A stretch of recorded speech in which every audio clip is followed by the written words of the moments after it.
Through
the blizzard, through the blizzard.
Low. There we go. What's up, Rasta? $10. Shazar, Cassie, Seraphin, Sugar, Reki, Nibiru, Heroes and Diamonds, Calyx, Garrus, Scratch, Gibraltar, Matchless, Captain Dax, X, Kagaij. Hope everybody's doing alright on this day.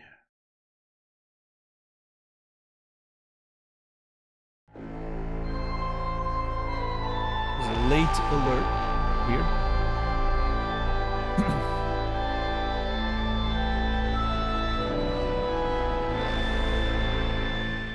Ren, thank you for the tier 3, 18 months.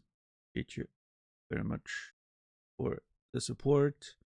Enjoy your grocery run. I hope it's gonna go well. Good luck. Hold on.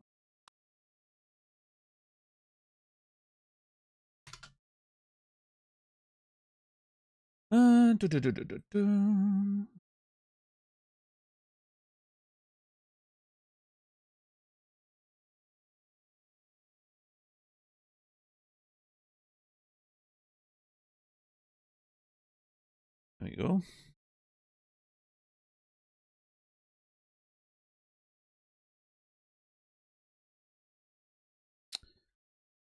Sure to get in the menu.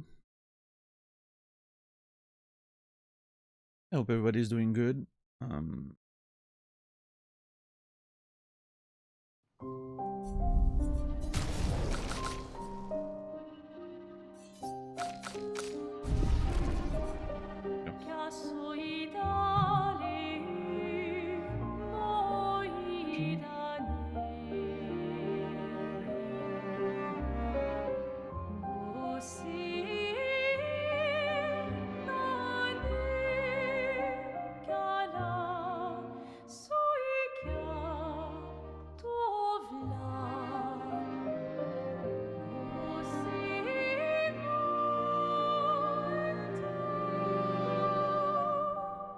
So yesterday, I had a migraine that I slept off. And after sleeping off my migraine,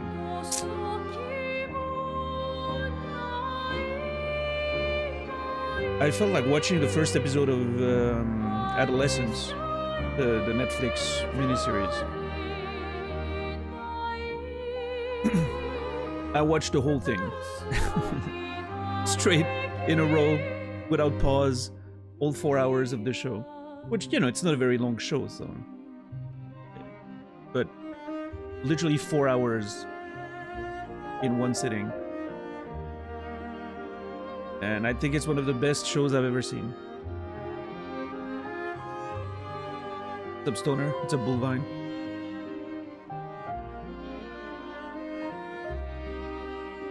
Exceptional performances.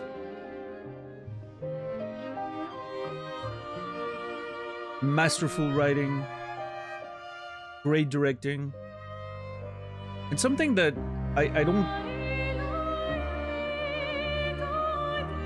feel like people are talking... Well, I mean, no, people are talking about it, but the technical prowess of the photography, right? Like just the filming and the way they manage to sort of work around their, you know, their sort of restriction of every episode is one single take is absolutely insane. What's up, Bub? Is that a name change? Bub Push Push. Oh no, you just haven't been talking there. You were there before. You were there days before.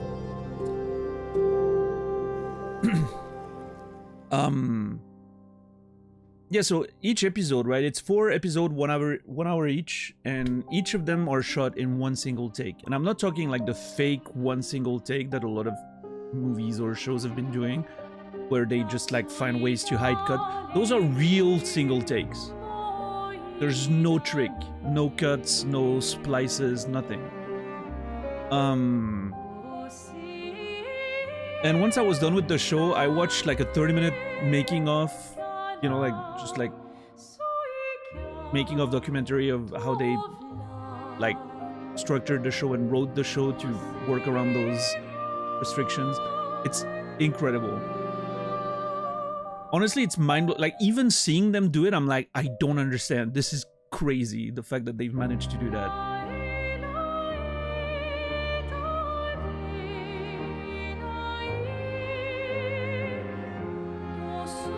I cannot imagine how much sort of planning and just rehearsing and everything goes into making something like that. Yeah, Dax. Quasi, thank you for the tier 1, 38 months. Appreciate that. Thank you, thank you.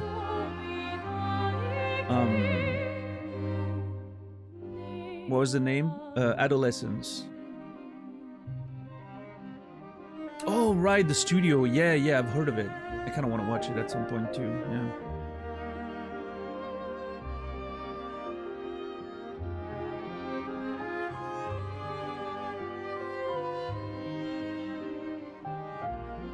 Yeah, I don't know. It's just I don't think I can praise Adolescence enough. It's immediately become like catapulted like top 5 TV show of all time for me for sure. There's just something about it.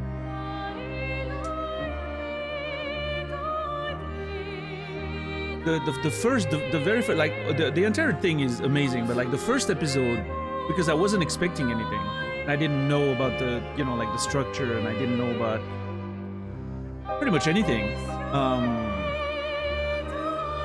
It just like it was 1 hour of me like barely breathing. Like I was just completely, you know.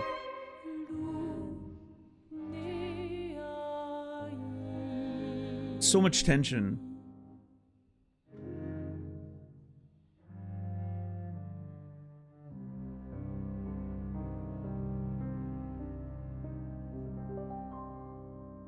What's up, Andrew?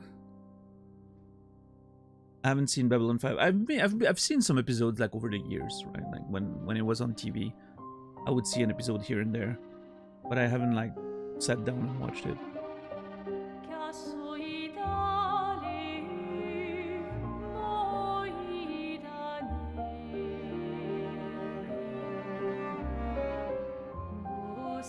But yeah, the reason I was motivated to watch Adolescence was because of the Emmys, of course.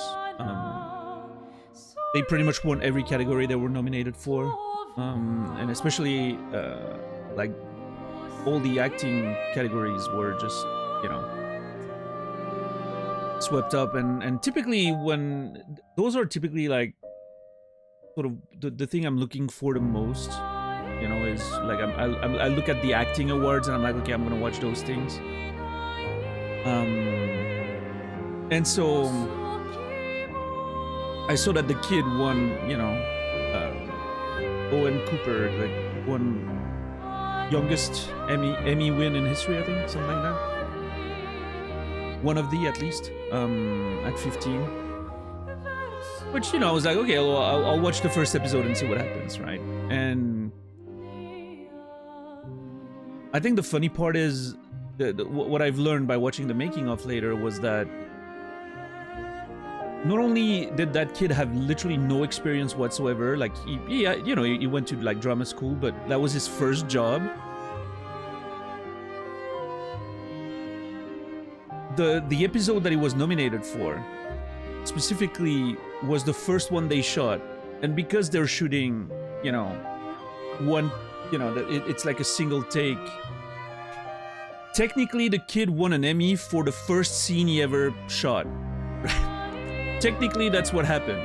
I understand it's more complex than that because of rehearsal, however many takes. Like I think they did like 9 takes before the one they kept. But technically, he won an Emmy for the first scene he ever shot. I think that kid should stop acting right now. 100% win rate, perfect. Just leave when you're on top, you know? What's up, Fox?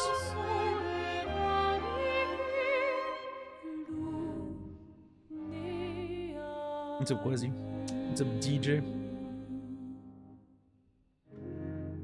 TV can be a migraine symptom aid? No, sleeping is one. And then when you wake up, you're like, what am I doing now? Because the day is, you know, wasted. You watch a TV show. Because why not? Yeah, quit while you're ahead, right? It can only go down from here.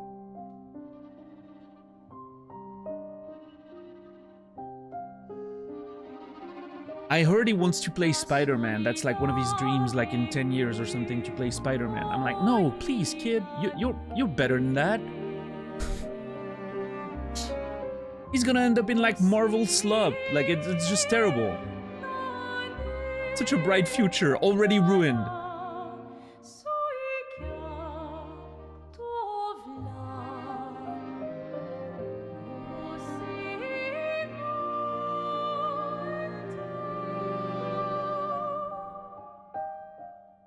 Just in time for the next Spider-Man reboot cycle, yeah. MCU phase 12 or whatever it's gonna be at that time.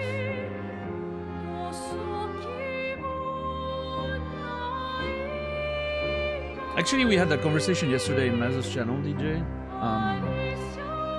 I would hope that in this day and age, you know, there's more awareness and all that, so that most of the problems with child actors are not gonna, you know, like all of the more nasty stuff that was happening in the 90s and all that. Hopefully it's not gonna, you know, hopefully it doesn't happen too much anymore, but at the same time, I don't know if I trust Hollywood enough to believe that, so I don't know.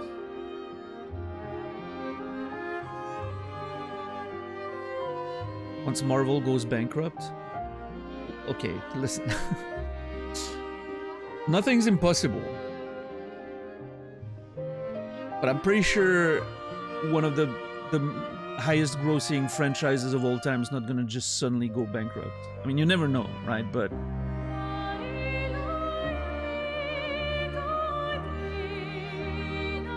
yeah. I mean, again, nothing's impossible, Lex, right? You never know. But it's gonna take like cataclysmic events, you know.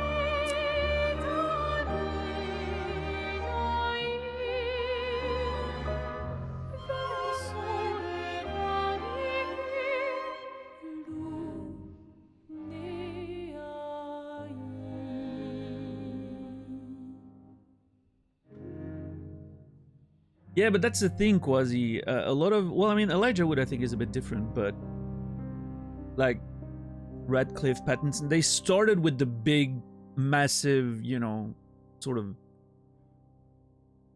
and then they got into like the more serious roles, right? This kid started with the most serious role he's ever gonna have in his career. So now he either sticks to that, or he starts doing, you know. Yeah, Elijah Wood, but Elijah Wood's a bit different because Elijah Wood did some really good stuff early on too.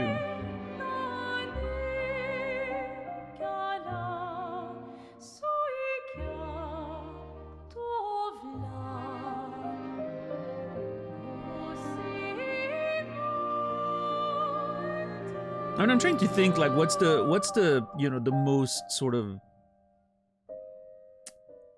let's say, the less artistic project that Elijah Wood was involved with.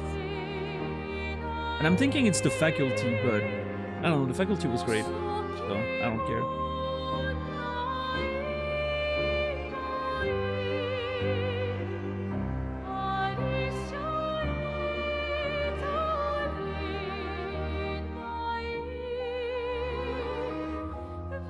Had explosive pop hits and then bunch of wild and weird passion stuff. Yeah, for sure.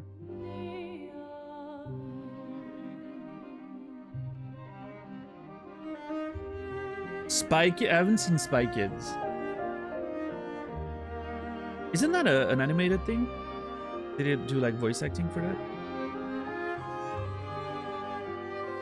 I think voice acting's a bit different, but I get the point.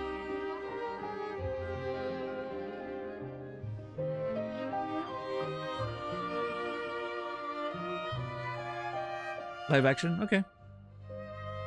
Oh, I might be confused with something then. Yeah, but Eternal Sunshine's not, you know, it ended up being a big Hollywood movie, but it's still like almost like an art, you know, like it's not just, you know, it's not just a big Hollywood project, right? It was a kind of a Eternal Sunshine's like, I don't know. It's the equivalent of something like Expedition 33 in the gaming world, right? it hits big because it's good. It wasn't really like, it was never meant to be like a gigantic thing, although they had pretty good actors. But you know, I mean, they had Jim Carrey and Kate Winslet, which obviously is a big, you know, big star power. But I think it comes down to, like, you know, the director obviously trying to do more refined stuff.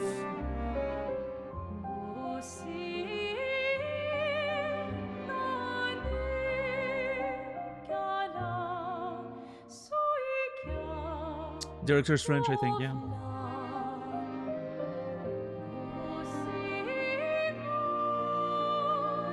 Or I don't know exactly what his heritage is, but I think he's at least got some roots in French.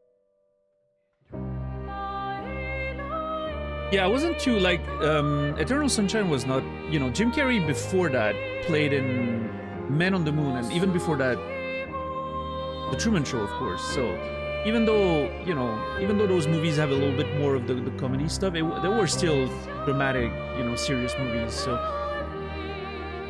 Eternal Sunshine was obviously a bit darker, but I was already, like, Jim Carrey was already on my radar as one of those, you know, underrated actors that did a lot of comedy, but then just turned to something, you know, more serious stuff very well. I don't know, DJ. Apparently Dwayne Johnson's amazing in The Smashing Machine. Obviously, I haven't seen it yet, but I won't be so quick to judge on this one. Apparently, he's done well on that one. But yeah, I mean, obviously, you know, he would need a few projects before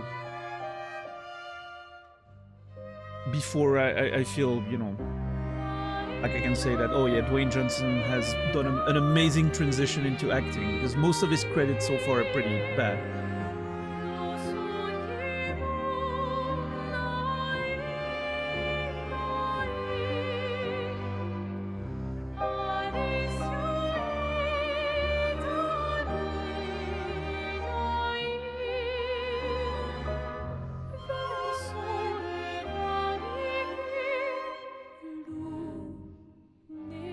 The Naked Gun thing is the one with Liam Neeson, right? That one looked good. I've seen the trailer, I think, during a wrestling show or something.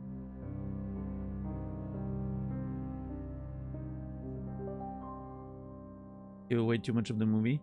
Well, that's good, because I barely remember anything that's in the trailer.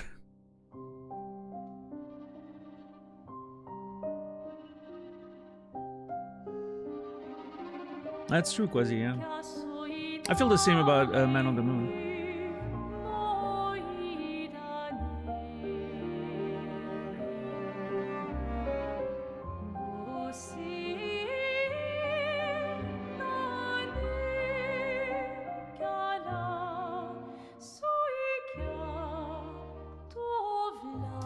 Yeah, I don't know. Everyone seems to be very high on Batista. I'm not sure how I feel about it. I think it was okay in Blade Runner. I think he's, you know, he's doing, you know, he's doing cartoonish stuff in the Marvel universe. You know, I don't rate that particularly highly, but he was decent in Blade Runner. I haven't seen much else of what he's done, so I don't know. Maybe people have seen stuff that I haven't seen. I think he's good. He was decent in Blade Runner, no question, but I don't know. I'm not that impressed, let's say, for now.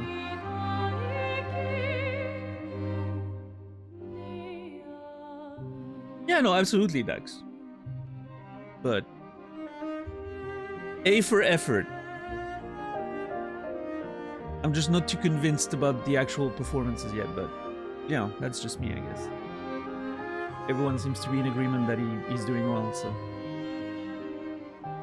Again, I haven't seen everything he's done. I may have missed a few movies or something.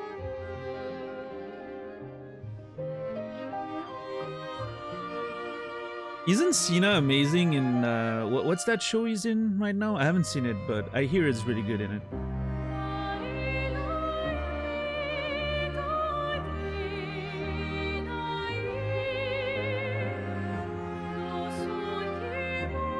Yeah, it's a superhero thing. Peacemaker, yeah, that's the one. Thank you. I hear is really like appropriate in that. Really good.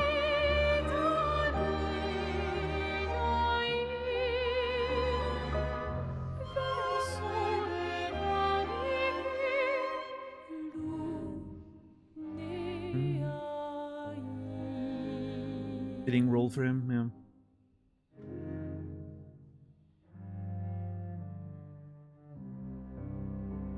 Yeah, but speaking of wrestlers turned actors, are we all forgetting about Stone Cold Steve Austin in The Condemned? No, that movie was garbage.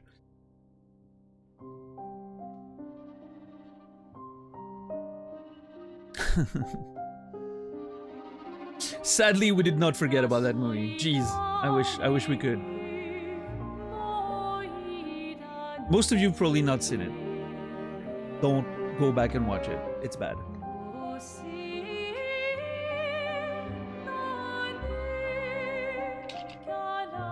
The only thing I will give The Condemned is that it was a Hunger Games before Hunger Games.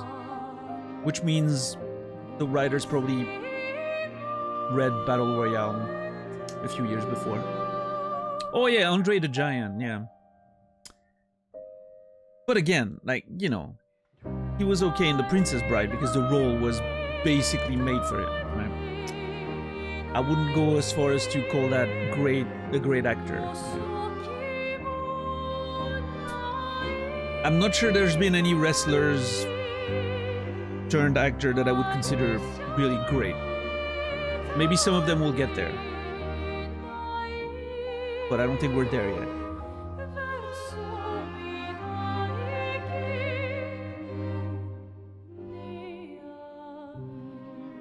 Oh yeah, no, I didn't imply you said that, Tixar. I'm just continuing the conversation. Yo, Pixel, thank you for the tier 1 6 month in advance. That's very generous. Thank you. Taking advantage of that September opportunity. Appreciate it. Sleeping Giants and the other books are awesome. Thanks for talking about it. Hell yeah, I'm glad you enjoy it. Yeah, Sleeping Giants, a beautiful novel. Very original. I like it.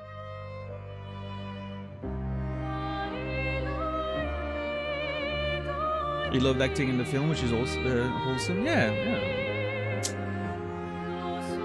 People having fun is great.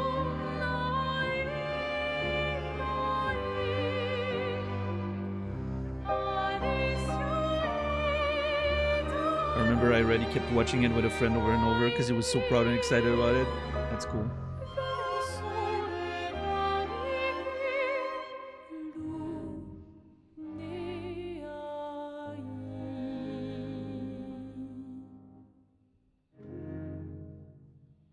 There's a lot of hilarious stories about the cast getting wasted trying to keep up with his drinking. Yeah, that seems like a bad idea. The guy is just literally has 4 times the body volume that you have. Can't keep up with his drinking. That's just not how it works. He has more space for all the, you know. There's more blood in his system than there is in yours. He's not playing fair.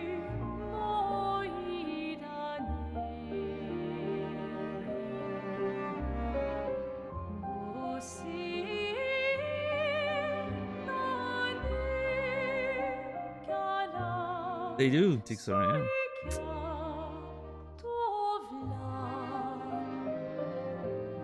It definitely does.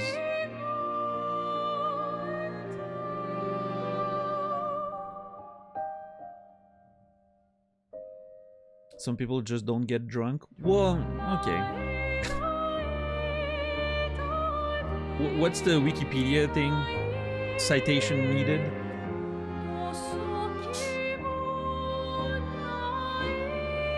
Everyone gets drunk. It's just a matter of how much it, you know, it needs, and also how good someone is at pretending they're not and making others believe they're not.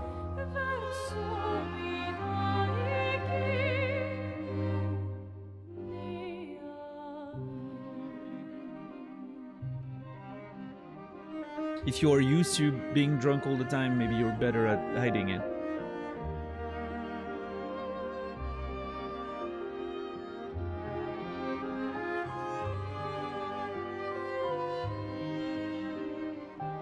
people who don't drink up. Well, okay, sure.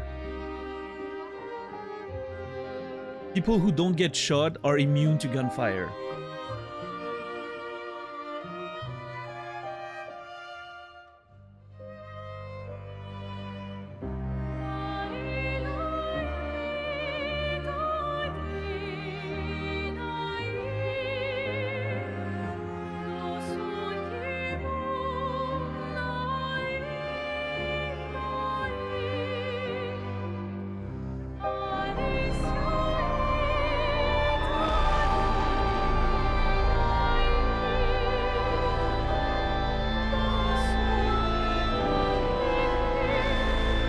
Strange Pie, thank you for the tier 3, 13 months array discount. Thank you for taking advantage of September to upgrade your sub. I appreciate it, Strange Pie. If everyone did what you just did, Strange Pie, for 3 months, we would get the level 2 plus program. Which would be great, but I don't think it's happening.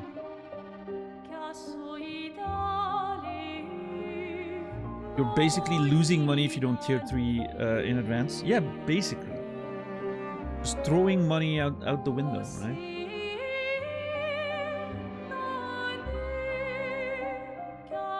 Quick Google search tells me that Andre the Giant once drank 156 beers in one sitting. Yeah, I also hear he was 8 feet tall and defeated 300 people in a row in the wrestling ring. I'm not saying he didn't drink 156 beers. I'm just saying he was a wrestler. I would take anything we read about them with a grain of salt. The kayfabe went far back in the day. They weren't just, you know, it was...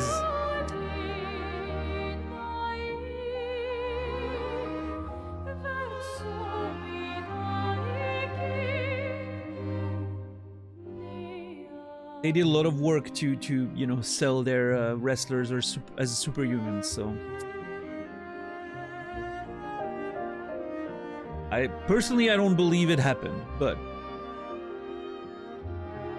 What do I know? What's up, Goose?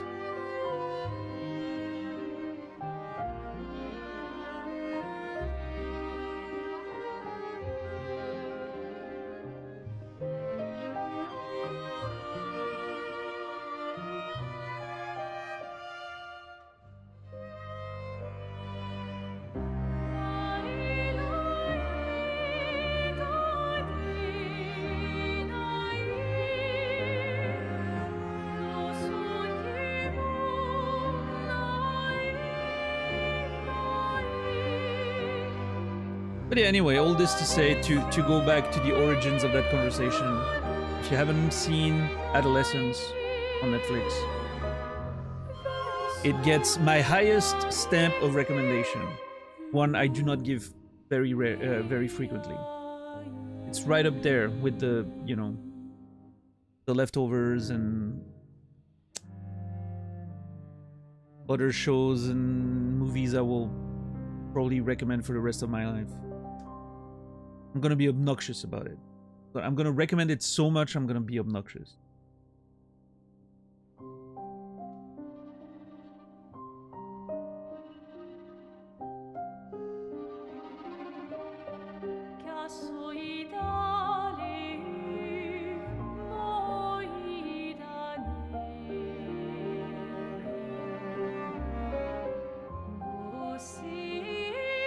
Yeah, it's the kind of show that you want to just... I don't know if you guys experience that feeling, but I do. I want to take my friends and I want to sit them down and be like, now you watch this. And I'm gonna watch you watch this. Because I need to vicariously relive my first experience through that show. It was so amazing. That's the way I'm feeling about Adolescence. It hasn't happened in a while. That I've been so mind blown by a piece of media.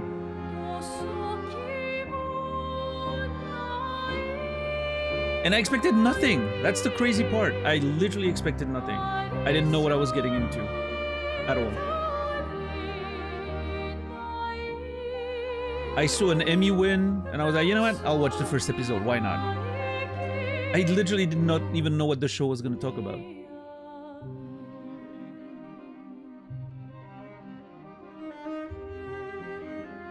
I mean, I expected teenagers would be involved based on the title, right? But that was pretty much it.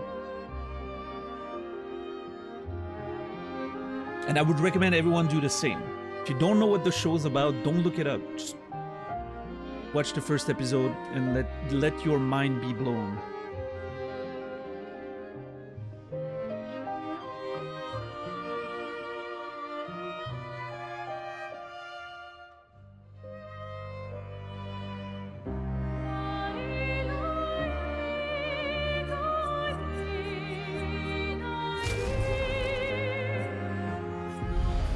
Let's play some Expedition 33, I guess.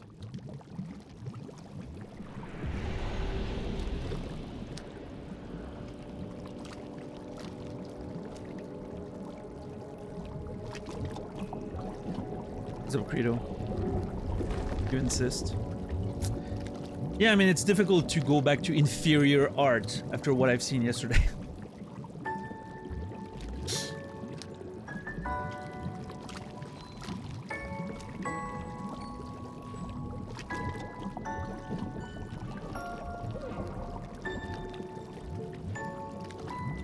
Love the music there.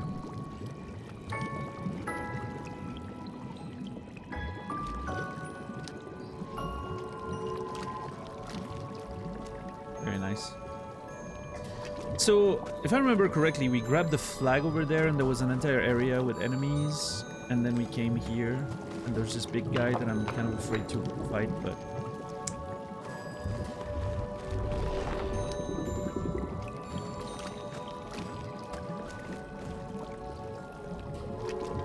dude randomly watches a show on a day off and it was so bad it affected his life profoundly. In the menu? I haven't seen the menu. Oh, Jesus!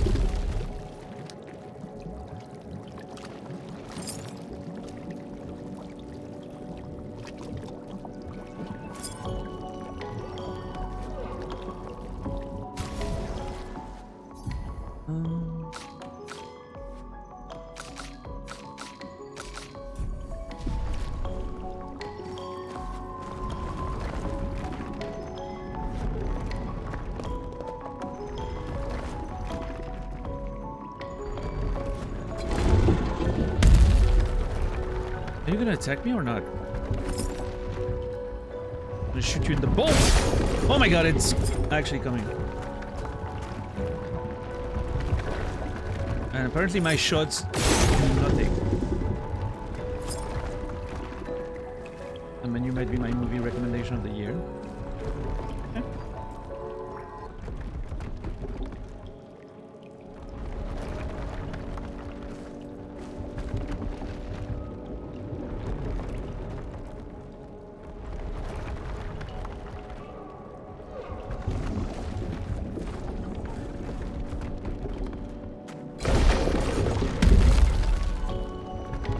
Jank!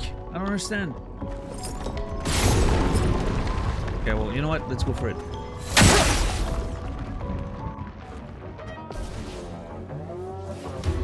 Let us stain them. What an interesting name. So, bourgeon in French is I'm not sure what the you know when a plant has like a branch or something that's not fully like, or a you know, a flower that's not fully open yet,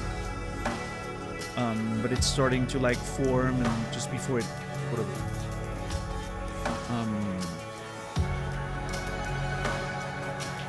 that's what un bourgeon is. A bud, I guess so.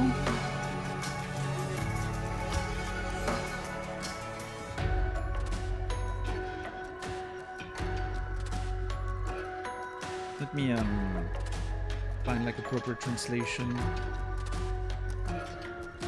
Yeah, a bud, yeah. Or apparently burgeon is a thing.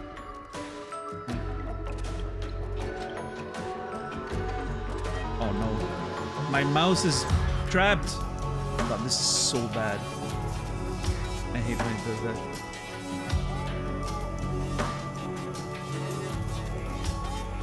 Okay, let's fight this big giant thing. Let's start with...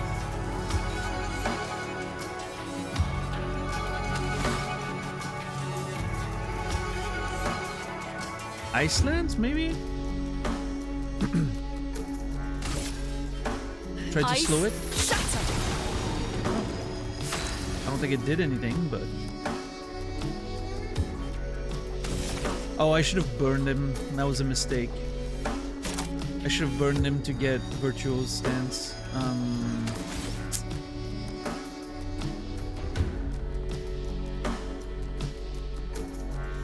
I wish I knew if skipping turn makes me act faster. Because like in... I don't remember if it's Final Fantasy X or what, but... Typically in those super like structured turn systems, if you like not... If you don't do an action like skipping a turn, it makes you play faster after. But I'm not sure that's the case here.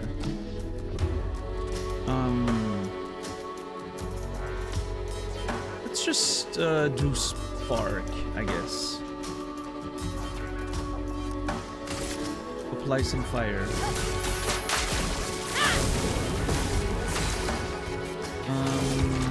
What now?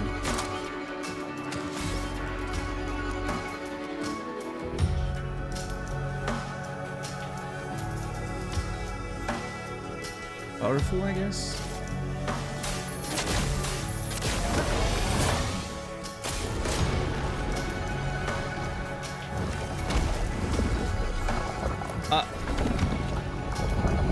Okay, you... either you can't parry that, or I missed. Okay. Well, there goes my character. What's up, Core Gear? Came at the perfect time. No, the perfect time was 52 minutes ago. And you also missed an interesting conversation about movies and TV shows.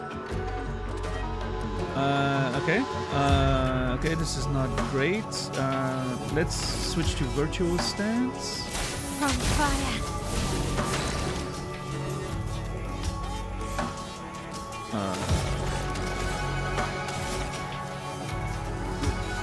Give it back!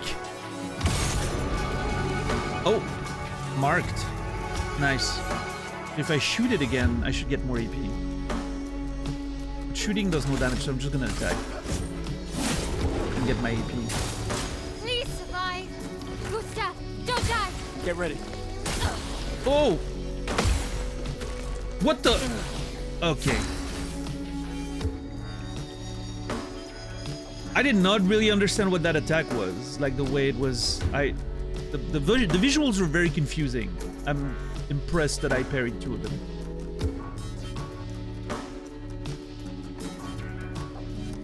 Exhausted is a status effect that prevents the character from gaining AP from any source? Oh, that's not fair.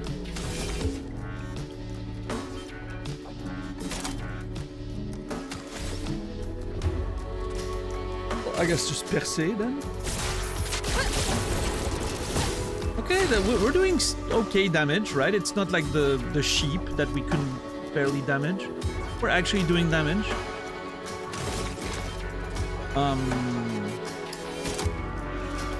Shatter. High lightning to all enemies can break if target is broken. But yeah, but I can only break if I get like the bar full, right? So let's do Lumiere Assault, I guess.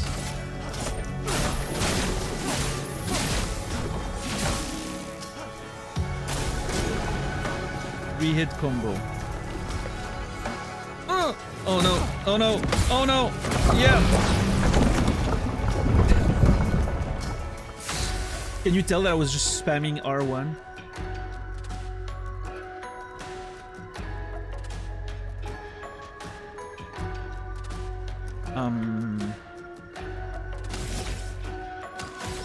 Wait, do I revive? No, the Luna is not dead. I can't revive her. Okay, that's awkward. Just attack.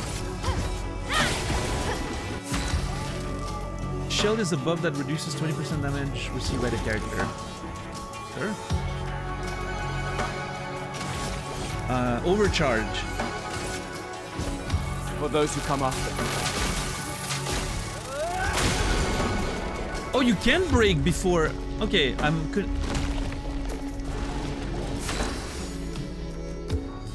Okay, two things here. First of all, we got Lune back. So breaking the Bourgeon gives us the character back. Amazing. Second of all, I really thought we needed to fill the bar to get the breaks, but apparently that's not true. Apparently you can just... I don't understand how breaks work. I think I'm confused about it. All enemies have a break bar. The break bar fills when they receive damage. Skills with multiple hits deal less damage to the break bar. I don't think the game ever told me that exactly. It told me some of that, but not all of it. When the break bar is full, the enemy can be broken by specific skills. I guess I filled it up and broke it immediately? I don't understand. Maybe that's how it works? Oh! The more damage you do, the more break you do, right? And multiple hits do less damage, but the overcharge is one big move. So maybe it filled it entirely and broke it at the same time. Okay, that's probably what happened actually. That would make sense. Okay. Maybe we guard up everyone? Just to be defensive? Shields up. Let the ink flow. Okay. Now immolation, I think would be good. I lost my stains.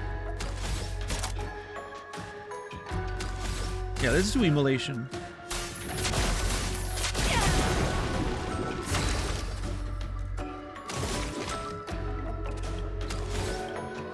Okay, I think I didn't check, but I think he's vulnerable to lightning, like everyone in this area.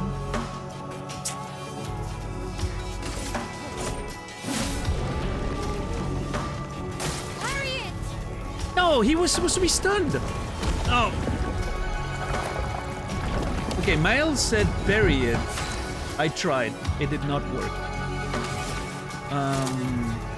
Maybe it's when you have to dodge, because like it's like a big movement thing, so maybe I just dodge out of the way. Let's get your virtuals.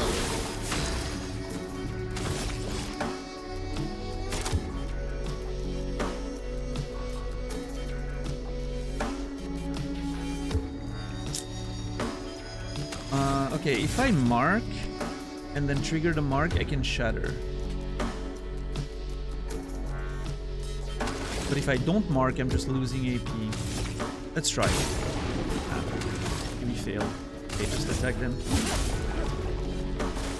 Turn up. Oh. On me. Oh. Ready to parry.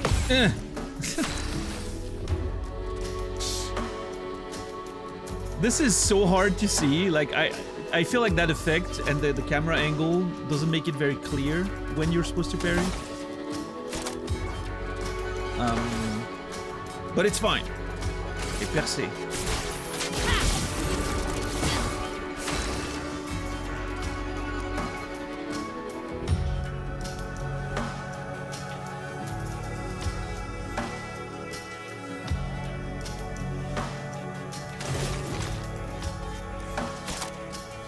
Let's try Shatter.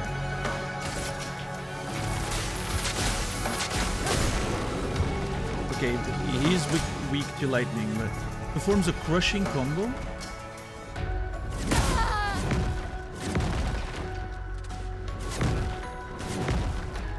Okay, one. What the fuck? 1, 2, 3, 1, 2, 1. 1, 2, 3, 1, 2, 1. Let's revive Mael. Oh god. Get ready. Mael, look out! I'm ready. Okay, what I need to pay attention is I need to figure out who the spit attack is targeting. And then based on that, I think I can parry at the right time.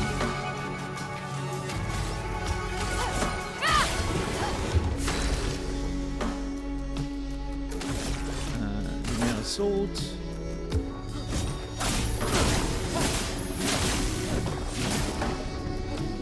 Get ready. A 4-hit go. How many fucking combos does he have? 2. Okay, so big one, and then 2, 3, 4. Okay. What do I do here? I think we take. Oh, I don't have the. Okay. I think we revive. Get ready. Get ready. Parry it! Nice. Okay.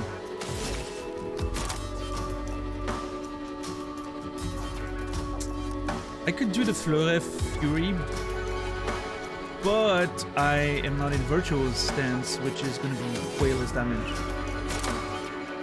But I can't get to virtual stance because... what a mess.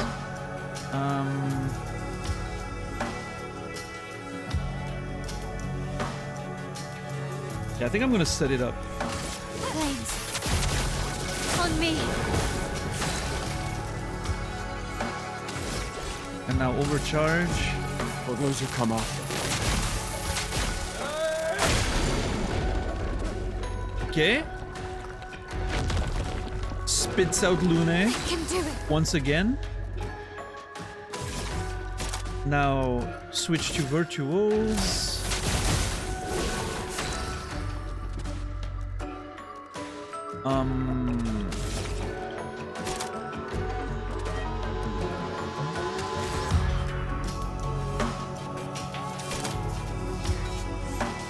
Luna is gonna do thermal transfer, get some more AP with the burning truck. So I can do a lightning next turn.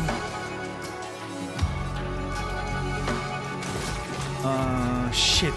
I would really like to do powerful there, but I don't have anything. So I'm gonna heal Mael, I think. Just really want to make sure she doesn't die. Oh my god, she's covered in blood. Oh, he was stunned anyway. Never mind. Okay, and now Fleur Fury. Should be a lot of damage.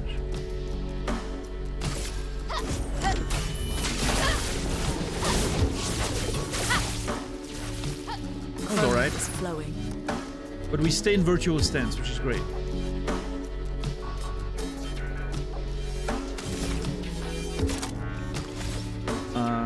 Thunderfall. Medium lightning damage.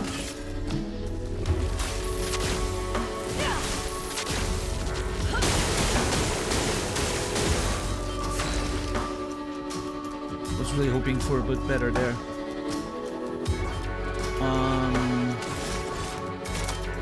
Okay, I'm still very low on AP. Okay, an option that I have here is... God, this chair is so fucking uncomfortable.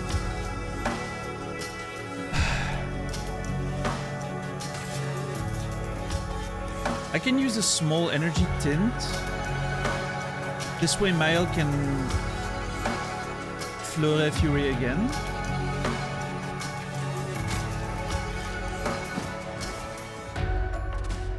Brace yourselves. Oh, come on. Dodge. Ugh. Okay, I tried dodging.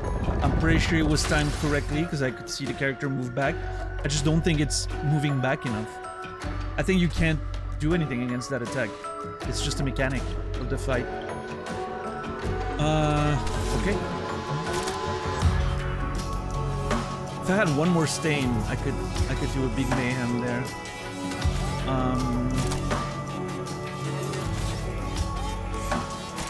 I think I'm still gonna do mayhem.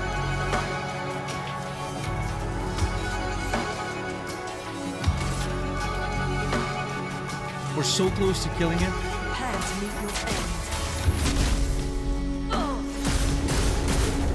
Oh! Is that it? Yeah!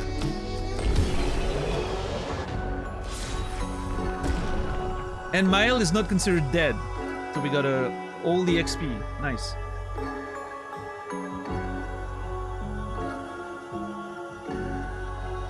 Highest damage 3,248. I guess that was the overcharge.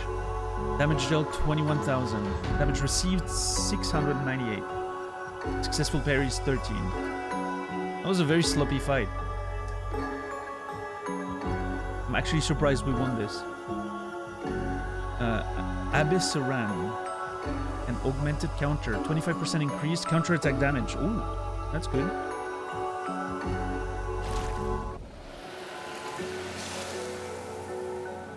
Let's see. The flesh of this Nevron still feels alive. Bourgeon skin. Okay.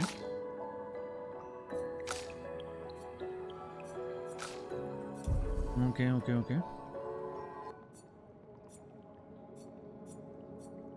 I'm gonna heal. There we go. It's a Gustav weapon, isn't it? Yep. Okay, so it's worse than what I have right now.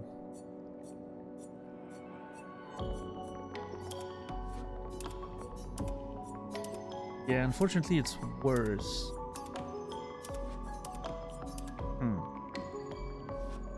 It looks a lot cooler though, but... I mean, it does scale with vitality and defense, which means eventually it's gonna be better.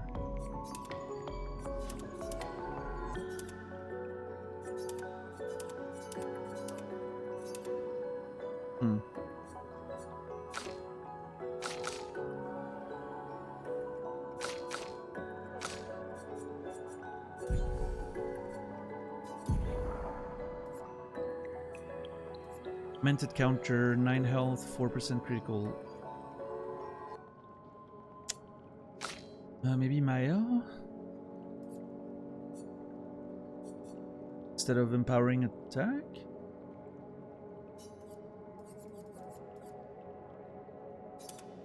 Yeah. Seems good.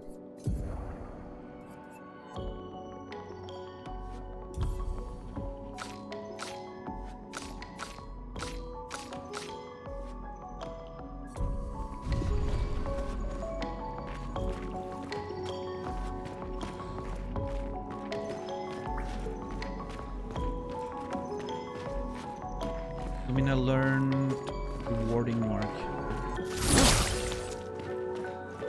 Thank you for the GGs, everyone. Yeah, good fight. Good fight. The eating mechanic reminds me of one of the weapons in the original Final Fantasy VII. You know. It was sort of a similar mechanic.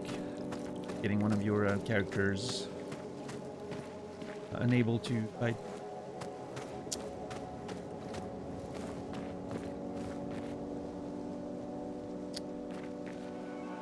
Okay.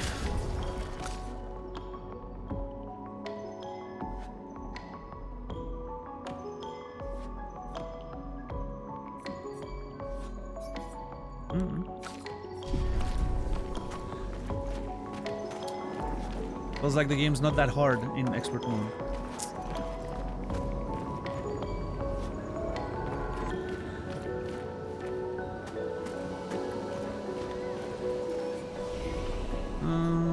Let's rest. And great. That Nevron flesh in your pocket, or are you just happy to see me? I'm just happy to see you, of course.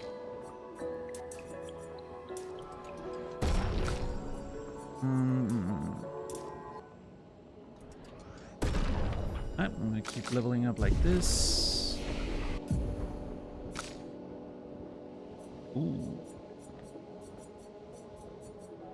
Rock slide. Yeah, no, I think I'm gonna wait for elemental trick. Because this one can deal... It deals 4 different elements. And generates the stains. Meaning if you have enough crit, you do elemental trick and then you do mayhem as a result, like, you know, straight after that. Or elemental genesis, right? That needs all the elements. Like, start with elemental trick, enough crit, make sure you get the stacks, and then bam. Really cool. I think that's the plan there. That's what I'm going for.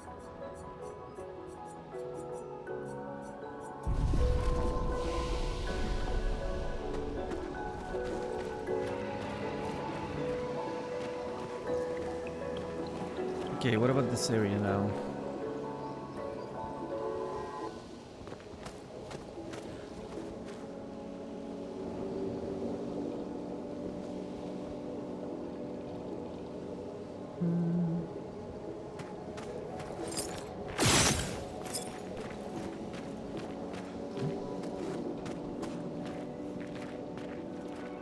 So the jump scaring thing that scared us last time, which could be I'm assuming the boss of the area, went this way, I'm pretty sure. We're just gonna go all around here first, and then later we'll go in that direction. Port de Lumière, Tour Eiffel. Okay. So those are remnants of Lumière, it seems. Before Lumière got chucked out to wherever it was. Interesting.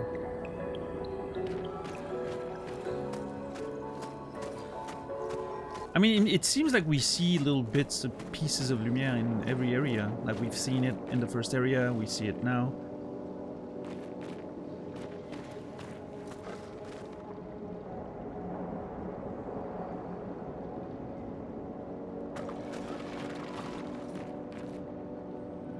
Pretty interesting thing to note. This building has a certain melancholy beauty. A lone outpost of humanity nestled amongst the corals. A sailor lost at sea. Our resident cynic is now a poet. Wouldn't expect a Cartesian engineer to understand beauty.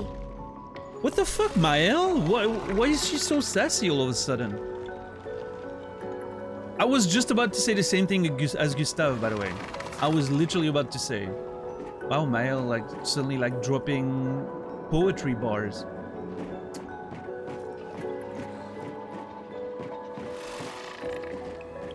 Let's read what she said again.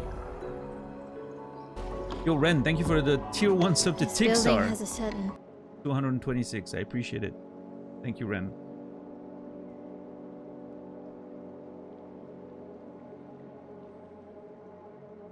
Very generous. Modding and gifting. Beautiful. And Tixar, enjoy the gift sub, yeah. No, I mean, that's true, Quasi. It's just... It's more the combo of suddenly her being a... You know, like... Saying something as poetic as that. And then being called out on it. And then responding with sass instead of being, you know what? Yeah, that was a bit uncharacteristic of me. This building has a certain melancholy beauty. Melancholic beauty would be probably more accurate. I don't know. A lone outpost of humanity nestled among the corals. A sailor lost at sea. Alright, Mael. Keep that for your personal journal, okay?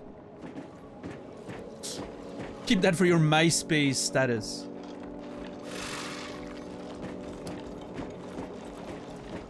Do you guys remember when we were younger? Well, I mean, some of you at least. And we would, you know... You needed to have the proper status on your MSN away message or whatever.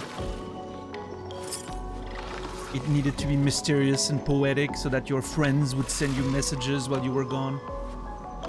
You know?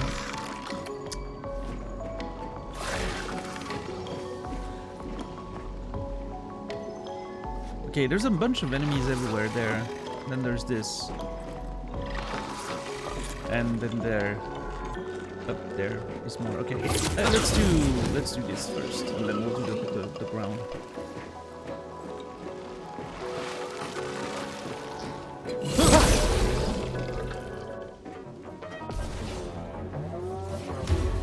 A storm is coming.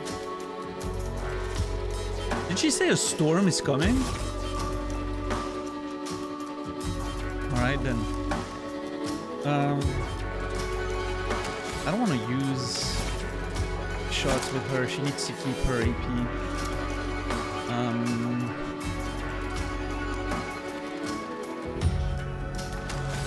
I need more AoE is what I need.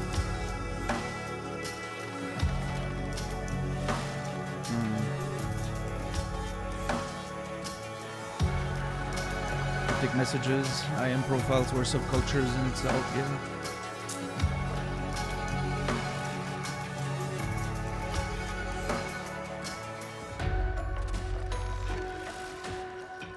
I feel like it's kind of making a comeback a little bit. I feel like Discord, you have those statuses on Discord that you can see under the name of the person now in your like DM list or whatever. I feel like those are sort of making a comeback, you know, to that era of instant messaging. But it's completely overtaken by the sort of, you know, the cosmetic microtransactions to make your profile look better, and your, you know, your avatar has a little effect around it or a different color on your bar and everything. Because obviously, you know, gotta make money now.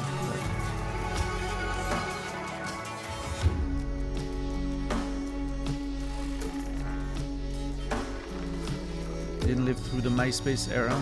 You didn't miss very much.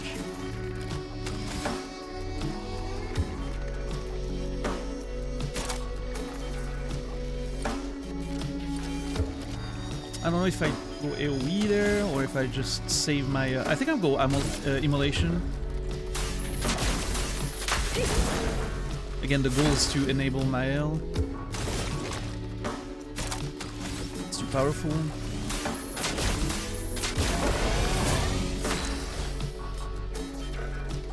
I don't think it was a bad era. Well, I don't think it was bad. I don't think it was that memorable. In the grander scheme of things, it was a pretty short-lived era.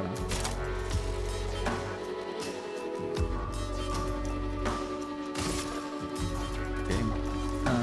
Get Virtuoso. Please survive. Ready to parry.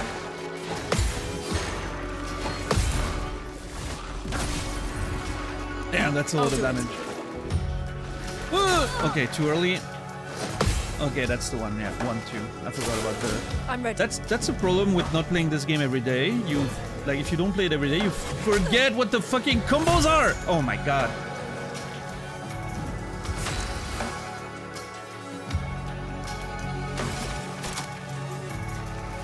I'm just gonna go Fleuret on this one, I think.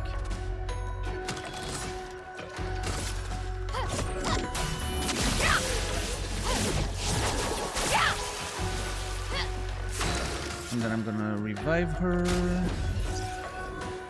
Lune, watch out. Danger. Parry it. Nice. Get ready. Nice. Oh, beautiful.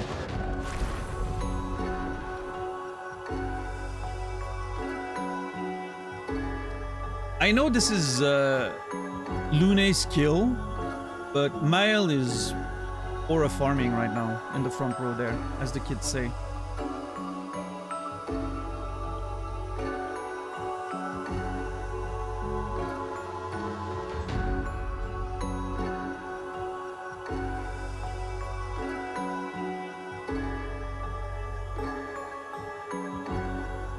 My MSN profile is stuck saying how much I love Seinfeld because I lost access to it long ago. I'm surprised you know that.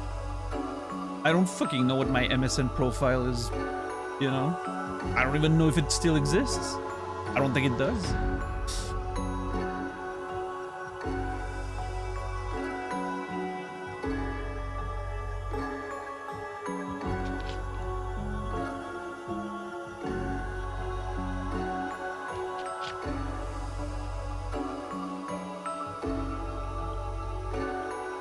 It's a warn.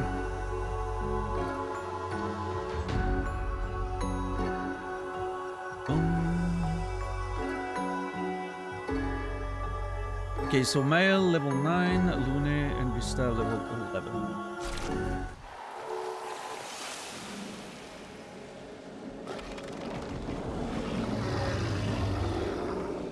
Oh, that's a big one. Should I heal? Lune's pretty low.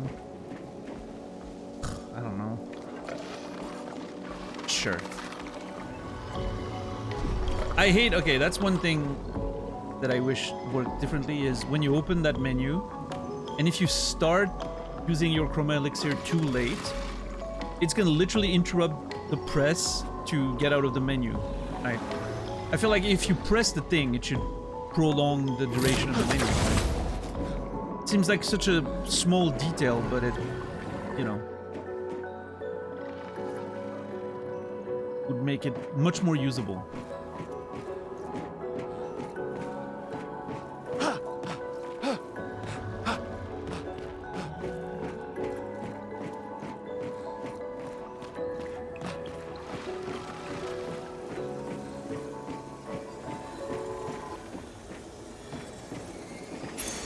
Well, that will help.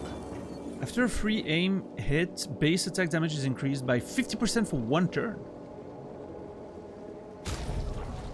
That seems pretty good.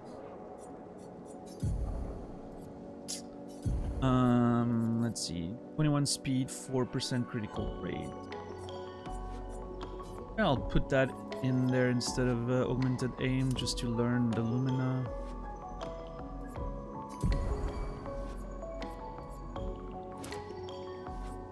That. Yeah, staggering attack is great. More break damage is always good.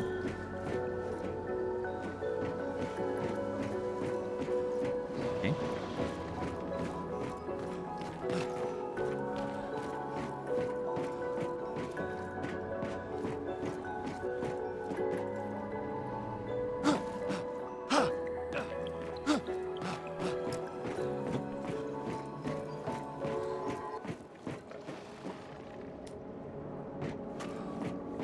Can I go back? I can't go back. Okay. I am not allowed. It's a one-way trip. Got it.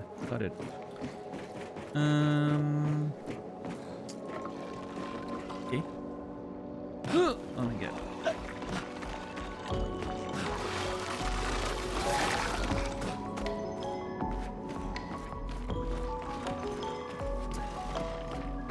I mean, I could hit the flag again because I haven't.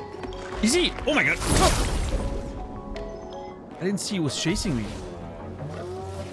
Did I still get first strike? I did. Okay. I really don't like that Lune is my first to act character. I think that's related to speed, which I didn't think about. That's a bit annoying. I like Gustav to be able to attack first. But, well, I mean, that's okay. I can put immolation. Feel the burn. And then enable Mael, so I guess that's okay.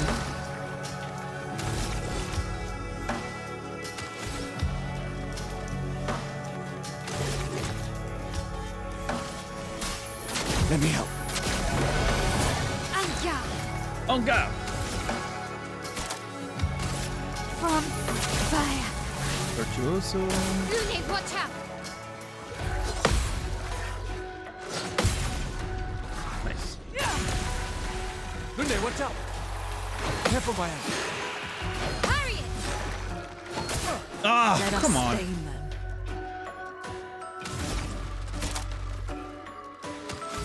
Wonderful.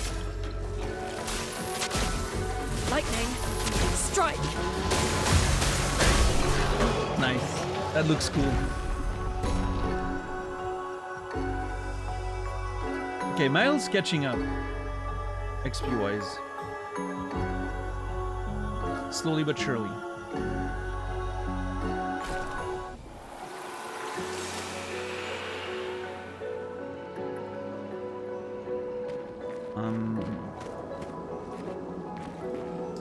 I'm just gonna hit the flag, I think.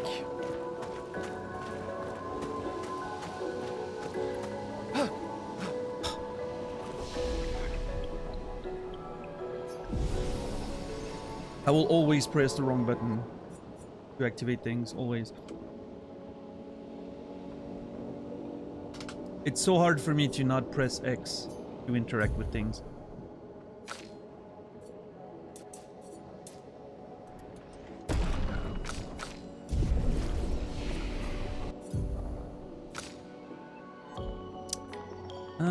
What am I waiting for here? Breaking rules, maybe? What is it for this? Square. The game even tells you, but I'm already pressing before the prompt comes up. Deals low single target physical damage. Destroy all shields, gain 1 AP. Yeah, I love that. That is very good. For shield enemies, we need that. And if the target is defenseless, play a second turn. Okay, that's really cool too. Although, right now the only character that applies defenseless is Mael herself, so like the synergies there is not ideal.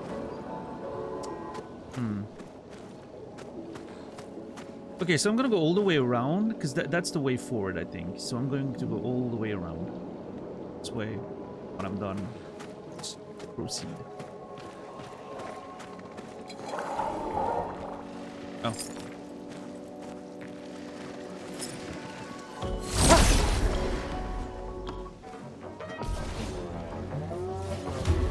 The storm is coming. Okay, bam. Bam. Bam, and now I have my AP back. And I can just, I guess, Ice Lance.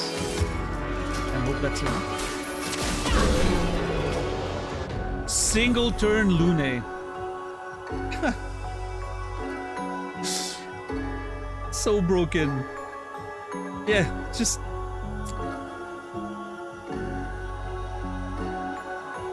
If you get the right enemies, you just finish in one turn because of the synergy with the AP gain on kill, and you know, that's great.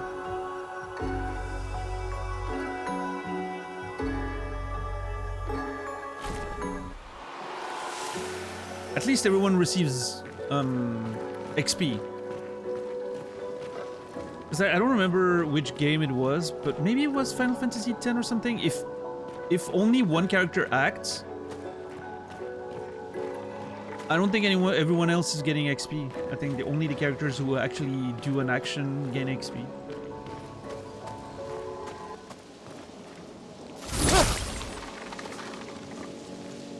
Any lunatics are playing this game with a solo team? I mean, anything that's possible to do, I'm sure people are doing it, right?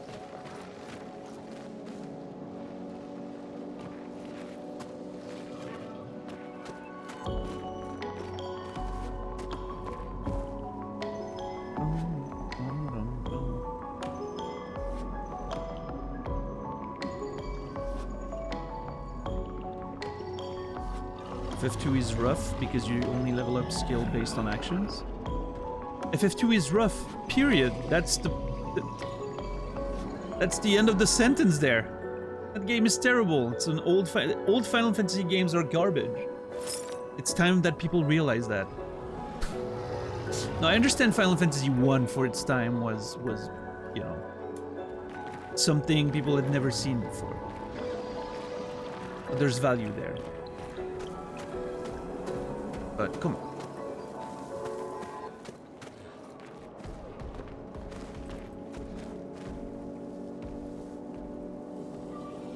Pretty sure I heard people doing solo runs within a week of release.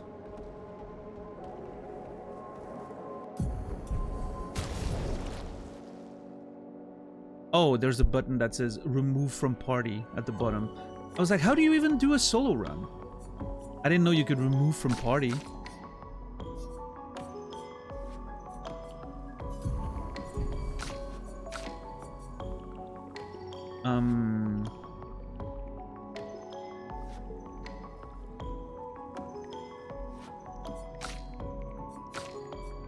Does that order change anything? I don't know. What's up, Kaiser?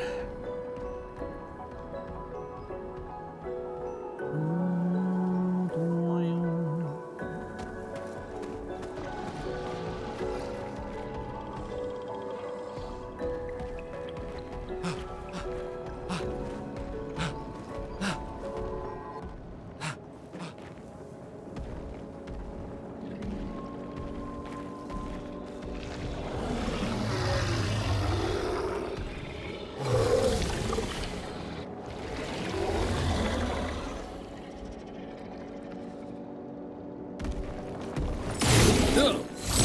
No! Oh my god. This is awkward.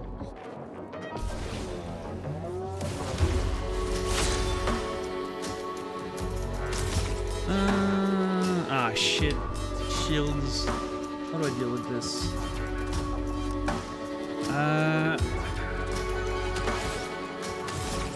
I need 2 points for immolation.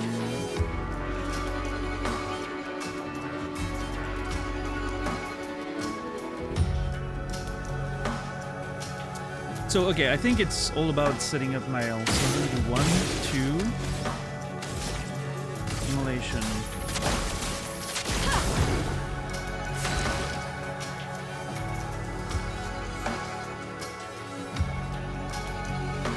And then Gustav does this. And then powerful. Let me help. En garde! En garde! And then my elf virtuoso. Fire!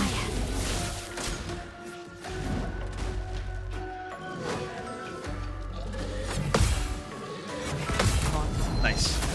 And it burns the mark. Oh, that was a lot of damage. Grenade, watch out! Okay, I don't know that. Nope. Oh my god. And now I'm stunned. It's a Wolfer. Okay, so that combo, he does a little thing with his... He does a little thing with his hammer first, and then smashes, and then a second smash. But he has like a little movement before.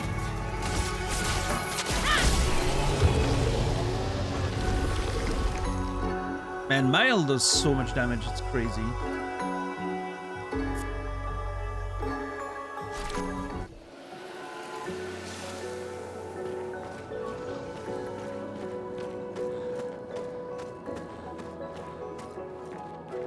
Crazy, crazy. Oh.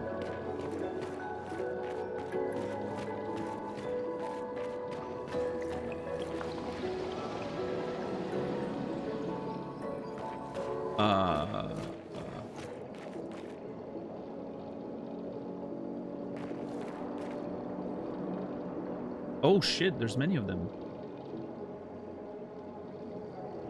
These creatures are... They look like something from like The Mist, like the Stephen King's The Mist, you know? They look like something straight out of that. I'll go there in a second. Let me see first. Oh, newspapers from Lumiere. Which is, okay, this is interesting because obviously, you know, it could be just assets being reused and it doesn't mean anything, but at the same time, those are exactly the newspapers we had in Lumiere, right? Which you would assume there's no way this has survived if you know, if this is like 100 years later and before Lumiere was moved or whatever. It's kind of an interesting detail.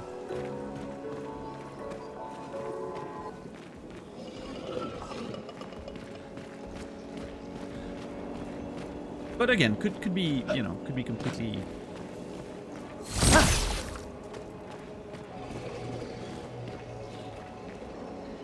Is this even...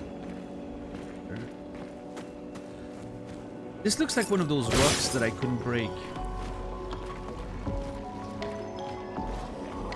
Hold on. Where are my notes?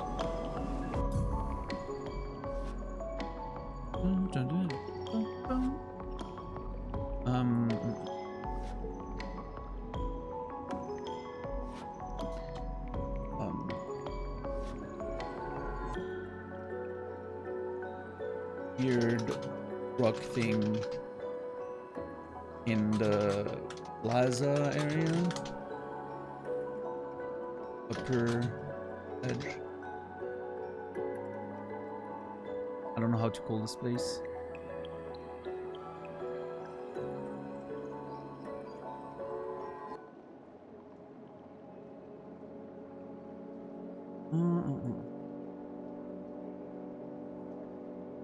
Yeah, those are my random notes. I need to put them. Well, actually. Random there.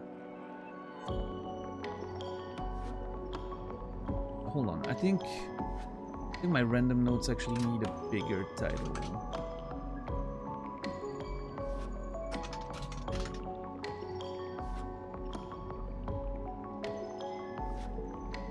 That was meant to do.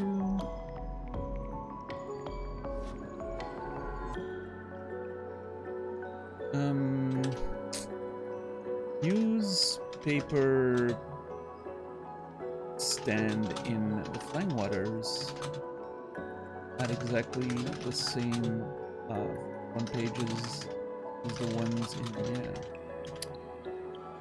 To be an asset we use that has no narrative meaning, but it's interesting.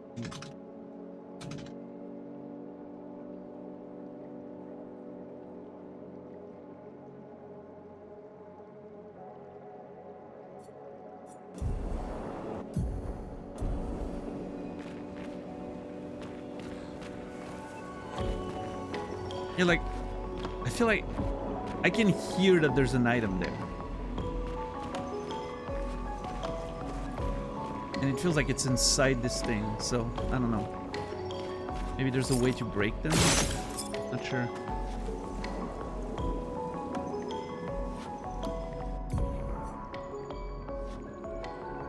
Wait, did you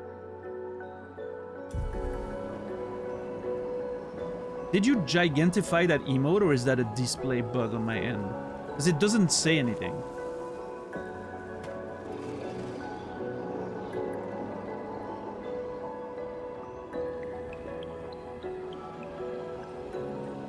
That's a giant wanky taking notes. Gigantify an emote Renekton used. It doesn't say anything on my end. No notification, nothing. I just see a giant emote. Also, aren't my giant emote... Did they change the value, or did you just spend $100 to make a giant emote?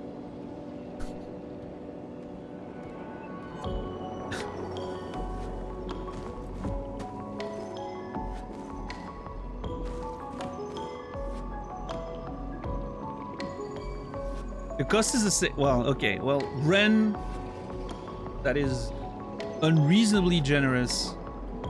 There's a reason why I made those things so expensive. Because I don't want anyone to actually use them.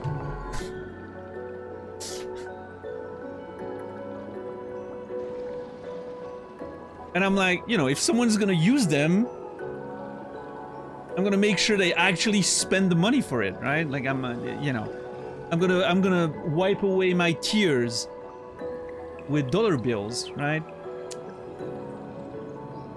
What's up, Sunren? So, Ren, thank you so much for the extreme generosity.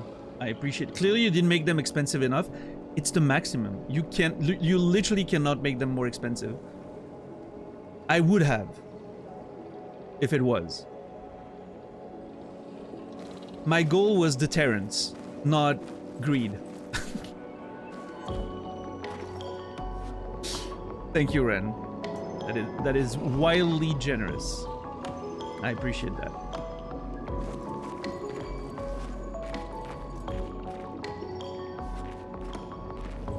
Also, that emote is so cute when it's giant like that. You can tell how Lil Elephant is super excited to learn about the world, you know. Yo, Maxi, thank you for the raid. Appreciate you. What were you gaming today? Were you playing some Expedition 33 yourself?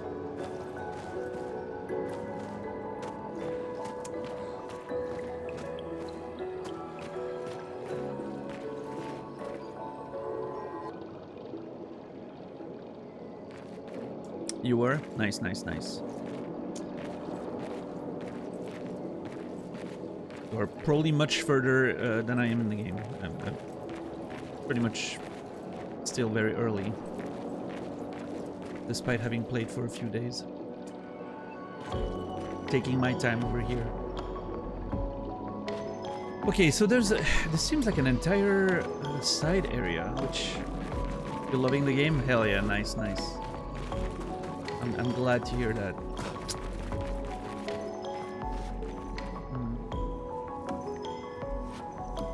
I'm not too far behind? Okay, fair enough, fair enough. Yeah, I tend to play games pretty slowly. Like we've been playing for like over 22 hours. But I'm just going very in depth and just making sure I don't miss anything. And I just talk a lot, which means there's a lot of time disappears.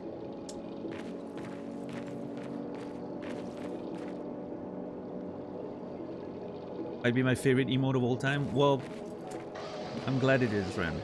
Again, thank you for your generosity. I appreciate it. And thank you for choosing the least offensive of those interactive, bits thing or whatever. Because the Jan emote is, I don't love it, but it's fine. The one I really hate is the one that covers the screen with like plenty of emotes or whatever, which I don't think I would even know if someone was using it, because I don't think it tells me anything. There's no alerts, there's no, which is weird, by the way. Maybe I need to change something on my stream elements so that those things are notified. I don't know. Yo, Squid, what's up? Did you finally finish Elden Ring? Oh no, I did not. We're taking a break from Elden Ring. I'm like 300 hours in, I think, or something. I don't know, 250. We made it to the plateau in Elden Ring. We stopped. I think I was climbing Mount Gelmir, trying to find a map up there on Mount Gelmir. But yeah, we were taking a little break from it. We'll return to it at some point. But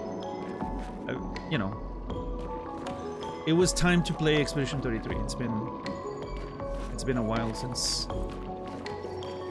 I've been wanting to stream that one, so to upgrade my Xbox soon. On the Xbox One, cloud gaming is great. I need something new to run it. I see. Wait, so the Xbox One doesn't run this game natively, right? You only can stream it.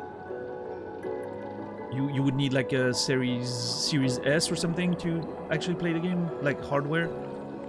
Is that how it works? I've never had an Xbox, so I haven't followed like the Xbox. I don't know what the Xbox does, right? It runs, but on cloud gaming. Okay. I've always been a PlayStation plus PC kind of person.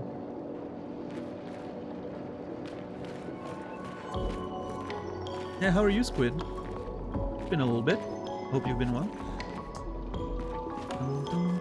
Okay, so my son has a PS5, so I may borrow that. Yeah. I mean, it's on Game Pass if you have a PC. You can download it on Game Pass and play the, I guess, optimal version of the game. Alright, no complaints? Hell yeah, that's good. Okay, so I'm not sure if this is like a whole... You know what, let's just, let's see where this takes us. Gotta convince him not to play it until I'm finished.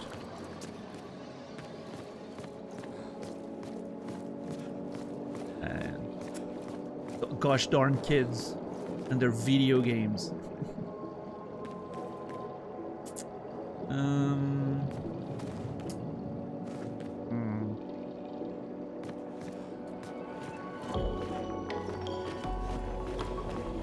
What's going on here? Let's see.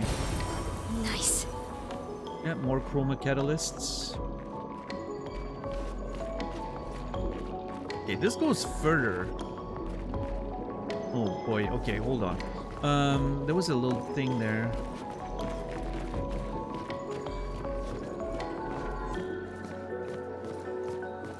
Have you played this one, Squid? I don't remember if you ever talked about it. Ah, oh, come on! I'm always gonna press the wrong button, always. Oh.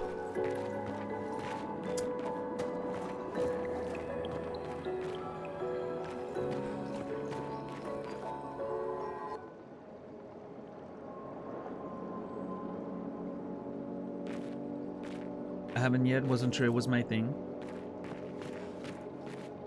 It has a very good story so far.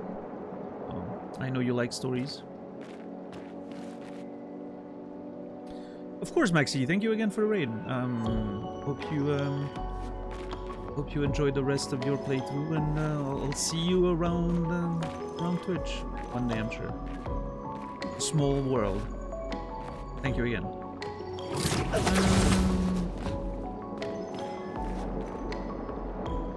Wait, am I back? Okay, I'm back at the beginning. Oh, okay. That brings me back, and then the other path eventually comes back here, I think? Okay. I'm a little confused because I was expecting to go all the way down here, but I think maybe this is just like flavor environments. I don't think you can actually visit down there. I don't know. Or maybe from the other side?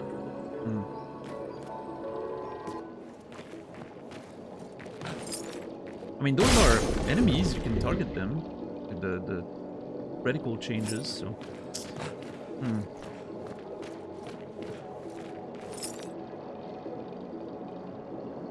Oh, well, actually, never mind. Sorry!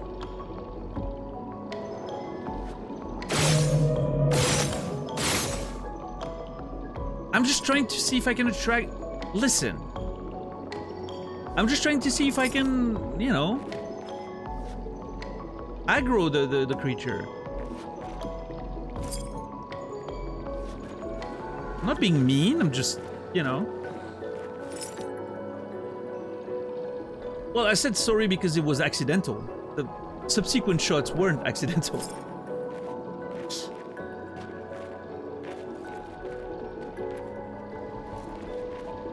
I apologized for the accident, and then I started shooting intentionally.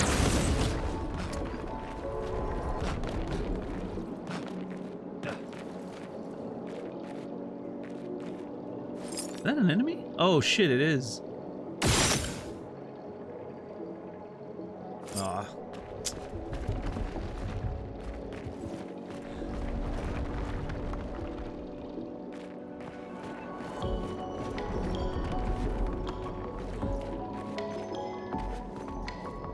Okay.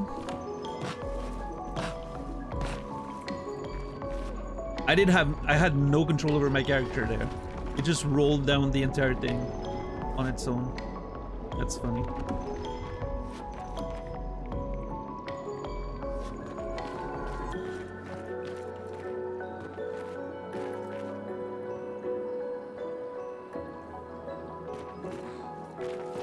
Okay. I have a feeling this one's gonna be... Yeah, this looks like a mean enemy.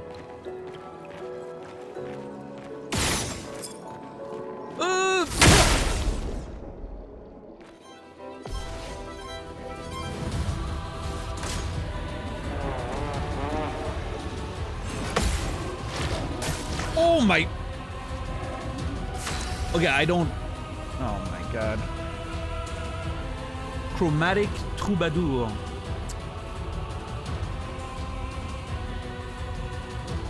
Performs a trick with his trumpet.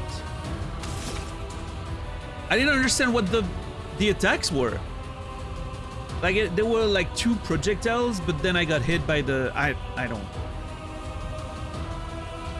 Is any of this... Okay, hold on. Apply spark. Planes. On me.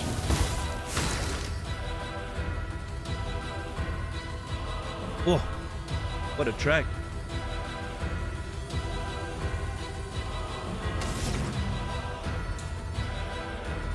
Is that a weak point there, maybe?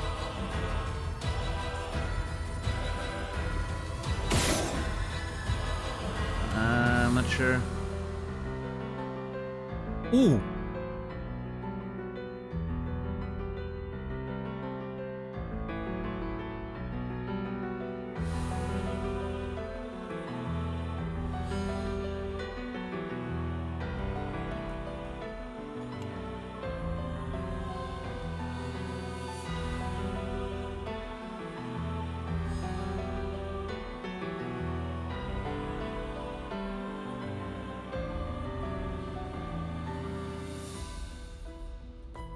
Nice.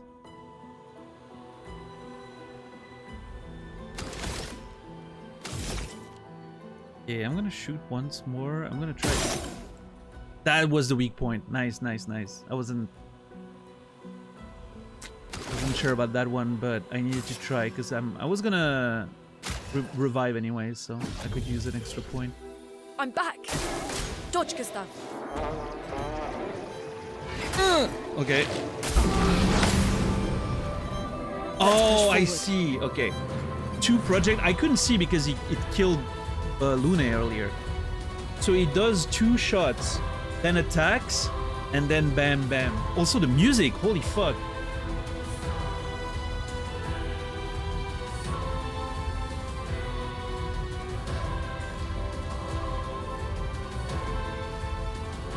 I feel like you say this track is amazing every time there's a new track. Yeah.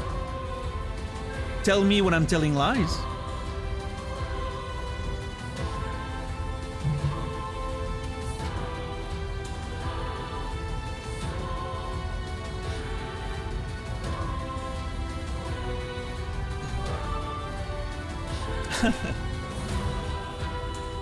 I'm glad one person got the reference. What's up, Brainy? What's up, Salino? Yeah, this track is incredible. I know I've said that several times, but it feels like this is the best one I've heard so far.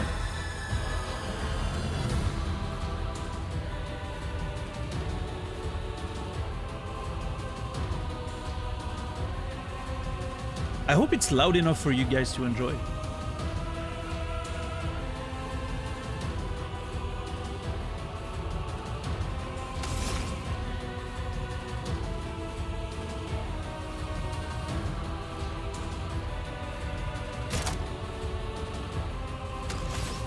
What do I want to do here?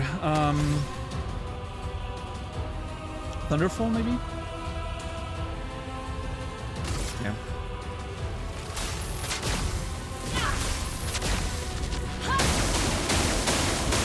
That does not do a lot of damage. He's not...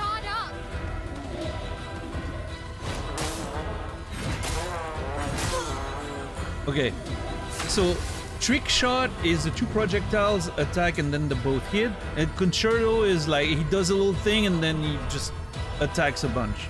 Great. What did I miss? Not much. Just been exploring an area. I killed the big bourgeon thing that we stopped in front of the other day, and then I've been exploring the back area. And now I found what I believe to be a mini boss of some kind. From fire. Okay, virtuos. Oh shit. Revive, I guess. Yeah. I won't waste this. Guard up. Okay, trick shot. 1, 2. Way too early, and then bam, bam. Okay. Way too early. Get ready. But the idea was correct.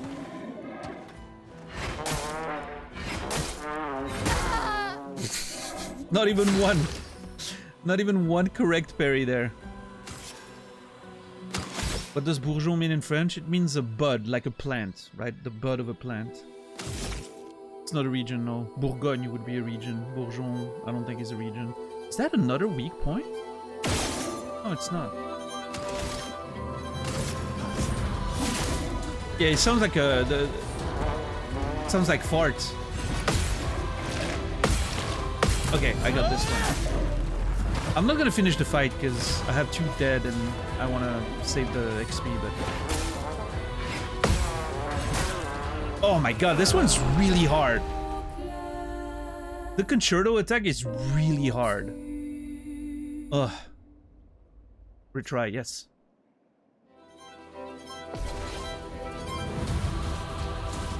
Careful, Mael. Nope. Okay, it's 3 attacks. The first one's very delayed. I'm on 1 HP, by the way. But yeah, nobody answered, but I hope the music is loud enough for you guys to enjoy. Feel the burn. They can do it. Okay, Mael... Virtuos. Powerful.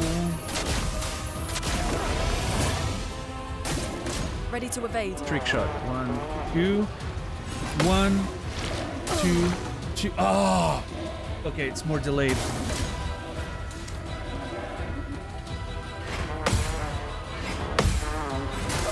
God damn it! The timing on those attacks are really hard. I would turn up your mic a little bit. Okay, I'm not touching anything then. Because from my perspective, it sounded like the music was too quiet. So that means I'm not touching anything.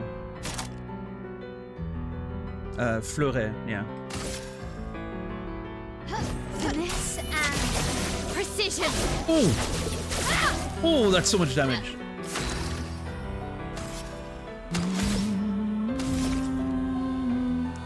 UI effects still have a weird mix.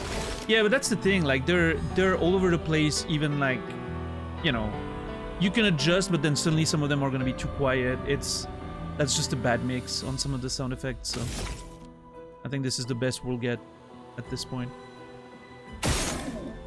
My only concern was I was worried that the music was too quiet, because it sounded a little more quiet to me. Yeah. At this point, I have to stick with that. Revive. I won't waste this. Dodge, Gustav. Big shot. Nice. Ooh. It's hard to like. I'll do it. Hold on. Ah, come on, dude. Not giving up. The difficulty is holding the parry long enough for the attack to actually land.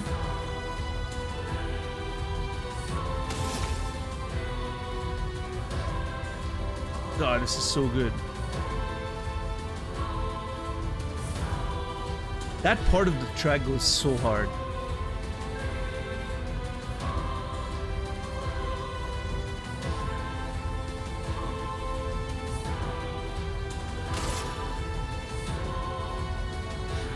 Okay, I think Percé. A precise strike. And now, what I really need is to break him.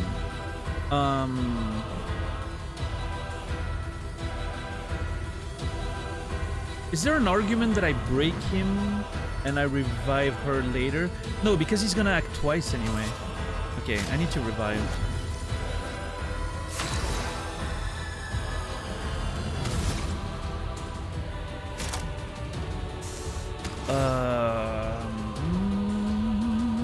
I need to burn him again for Mael. Feel the burn. Quick shot. Okay, this one, 2. Oh, nice.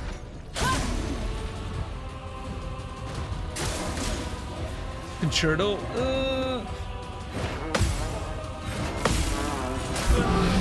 Fuck!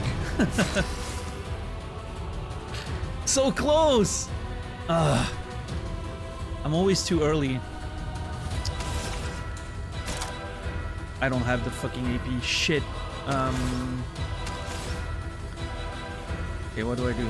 Just attack, I guess. Normal attack. That hurts.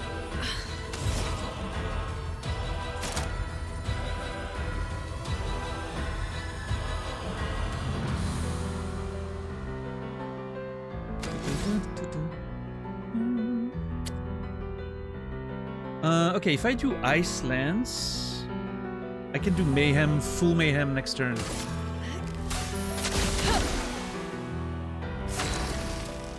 Okay, now I break him. Break him. For those who come after. Nice. I can do it. And now...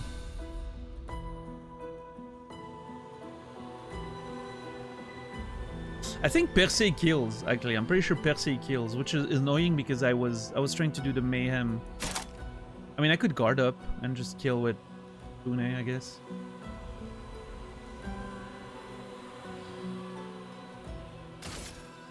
Yeah, I really wanna see the full mayhem with Lune. Shields up! I'm gonna intentionally not kill there, just so I can do the mayhem now. Full mayhem, 4 stains. Let's see what it does. Prepare to meet your end. Nice. Oh. Oh. The victory screen is the best part of the song on a loop. Oh my god. I wanna erect a shrine to the music director of this game. What a decision to make this part the victory screen.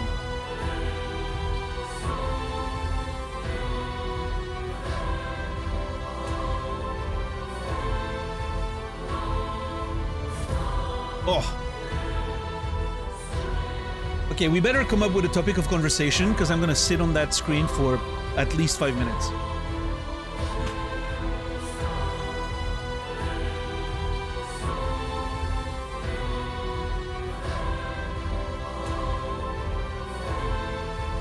Niall spending most of the fight at 1 HP, right? She got hit once at the beginning of the fight, got down to 1 HP, and then just got away with it.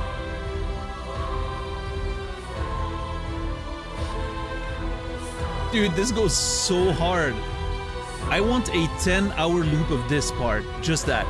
Just this victory screen loop. 10-hour mix.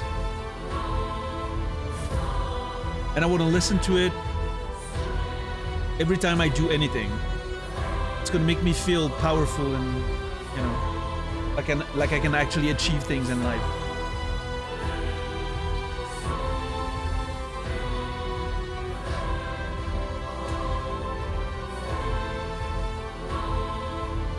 What's up, Fritz?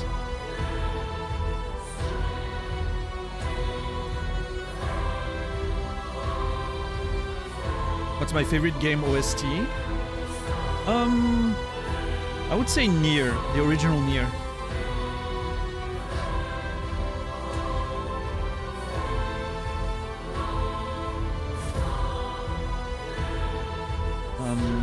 Final Fantasy VIII ranks pretty high as well. But the original Nier, Final Fantasy VIII, Chrono Cross is pretty good, but maybe a little less consistent, I would say. Yeah, I think Nier, the original Nier is just incredible.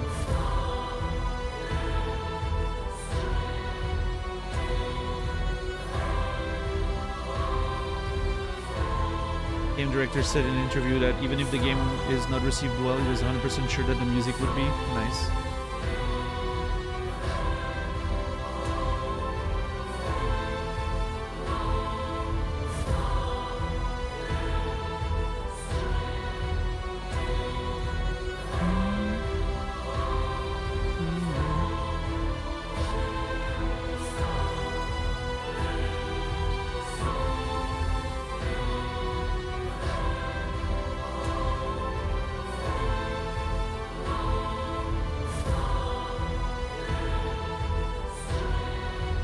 I cannot believe how good this is. What a loop.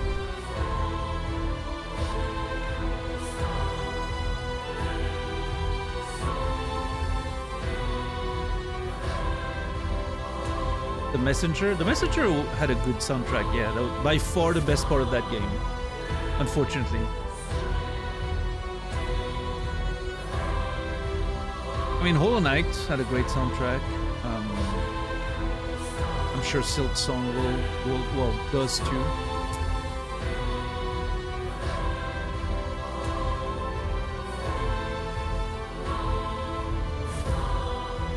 Disco Elysium, beautiful soundtrack as well.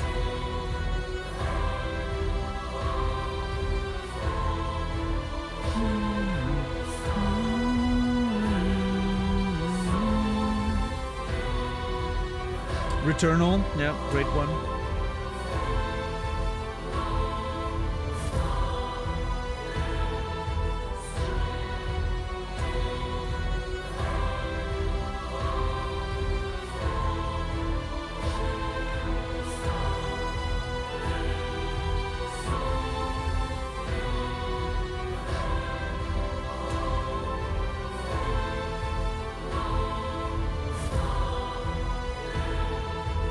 Outer Wilds, great one, yeah, yeah.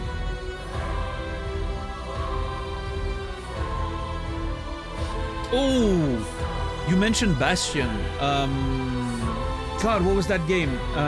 Pyre. Holy fuck. Pyre by Supergiant Studios. Holy shit. The soundtrack of Pyre, absolutely godlike. Maybe one of the top 5 as well. In fact, there's an argument that Pyre is my favorite soundtrack of all time. I just didn't think about it because I've played it somewhat recently this year, and it was sort of a short thing, right? I played it for like 4 days and that was it. But man, that soundtrack was amazing. Holy shit. Pyre is probably my biggest regret in terms of a game I wish I had streamed. It would have done terribly, numbers-wise and everything, but fuck, this game was a masterpiece. Holy shit.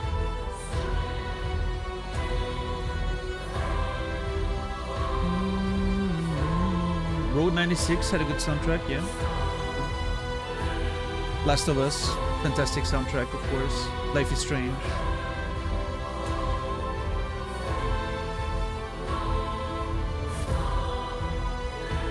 Yeah, Quasi. I'm not a huge fan of Supergiant games. I didn't like Bastion very much. I still need to play Transistor. I remember trying it back when it came out and I was like, I don't think I'm in the mood for that, and I just never returned to it. And then I played Hades, of course, which I thought was alright. I was ultimately pretty disappointed with Hades, especially like in terms of like storytelling, but it was okay. The gameplay was fun, I thought. So my expectations for Pyre were pretty low, admittedly. But man, holy fuck, what a game.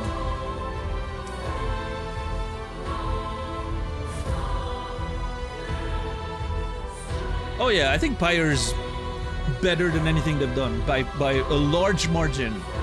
I don't think it's even close.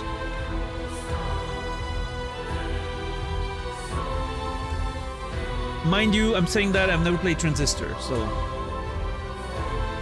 But yeah, based on everything else that I've played from them, Pyre is so far above everything else. Yeah, Tunic's soundtrack was great. I wish I enjoyed the game more. Yeah, Scratch, that sounds like a good time.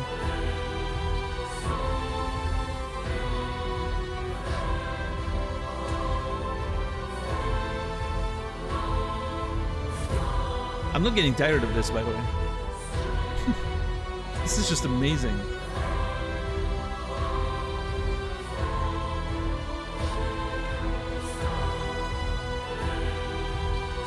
This may be the best 10-second loop I've ever heard in a video game.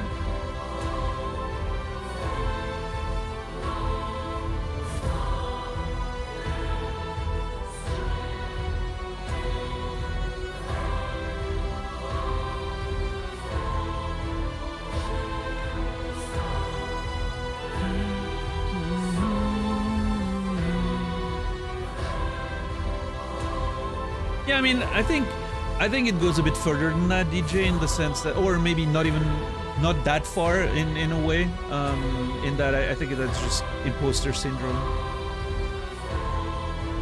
But what you're talking about probably plays a part into that. Yes.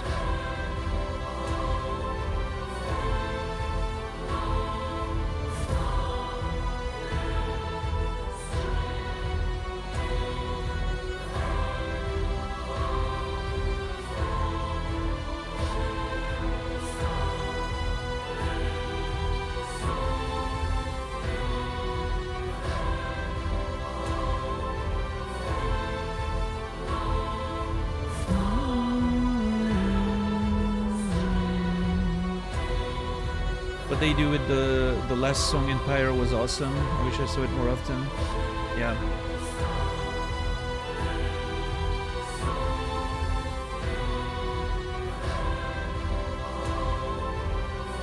I mean, everything in Pyre was just...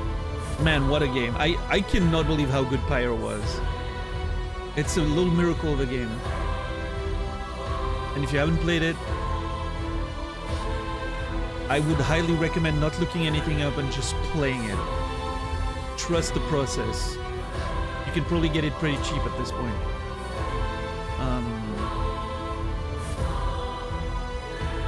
It probably comes up in sales for like a couple bucks sometimes, so it's very much worth trying without knowing anything about it.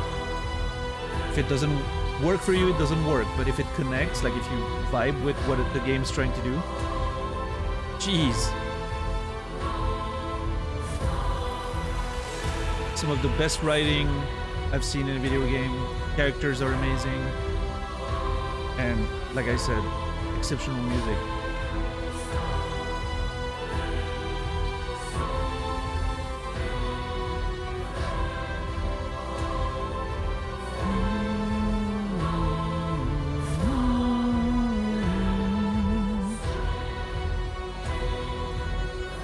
Alright, this seems like a good time to open my window.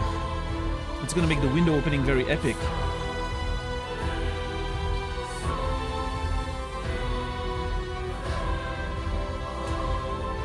I don't want to start anything that I don't expect to finish before Hades 2. Pyre is pretty short. You can finish it in a couple days, like a normal person with. I finished it in less than a week, right? It was like 4 days, I think, of pretty intense play. But I expect a normal person to be able to finish Pyre in a couple days. In fact, I would assume some people could finish it in one sitting.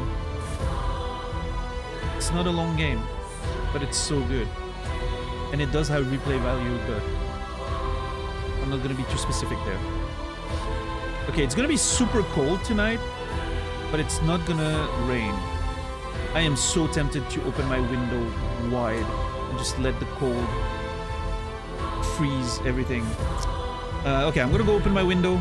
I will be right back. It's gonna take me 30 seconds. Thank you for being here. I'll see you guys in 30 seconds. Enjoy the music.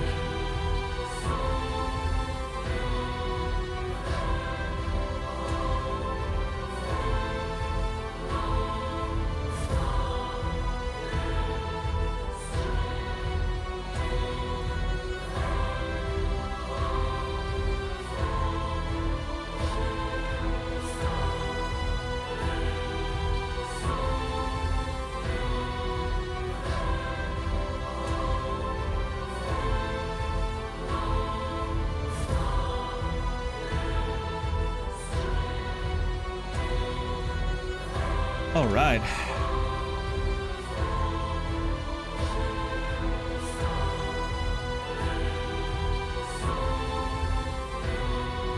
Play more PoE 2, get back to fighting games. Rise of the Golden Idol. Is that...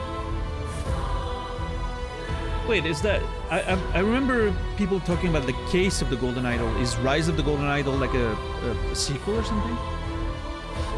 Sequel, okay. Fair enough.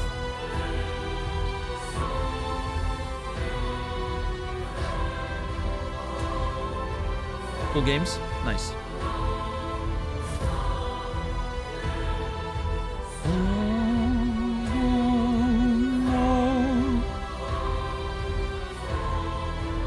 Alright, I think it's time we move on from this screen. I'm very sad. I could be listening to this all day.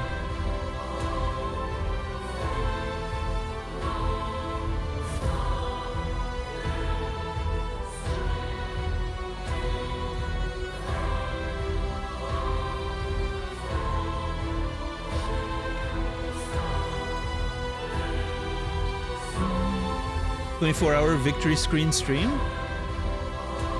I wouldn't get tired of it, let me tell you."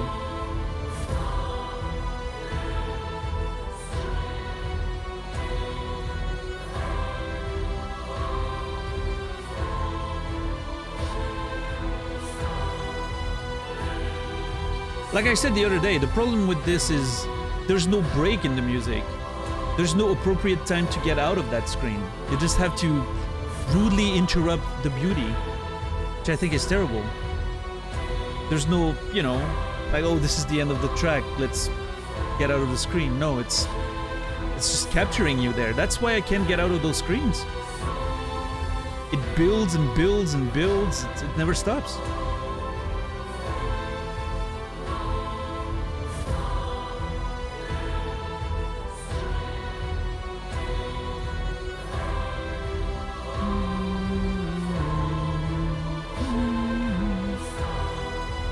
You like the battle reports? Yeah, I think they're interesting. Makes me ashamed of all the damage I've received, but... Hey, 14 successful parries. We take those.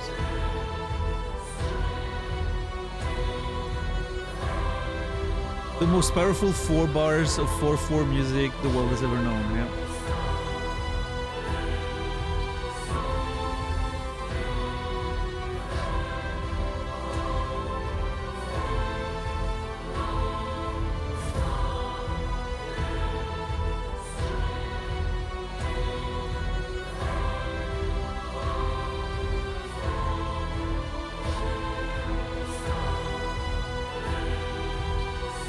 We didn't talk about the trolley problem with such OST. Yeah, that would have been a good background. It would make the trolley problem much more epic, don't you think? Alright, let's move on. I'm very sad. I'm legitimately sad to move on from this screen.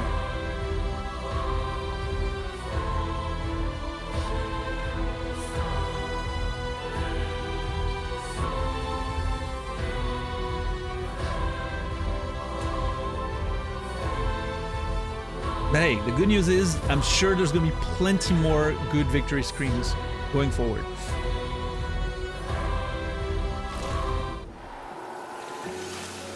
Heartbreaking. Feels like my brain just stopped.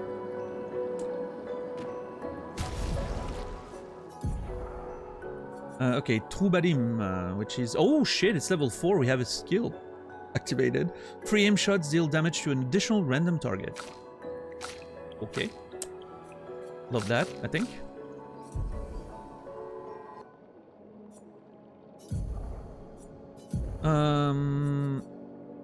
Oh, okay, yeah, it's a big increase in damage. Oh, yeah. Oh, it's such a huge increase in damage. The free shot thing, I don't think it matters too much, but I'll take it.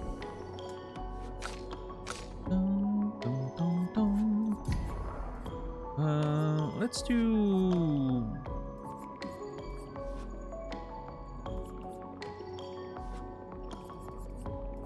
What can I do here?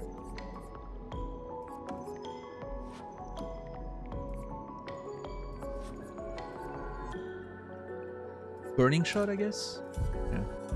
It synergizes with itself. Heal. Nice, everyone's perfectly clean all of a sudden again. And I have a bunch of recode, which is good.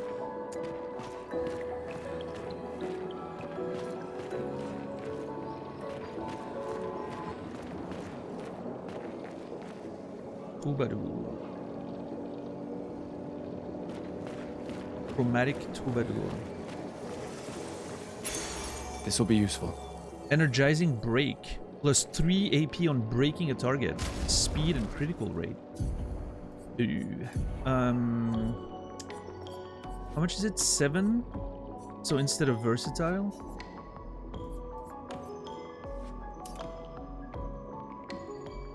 Keep stacking that critical rate on Lune, I think.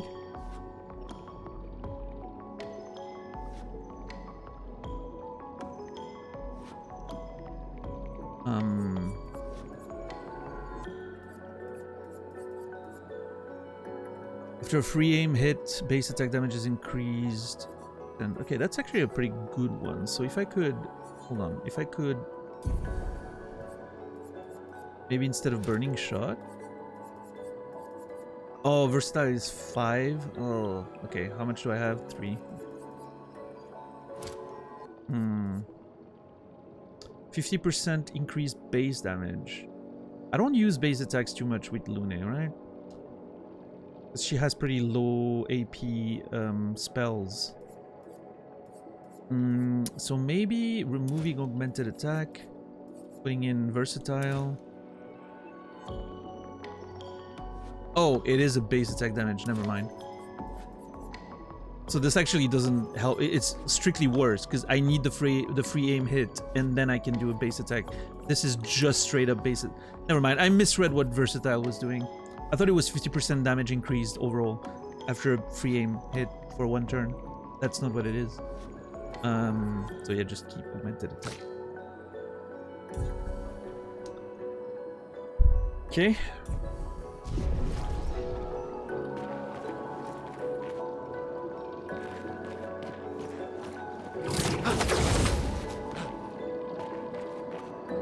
And that's it. We did a little run around and we're free to go. Hell yeah. Very good. I still have a chroma elixir. And still keep pushing forward.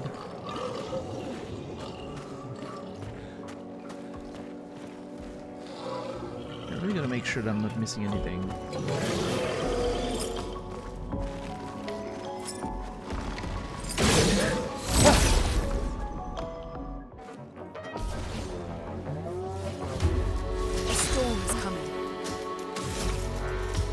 Okay, so if I hit this, it's gonna also hit the other enemy, if I'm not mistaken. Nice. Doesn't do a lot of damage, but it's an interesting little thing. Set up Mael.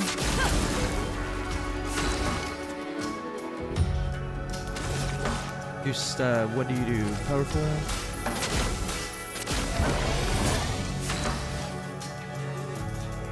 Why is the game always thinking that... It's always switching to the keyboard and mouse controls. That was very annoying. Okay, switch to Virtuose.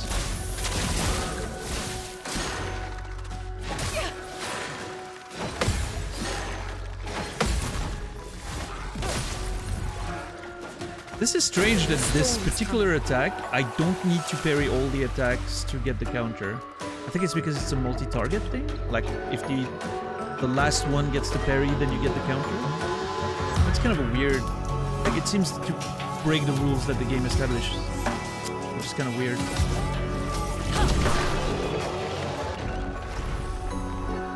Alright, nice. What's up, Tenzi? Welcome in. Careful with the rules of the channel, but welcome in nonetheless.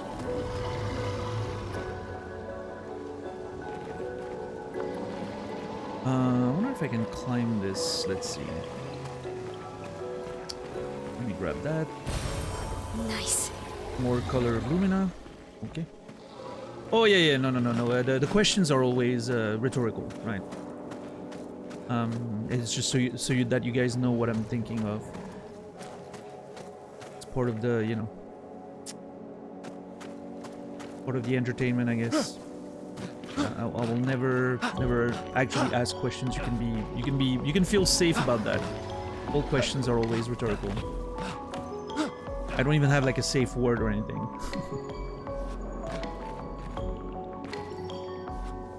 No help will ever be asked for around here.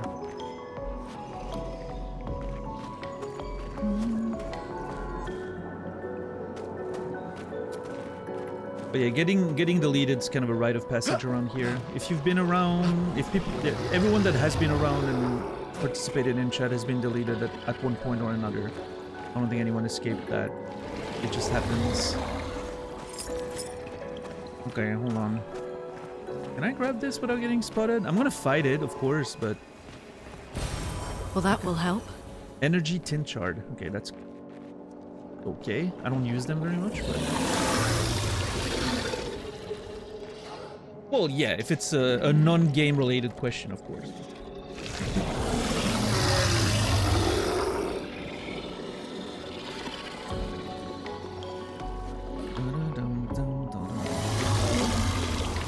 Wide, and that's a wide lad.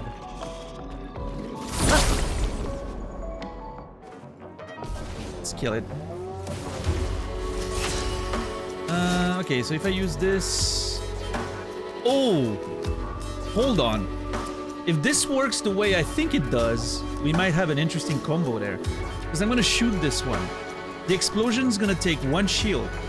Then the trigger of my free aim attack, you know, like targets or random enemies, is gonna take the 2nd shield. Which means if I'm correct, and if the rules are applied properly, I'm gonna break the shield in 1 hit. Yep, that's exactly what it did. Awesome.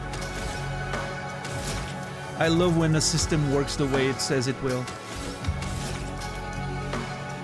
In fact, I could probably kill this one and get more AP.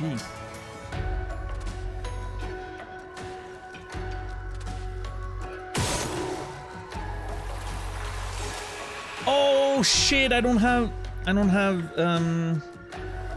the Lumina to get more AP on kill. God damn it, I screwed myself. Oh, never mind. Immolation's 2 AP. I thought it was 3. Nope. We're all good. Oh, wait. I didn't see there was another nerd here. Ah, fuck. Anyway, doesn't matter. I don't have enough AP now. I'm just gonna apply the burn. Feel the burn. Gustav's gonna shoot this one. Gustav, do you have the thing? I don't know. I wish there was a way to... I wish there was a way to look at what I have equipped.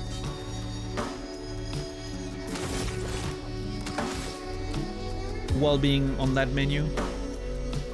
In the middle of battle. Because I'm not sure what passives I have right now. I don't think there's a way to see it. Yeah. Shit. Okay, I'm gonna hope he has it. It did. Okay, nice. Okay. Dead energy. That's the one.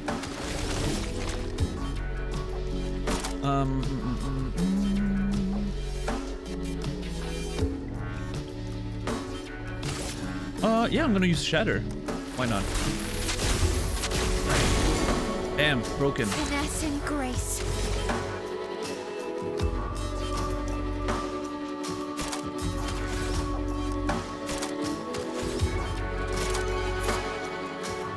I guess get to Virtuose again, but I mean, I don't know why I'm thinking it's gonna die before it can act again.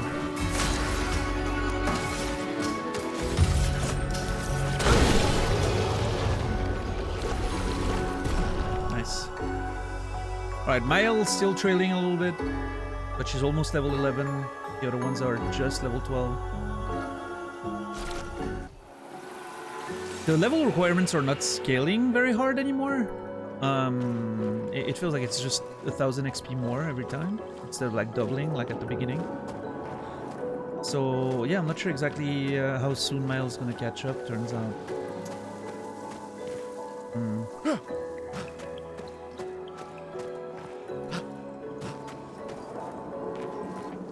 It's fine. It's fine. Not everyone needs to be the same level. It pleases my brain when everyone's on the same level, but it's not that important. Yeah.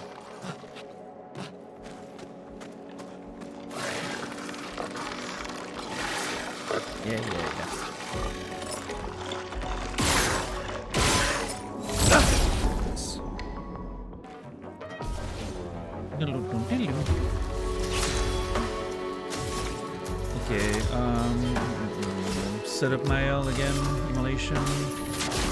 Feel the burn. Powerful.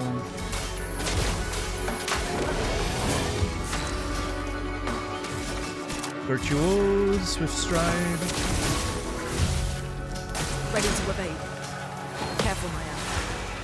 Brace yourselves. Oh! Damn, those counterattacks really hurt. Holy fuck.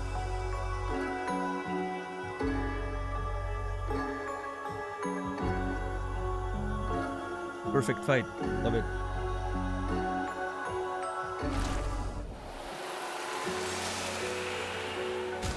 Did Gustav have the... Which one is it? No, augmented counter. It did not have it. I think augmented counter should be on every character, honestly. Instead of burning shot here.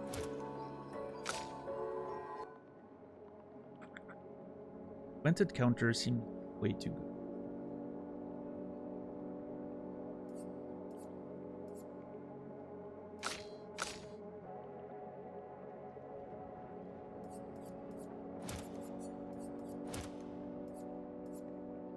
Yeah.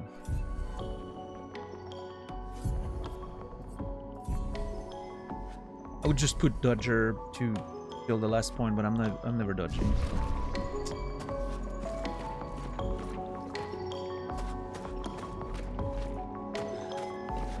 Okay, I think we did the whole run around. I think we've explored everything. We've been up there. Cool. I think that's it. Alright, I'm gonna hit the flag and then we'll progress in that direction. Cool, cool.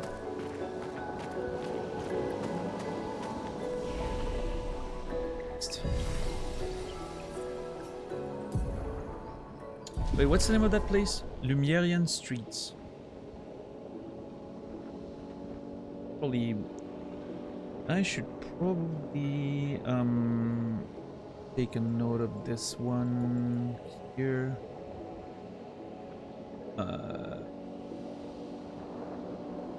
Lumerian Streets. Oh, that's not what I wanted to do. There we go.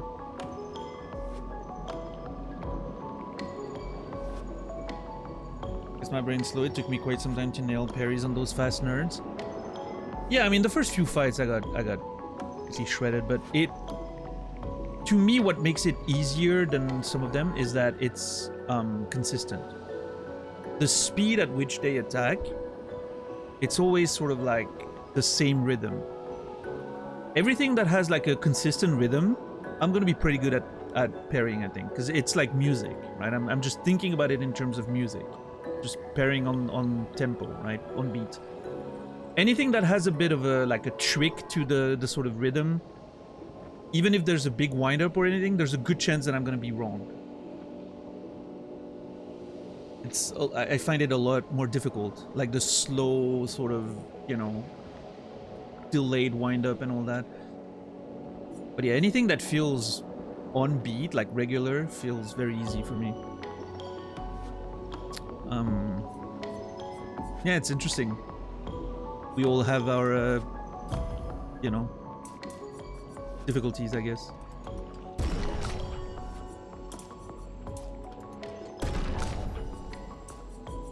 I'm gonna keep leveling up. 40% critical rate right now.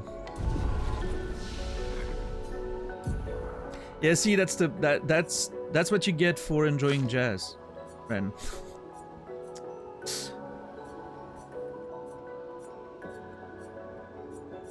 Feels deserved, honestly.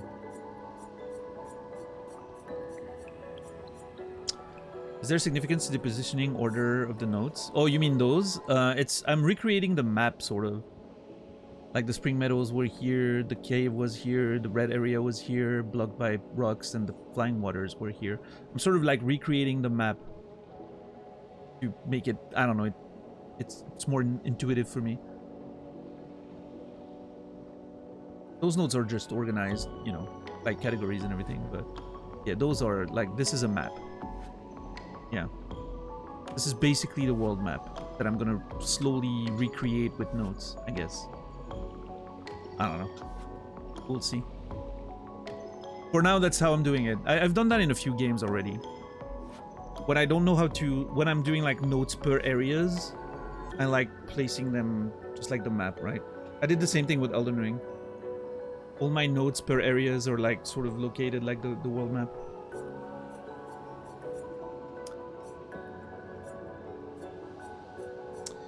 Okay, I think I'm going to take Breaking Rules here. Low single target physical damage, 2 hits destroys all the shields and you gain AP per shields. That seems awesome.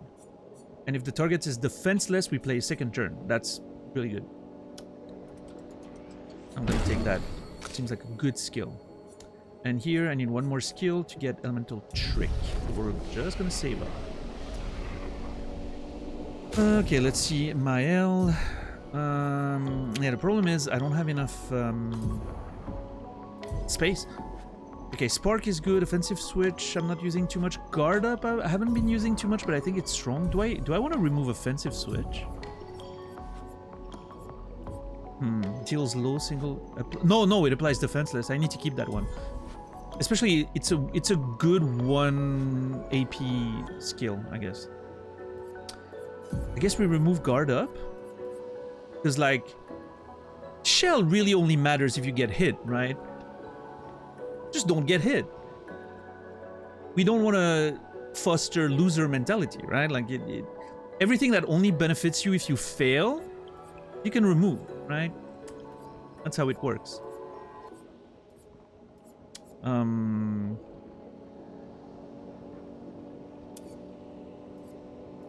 Yeah, let's do that.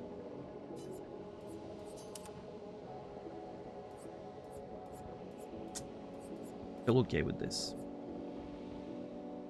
I'm gonna have to organize my skills someday.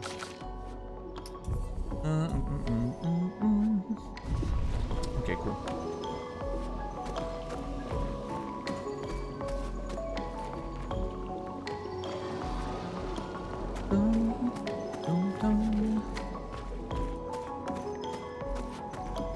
Right, so we go straight here.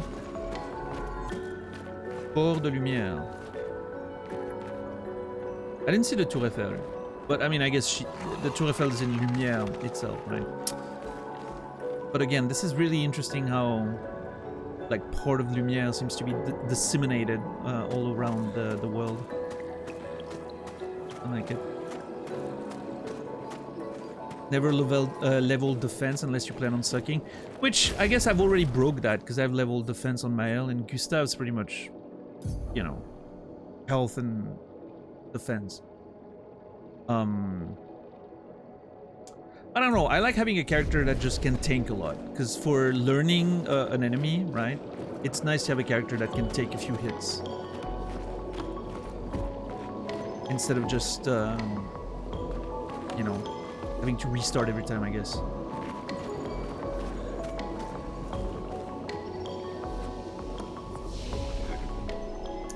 Flower field.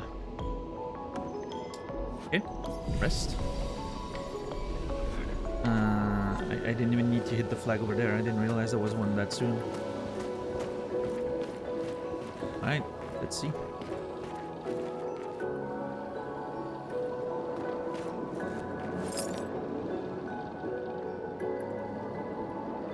This looks like something out of Subnautica.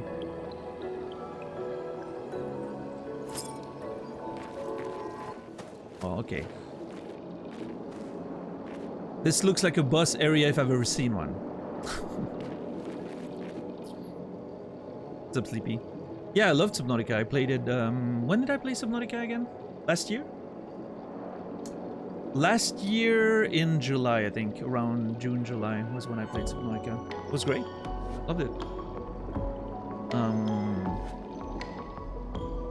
I do need to play Below Zero still. I think it's gonna have to happen at some point because I've been thinking about the permadeath system we have, and I've been missing it. So basically, what we do, Sleepy, when I play like a sort of survival-ish game or something that I want to have like a permadeath aspect to, but without being as punishing as a real permadeath mode. We have a whole system on the channel where I have an overlay with coins, like a coin flip, right? And for instance, like, let's say for Subnautica we had 3 coins. So every time I died in the game, I would flip the 3 coins. If one of them comes up green, it's like green-red, right? If one of them comes up green, we're good.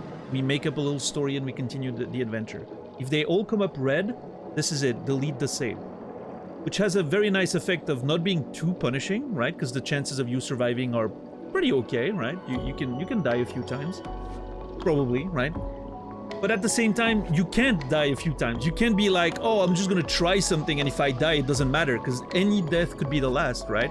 So it adds all the pressure of permadeath for the immersion and all that, but a little more forgiving in terms of, you know, you potentially have more chances of being able to continue, which for a stream like mine that does like long form storytelling stuff, it's probably better, right? But in fact, in Subnautica, we only died once. We had only one coin flip in Subnautica, and I died literally like 3 meters away from my submarine. I survived all the challenges the game had to offer, and I just died because I lost track of my my oxygen while I was farming for stones or something. That was ridiculous. We did the same thing for Fallout 4. When I played Fallout 4, we also had a permadeath system. This one we died a lot. But we never permadeathed. We had 4 coins for this one, which means the chances of surviving were higher. But still, lots of tension. It was really interesting. Definitely made the game much more interesting than I would have found it otherwise. But not interesting enough for me to finish it.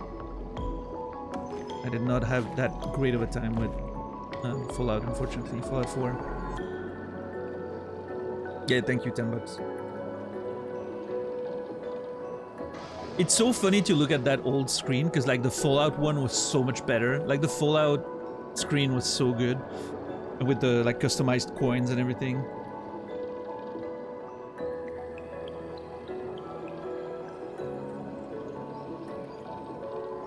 But yeah, I think Subnautica 2, Subnautica Below Zero is gonna be the next time we bring the coins. And then Subnautica 2 whenever it comes out, which hopefully it does eventually. We can revamp it for next time. Yeah, I don't know. We'll have to, I'll have to talk to Rasta about it. I don't know what we can do as far as Subnautica goes in terms, for flavor. I'm not sure. Something that's flat, that evokes... Oh, maybe like a shell? Like a seashell? That'd be funny. Like a flat-ish seashell.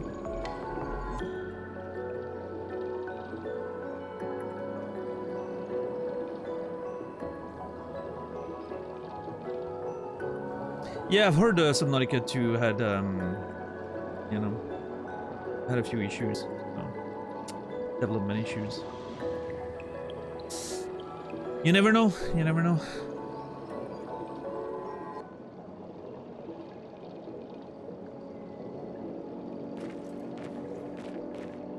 I think it'll turn out fine. It was far enough in development until it happened.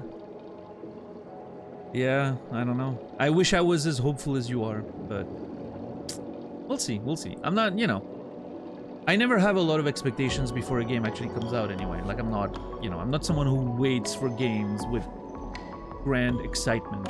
I just wait until the game comes out and then I play it and then I make up my own mind, right? Unless it's so bad that everyone's just talking about how bad it is, then I just don't even play it ever, right? But yeah, exactly, Quasi. I feel the same about the Disco successors. If one of them, if they all suck, whatever, right? I didn't have any expectations. If one of them or more of them are amazing, great. Good video games to play, right? Yeah.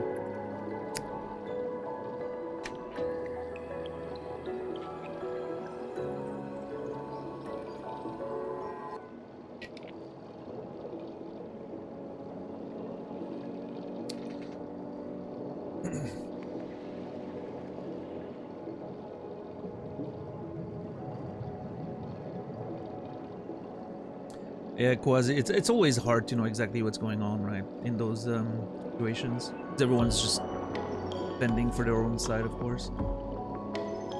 And although I typically tend to side with devs over publishers by default if I don't have all the information, because, I don't know, devs typically, not always, but typically are passionate about, making a good product, and publishers have other interests in mind, financial, right?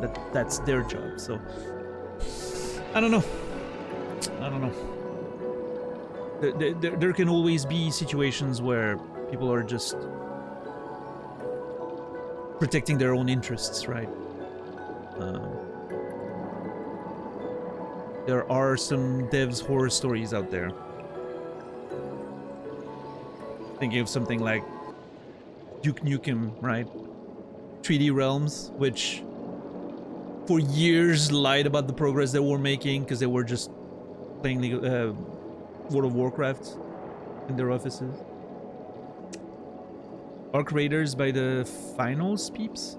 Wait, Arc Raiders, is that an ARPG? Or am I confused with something else? Extraction shooter, okay, never mind.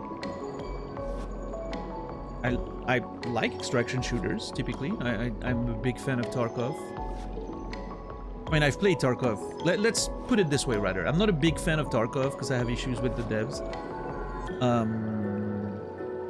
But I've played 2.5 thousand hours of Tarkov, so... Played a whole bunch of Tarkov. Third-person multiplayer? Ooh, I don't know how I feel about that, but... we'll see. I'll look into it. I have too many games I'm playing right now anyway, so... I've gotten back into League of Legends recently, so I've been playing a whole lot of League of Legends, although I haven't played in 3 days right now. I've been busy doing other things, but yeah. I do want to play more League of Legends. Comes out October 30th. Oh, okay. I'll play it. I'll play it next year or something. I'm not in a hurry, for sure.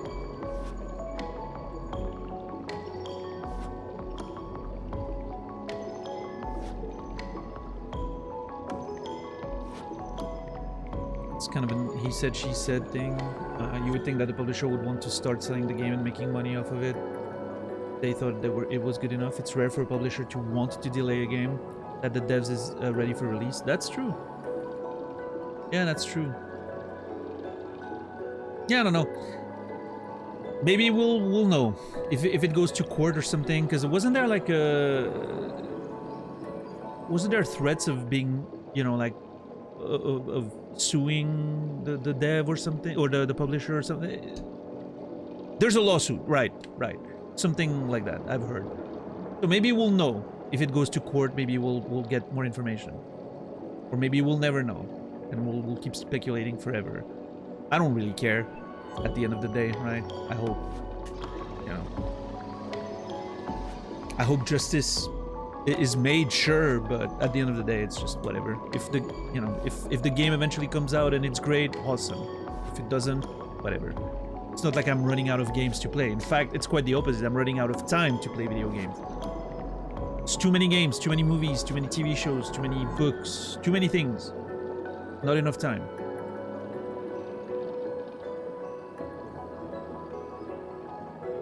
So I don't, it's not like I wish that games suck so that I don't have to play them, but it's just like I'm not going to be sad about it.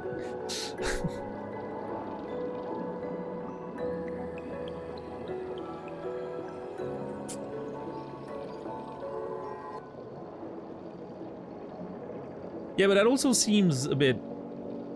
I don't know, it could be true, right, Sleepy? I'm not saying it's not, but it seems like a bit of a weird excuse. It's like...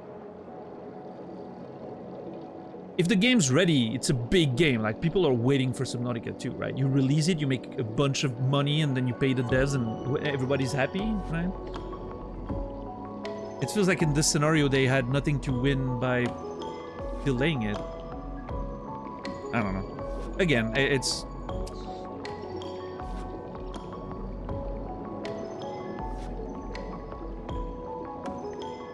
It's a really big bonus. Fair enough. I don't know. Like I said, well, maybe one day we'll know.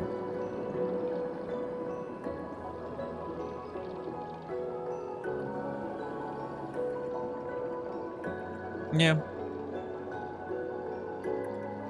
Yeah, we'll see. Speculation, right?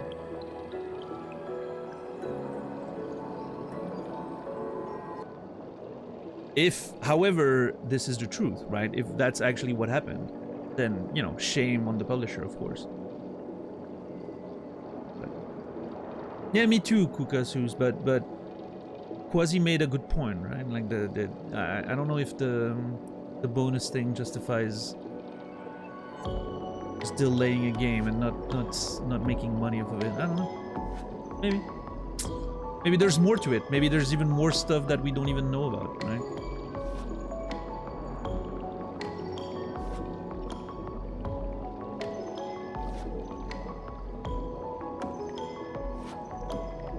Again, it's, you know, I like talking about video games news and all that, but like it's not something I'm invested in outside of talking about it just for the sake of conversation. We never know. I'll probably never think about it ever again.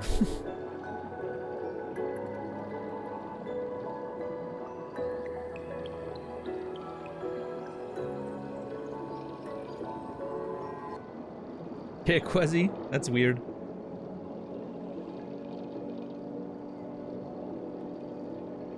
Right, Dax, yeah.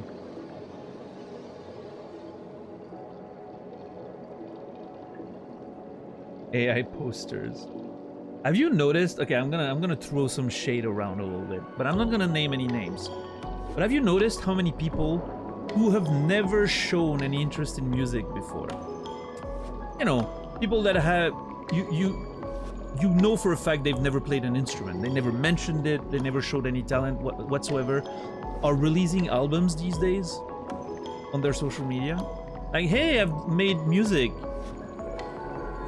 Kind of weird that it all happened in the past couple of years, isn't it?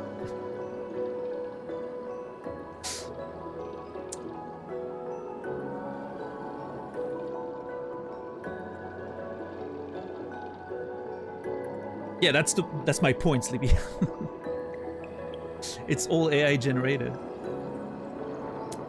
I just think it's funny because it's like I've never seen you make music. Like I've never seen you talk about music before. Not once.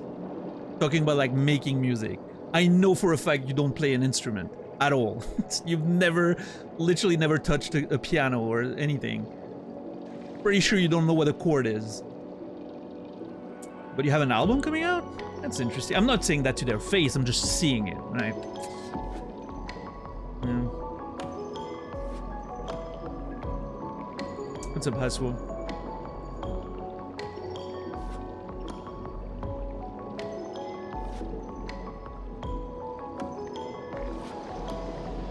Yeah, Dax.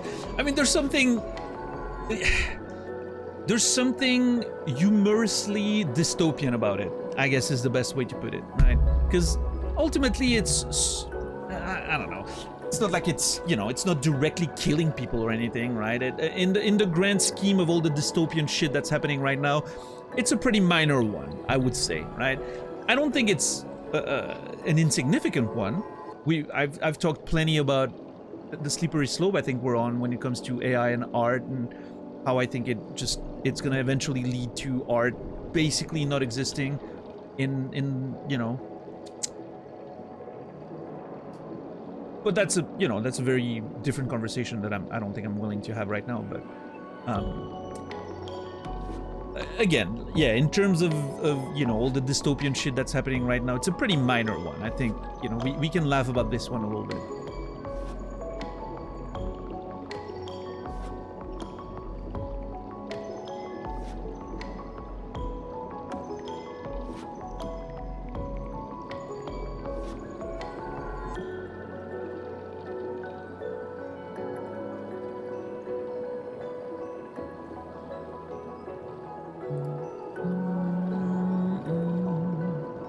AI will train itself on AI prompts and eventually eat itself alive. Yeah, I don't know.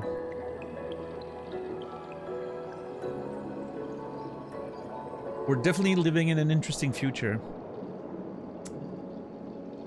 This is not the future I thought we would live in when I was a kid, that's for sure. The present is not the future I imagined as a kid, is what I'm trying to say. I'm sure you get it.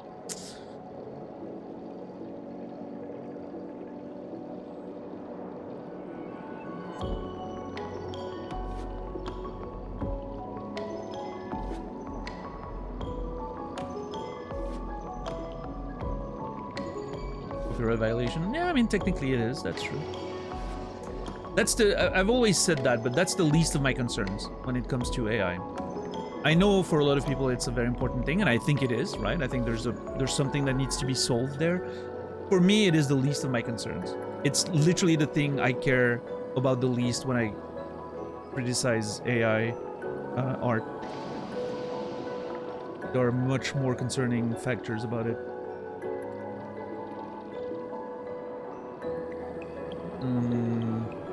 Because I think copyright, you know, copyright laws are something that needs to be thought, right? It needs to be adapted to the modern world. I already think it's, you know, it's already like sort of struggling to keep up with the times. Like, I mean, look at what I'm doing right now. Technically, I am currently, you know, breaking the terms of use of that most video games would have, right? I don't know this one specifically, but technically streaming a video game on Twitch is a gray area when it comes to, you know, reproduction laws and licensing laws, so.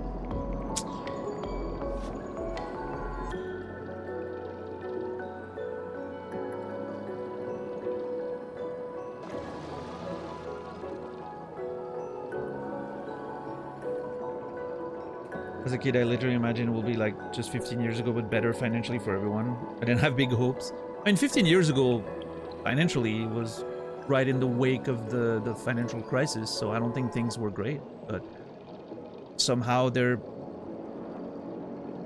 definitely not better now. Yeah, I don't know. 15 years ago, I thought we'd have UBI right now. I was foolish enough to imagine that this is where the future was gonna go. UBI, automation of like actual tasks that need to be automated so that people don't have to do them anymore. Better, you know, social services for everyone, less homelessness, less unemployment, less violence, better gun laws, all that stuff, you know? That's what I was hoping for. How foolish I was in my young age.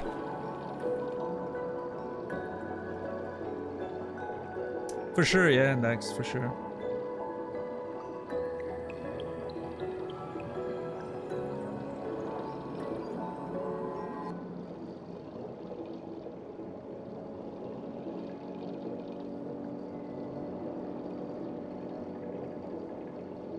It's not foolish to hope, better than giving up. I know.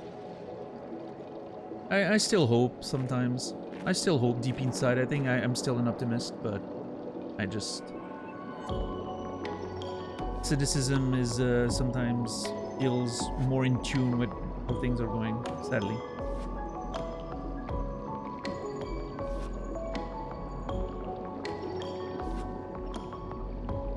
Yeah, that's the thing, Fufox. I think the environmental concerns are not that high on my radar either. They're there. They're higher than I would say copyright, but they're not very high.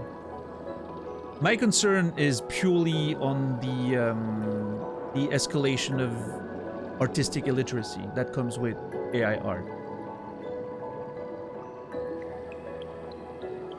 It's the gutting from everything that makes art from the inside, right? And my concern there is that it's not just about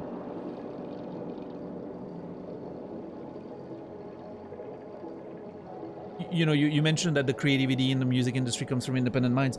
Sure, but the problem there is not the copyright. The problem there is the gutting of what art means. Because that's gonna destroy art as a whole at the end of the slippery slope, right?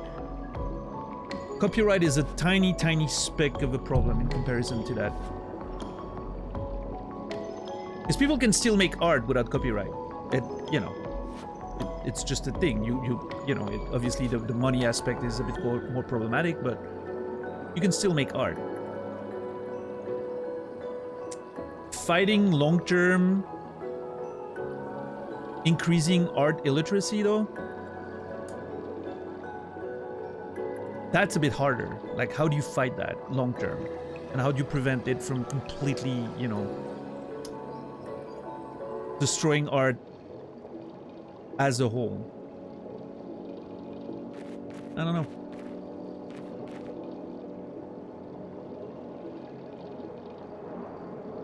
And again, I'm not saying it's not a concern, right? Copyrights, yes, they're a concern. But I don't think it ranks very high for me.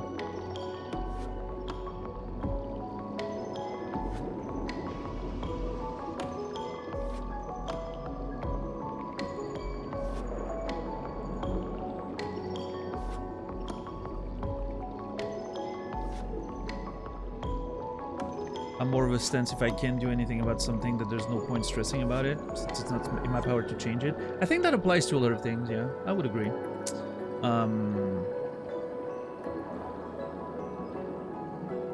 But in this particular case, I'm, you know, it's not something, like I'm not, you know, it's not something that makes me anxious 24/7 or anything.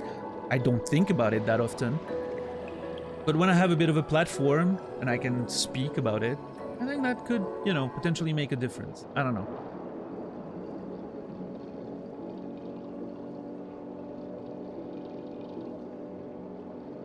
I doubt it's gonna happen, right? But if one person sometimes, one day, hears my rants about, you know, AI art and is like, you know what, instead of doing AI art, how about I actually pick up a pencil or an instrument and I try to make something, you know, real? Then I'll consider all my efforts worth it, even if it's just one person over the course of 10 years. Which again, I doubt it would happen, but you never know.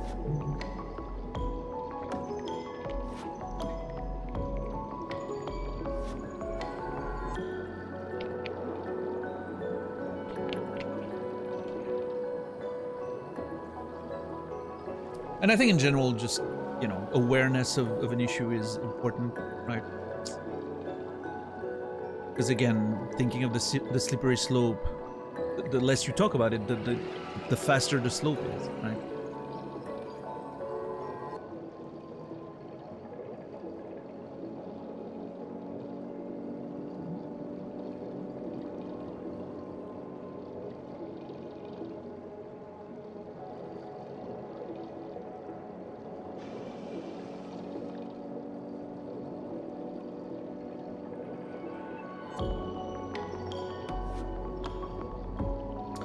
But yeah,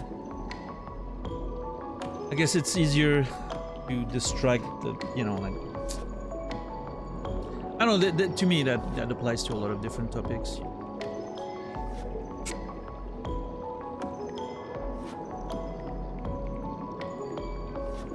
Awareness is a major thing, yeah. It's one of the I would say one of the redeeming qualities of social media. It helps spreading awareness, or at least it can help. At this point, with how much, you know, like how much control is being had on social media, how much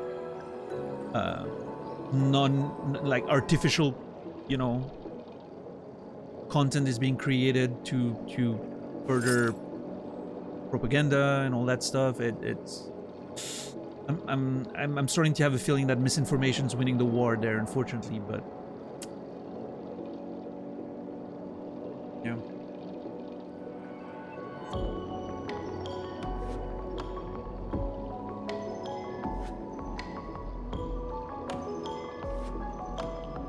It's something I've been thinking about a lot last week, actually.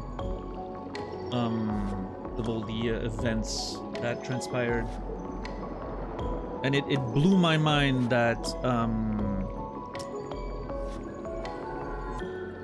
in a context that could have been an opportunity for everyone to just sit down and be like, you know what, maybe we need to talk about gun violence and gun laws, and, you know, this is maybe a good opportunity to have a proper conversation. You know, that slippery slope of gun violence. No, instead everyone's too busy being like, trying to prove that the alleged murderer was on the other side of the political spectrum, right? Everyone's too busy trying to to put the blame on the other side rather than being like, hey, how about we just sit down and, you know, make sure something like that cannot happen again in the future. That tells you everything you need to know about what really matters to them.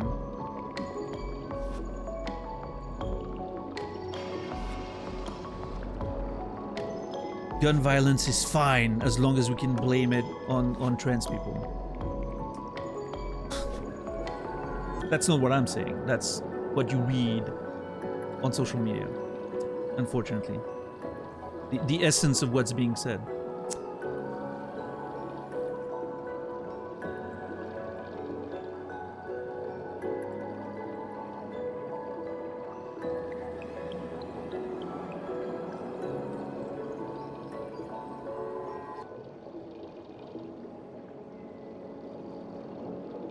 Anyway, how about I fight that boss that's most likely gonna happen down there?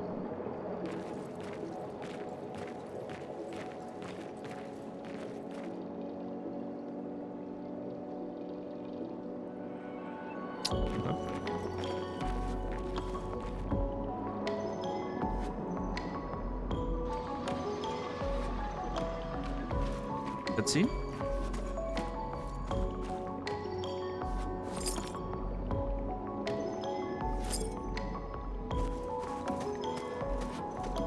There we go.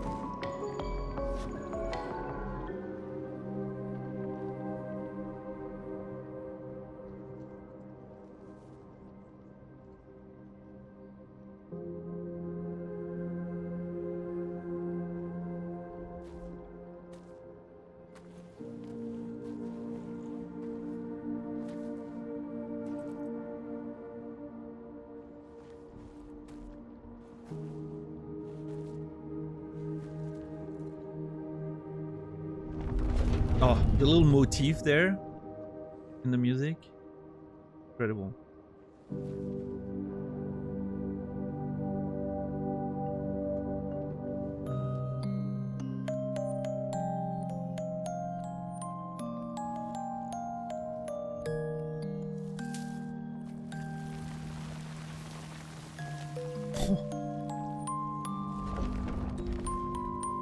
Goosebumps.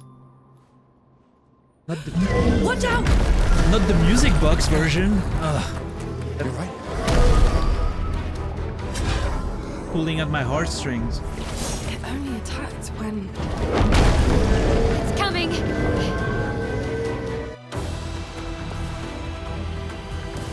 Go blue. Take cover! Oh boy. Oh! Oh! Oh!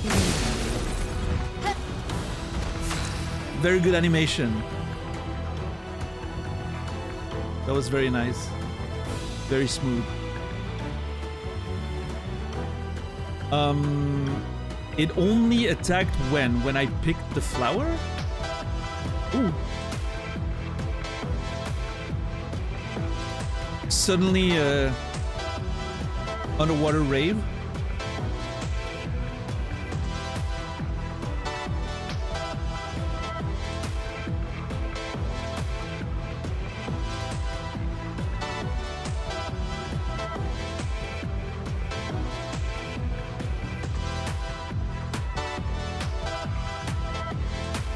Man, the little scene though with the music box version of that you know, that melody and picking the flower and seeing like Sophie sort of disappear. Ah, what a cool moment.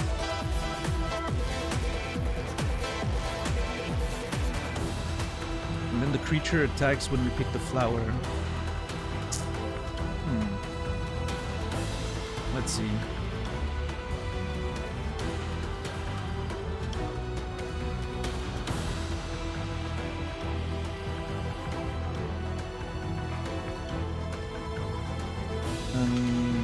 Found a flower reminiscent of Sophie.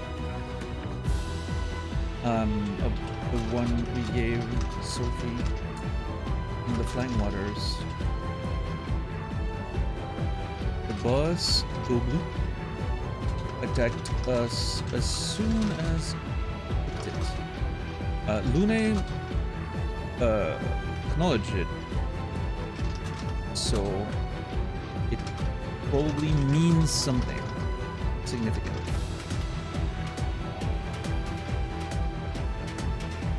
Yeah, for sure, Reki. Absolutely. Lots of different genres and all. Very impressive. Alright, immolation, set up Mael. Feel the burn.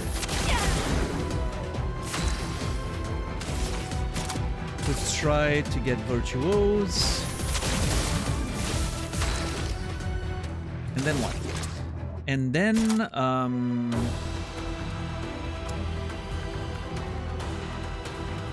I guess powerful? Yeah.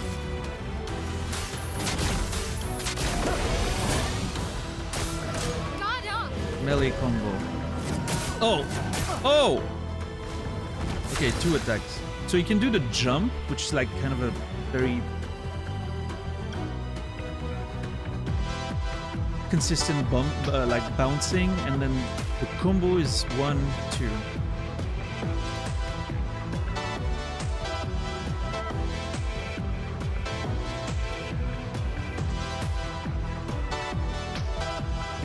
Yeah, Quasi, nice. I mean, I like it. I think it's a good track. I don't know if it ranks amongst my favorite I've heard so far. I typically like those that have a bit more of a... I don't know. Yeah.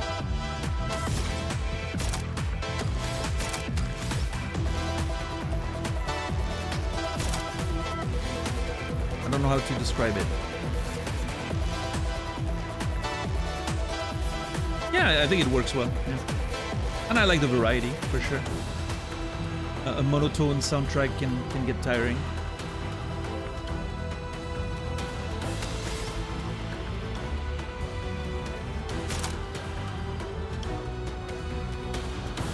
Great range, yep. I think I'm going to use Terminal Transfer, because then I have 2... And then I can use Ice Lance.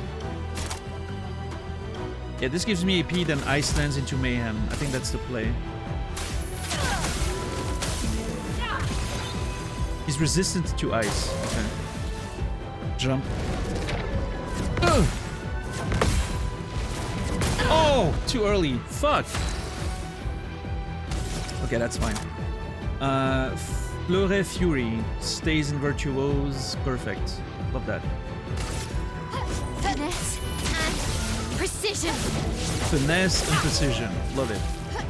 Tons of damage. Beautiful.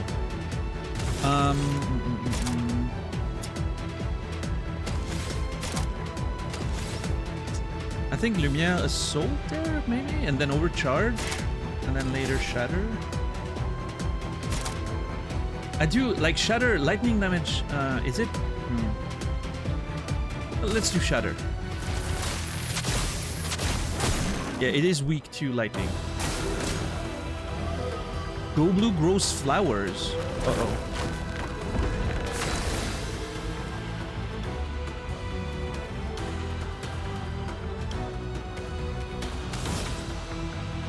Are those... Okay. I don't understand. That feels like a Final Fantasy style mechanic. When you have to hit all those like side things, or it does like a crazy attack. Let's see. Ice Lance, that's 4. Brings me down to 5, 6. I have 3 points that I can use. I have 3 points that I can use. I want to try shooting one, see what it does. Okay.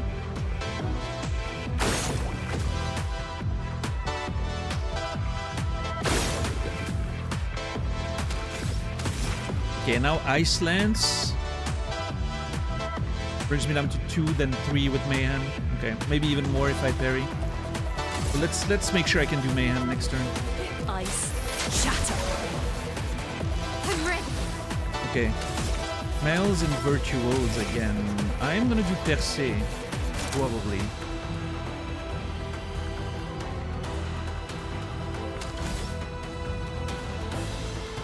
Yeah, I'm gonna do Percé, but I'm gonna use one attack.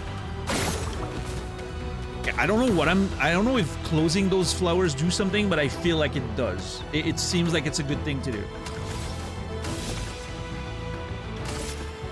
I'm just gonna do it. And then Percé. A precise strike. Okay. Defensive posture. I am not full on overcharge yet. I'm just gonna attack, I guess. I didn't check if he had a weak point. How much do I need for overcharge? 4. I guess I can shoot once and then attack. That's 3 and then 4, even if I don't parry anything. Okay. Yeah, I mean, if he has a weak point, what is it? Is there anything up here? I don't know. I'm just gonna shoot his face, I guess. Okay, doesn't do anything.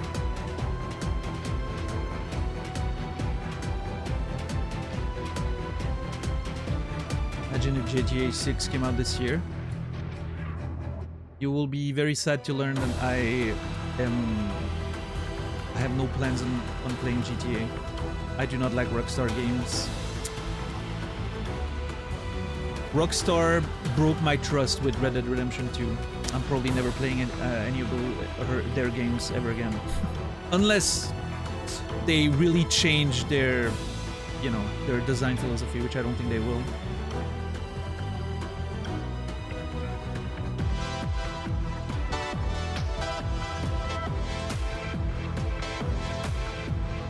Oh, I mean, if you like GTA, Sleepy, you're gonna love Red Dead Redemption 2. My issue with Red Dead 2 was that it had a beautiful open world that felt very alive, more than most games I've ever played. Great cowboy simulator, you know, great like go on a hunting trip, explore the world, take all that in. As soon as you do missions and you try to engage with the story, it completely goes against its own design philosophy. Restrictive missions, you can only walk on a certain path. If you even as much as stray off the path a little bit for 1 second, you get a fail. It's just completely contradictory mission design, which I think has no place in a game with such a beautiful open world. And it completely ruined it for me. It completely ruined the story. It really made me want to never touch a Rockstar game ever again. It was a shame. It really was a shame.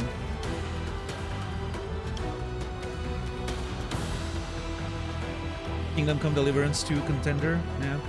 A lot of people have been mentioning Blueprints, even like on random conversations I've seen like on the internet.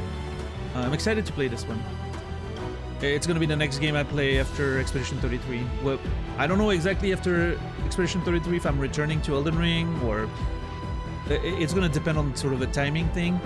But yeah, the next quote-unquote new game we're gonna play on the channel will be Blueprints, whenever that is.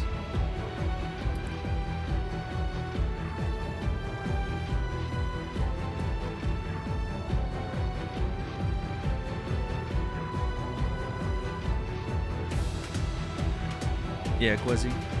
I think it just it didn't bother me too much in the old school like GTAs because they were very much video games, right? They had a very video gamey nature to them, right? Even 5 to a degree, I think, very much feels like you know, a video game in a lot of its mechanics and all that. Red Dead 2 really did the open world simulator, just live in that world extremely well, which I think made the contrast with the missions that much more jarring and annoying to me. But it is what it is. Plenty of people clearly enjoyed it very much, so you know, I may be on a bit of an island there.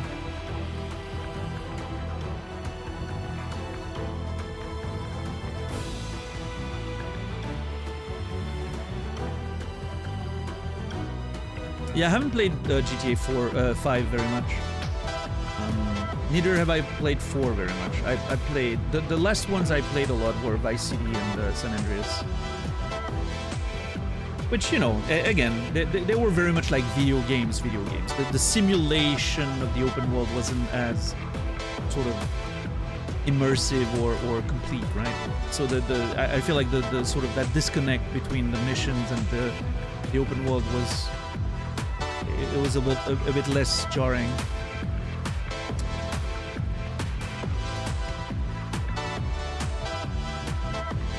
All right, so I think at this point I'm just gonna attack.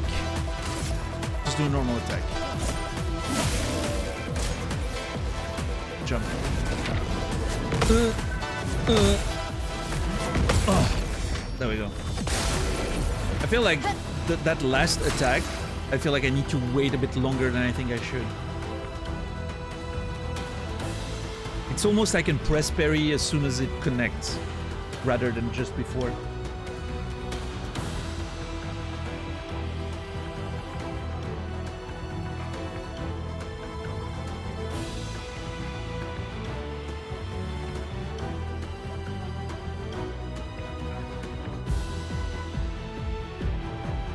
Yes, Sleepy. I think for me the big problem with this specific scenario, more than any other in the game, which why the other ones I kind of sort of glossed over, and this one I was like, yeah, I'm done playing this game. Was that everything about the sort of the language of the game at that moment was about taking things slow. You know, you have a lady on the back of your horse, there's some sweet slow music. It's a beautiful moment. Nothing indicates that you need to hurry up and get to the destination. It felt so offensive to me that this ended up in a game over. I was like, oh man, what a waste of the talent of all the artists that worked on this game. Beautiful music, beautiful visuals, beautiful writing, and then bam, a nonsensical mission failure. Ugh. Oh well.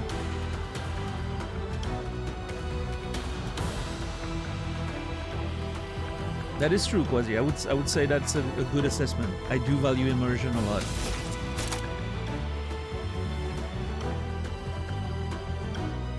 But I think I'm also pretty good at suspending my disbelief for a lot of things. I guess it just depends. There are some things that are gonna break my immersion more than others.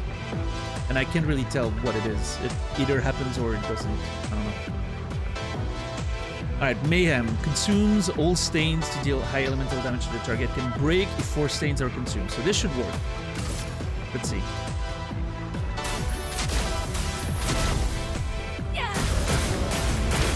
Hell yeah. So good. Love this. My only issue now that he's not on fire. I wish he was on fire. So I guess I'm gonna burn him myself?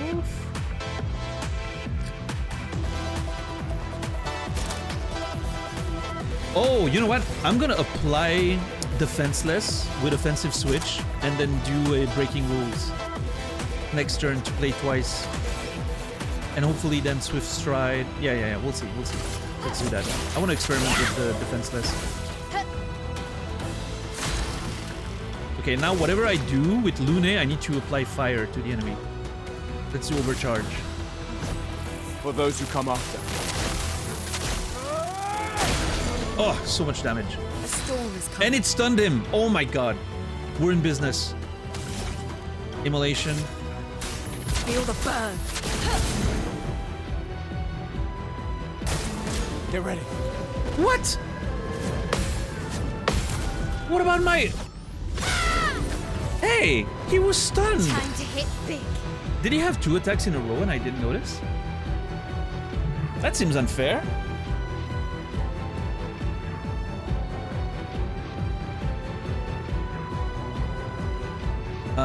Okay, so he is defenseless. So breaking rules should give me an extra turn.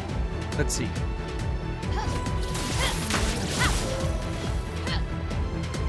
Yep, nice. Love it. Which means now I do Swift Stride, get into Virtuose.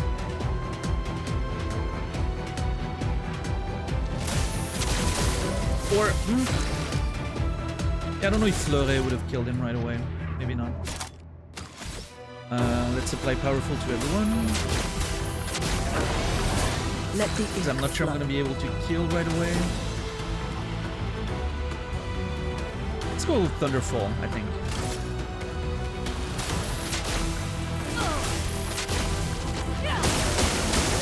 Oh! Nice.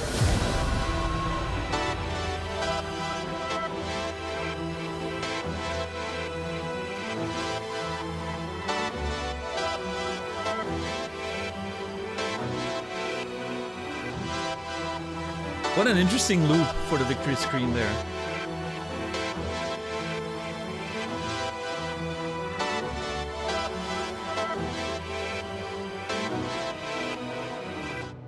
Oh. Oh. Okay.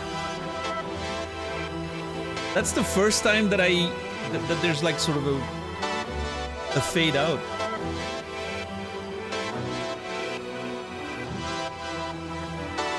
Okay, I got a lot of chroma, I got a shape of health, whatever that is.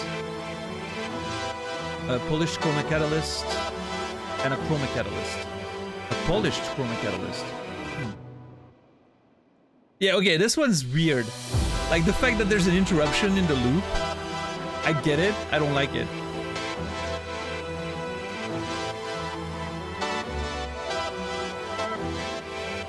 It gives me a way out, though, you're right.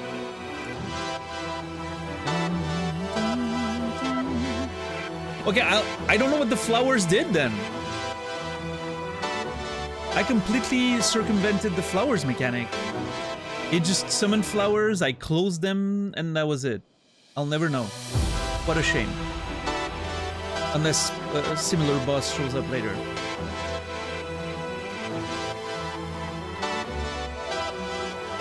No flowers for me, I guess so. I'm gonna say it. I wish the game was harder.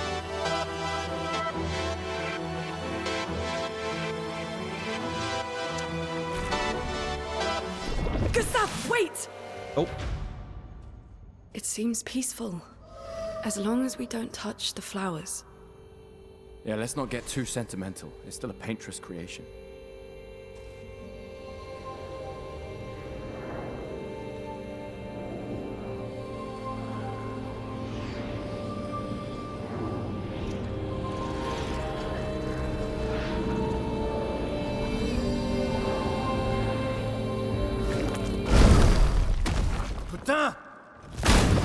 Oh, well. I guess we'll fight it again. Damn, Maya, what was that? It felt familiar somehow. Gustav, we won't understand what's going on if we kill everything that moves. Look, a red tree. The gestural village must be ahead. You know what Nevrons are capable of. She'll be fine.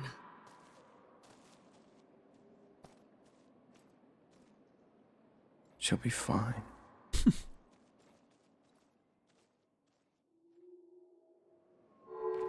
She's a better fighter than you are, Gustav. She'll be fine. Okay, that was interesting. So it wouldn't attack if...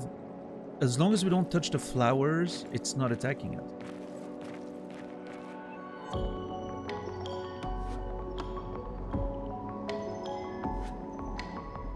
I have another sneeze that doesn't want to come out. And then Amael approached it and said it feels familiar somehow.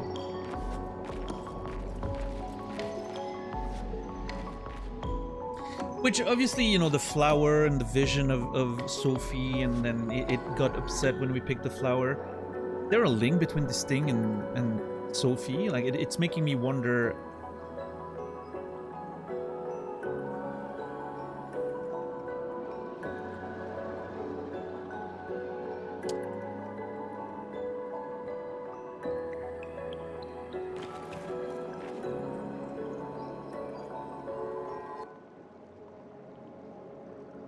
It's making me wonder. I have this sort of thought about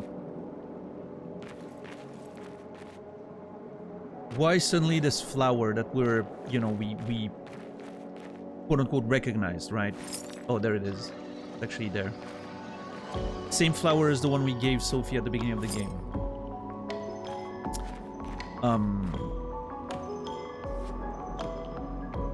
And it's interesting because I'm thinking about that because it's one of the sort of I guess one of the concepts that that I've explored in my first novel, which is what if some of what we're seeing is sort of pulled from our character's memory? That's why some of those environments have like pieces of Lumière in them, because, you know, the expeditions, all the people coming from Lumière, the expedition that, you know, one of the expeditions was like very boat focused or whatever. They had like their boat or whatever, it crashed in the water, and then the entire world around it is, you know, they drowned, probably a lot of them, if their boat crashed or something in the ocean because of a storm. And then the entire world around us is like water, and then there's these little bits and pieces of Lumière, and now a flower, like as if it's pulled from like the memories of the characters, which would explain the sort of dreamlike nature of the world, right? Having that because the world seems very much like a sort of mix and match of different things that seemingly come out of nowhere, right? Which can be explained very, like, first, you know, like on a surface level by, well, the world fractured and just things mixed together in a weird way, right? Sure. But this is a bit more than that. Like, this doesn't look like a realistic place. There's like, we're underwater, but we're not. You know, there's something, a dreamlike quality to all of it. So the world sort of pulling from your memories in a way could explain some of that, right? Could explain yeah, all the little locations looking like Lumière, and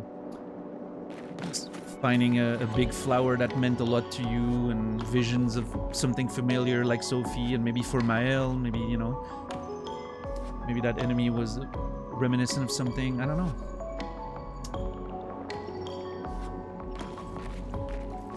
I don't know if there's something to that nature. Maybe I'm gonna take a note about that. Let's see.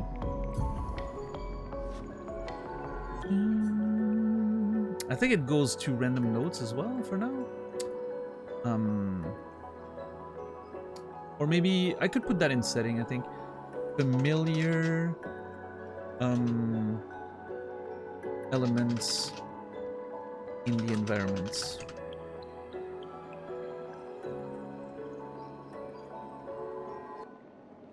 Pieces of yeah, here and there. A flower that looks like the one we gave to Sophie.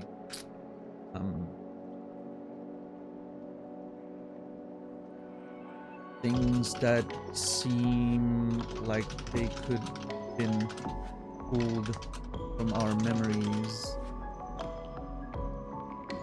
or maybe fears, etc. Like a bit of a sphere thing, right? You guys have read that or seen that? Could that be a power of the Paintress? Using our emotions / memories against us? It's an interesting thought.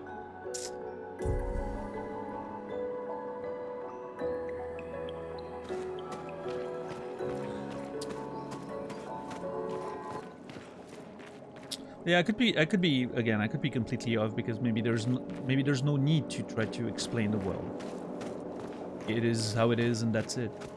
But that's sort of my sort of rational writer's brain is trying to sort of make sense of why things are the way they are. Oh, wait. I'm turned around. I'm not sure. Is that the way back? I feel like this is the way back. There could be a flag on both sides, but I think this is the way back.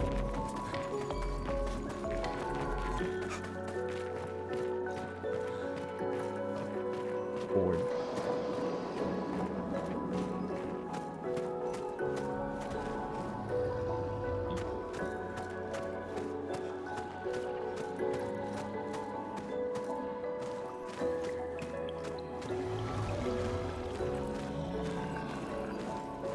That's nice. Yeah, no, same, Fritz. I've mentioned that in the past. I wish a minimap would be helpful.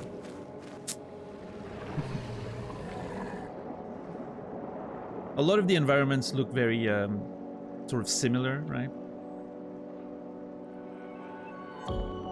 In the same given zone, everything kind of sort of looks the same.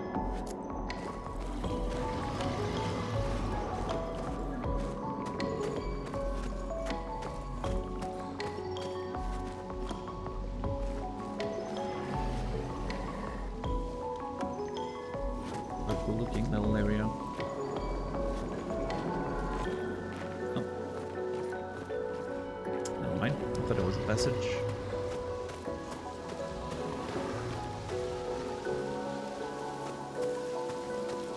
The wind in the leaves, even though we're underwater. Good mark.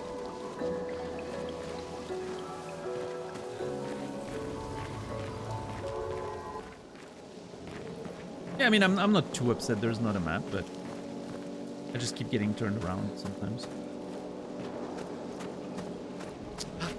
That's just me, I'm not locked in on my direction, I guess. Oh, that's the end of the area.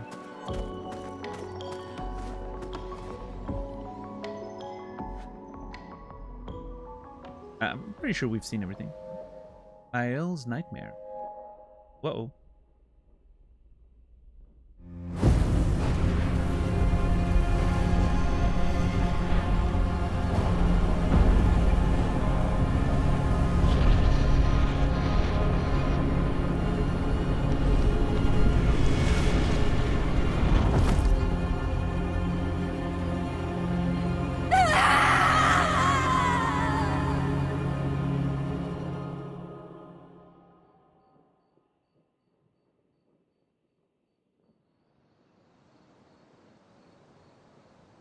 Okay.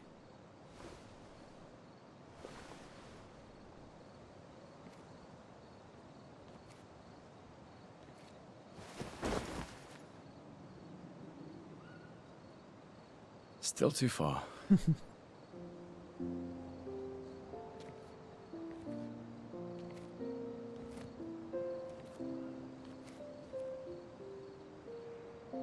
Being out here isn't what I expected. As expected. Hey. You okay? Death out here's not like death in Lumiere, is it? I thought I was used to losing people. I've have a foster child, right? But not like that. On the beach. That man. Yeah. Yeah, I know. Nevrons we were prepared for, but not.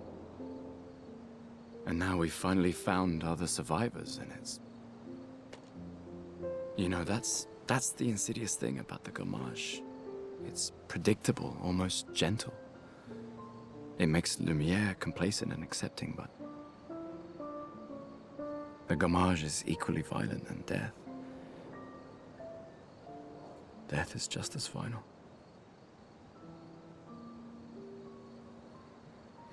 I've been having nightmares. Yeah, me too. Look, if death approaches, I want you to run. No, promise me. Run. Especially if we meet the man from the beach. We can't face him. You see him, you run. Only if you do the same. Oh, I'm running as soon as I see a strand of white hair, trust me. You won't even see me, I'm running so fast. Oh, please, you're an old man. I can outrun you any day. Yeah, right.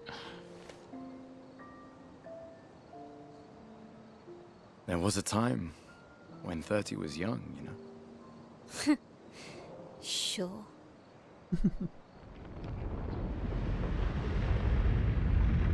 Nope.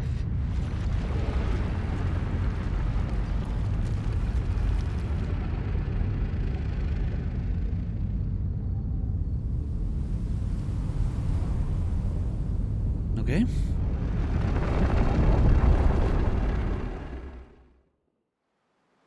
Surprised to find you here. I hope we can trust him. Well, at least we can upgrade our Pictos. I hate that Mael knows that. I know she hung out with the thing before, but the curator. But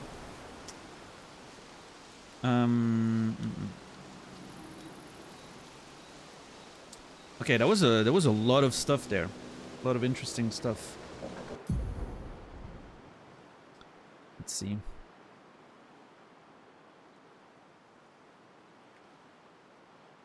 I guess I can make clips. There's like a scene like that I would love to clip, be able to watch it again. It's their face hole. Yeah.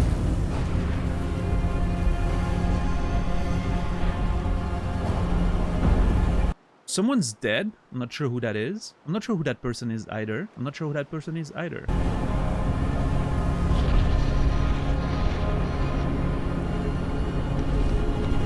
Beachman dude, maybe, but yeah, that's Mael, and she's holding a thing. I'm guessing that's an expedition armband or something. And that's a shot. What a shot, by the way. This, holy fuck, that is great.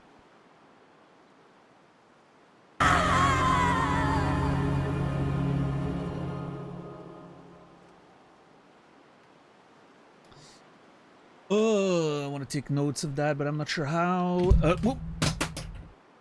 I dropped my controller. I hate fucking. You know what? You know, I missed the time where controllers had cords.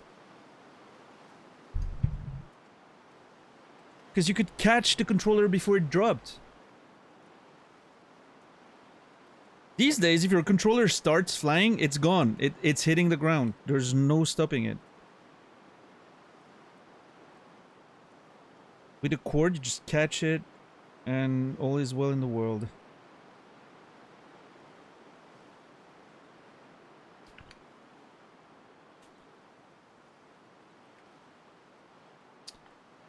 Especially when I throw them, you need therapy. If you throw your controllers for playing video game. Yes. I'm glad we're on the same page.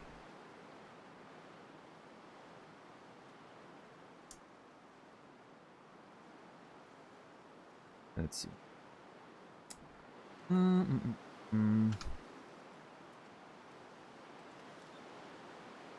Okay, I was a little... I need to upgrade my notes here. Lune seemed very excited to meet Noko and learn of the... and confirm the existence of Jestrals. Suddenly, the mission didn't seem that important anymore. And she, more than anything, wanted to learn. It's an interesting character note. As far as Mael goes, after we fought Goblu in the Flying Waters, Mael approached it, seemingly to see a peaceful interaction. Goblu didn't move away immediately, but eventually Mael said it felt familiar. Also appears that Mael is having weird nightmares. About people killing others.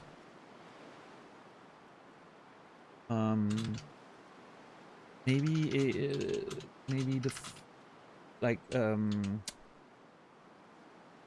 she's like seeing the future, maybe seeing the future or something. Premonitions is the word I was looking for. Promotion. No, premonitions.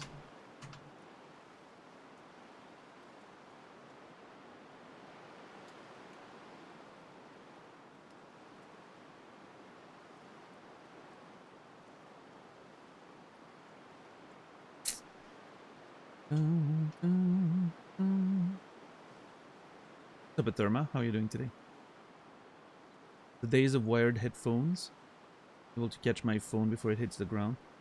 That's not a problem I'm very familiar with. I've never really used.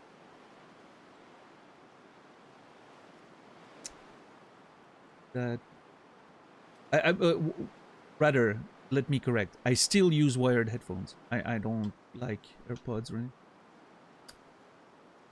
I always use wired audio equipment.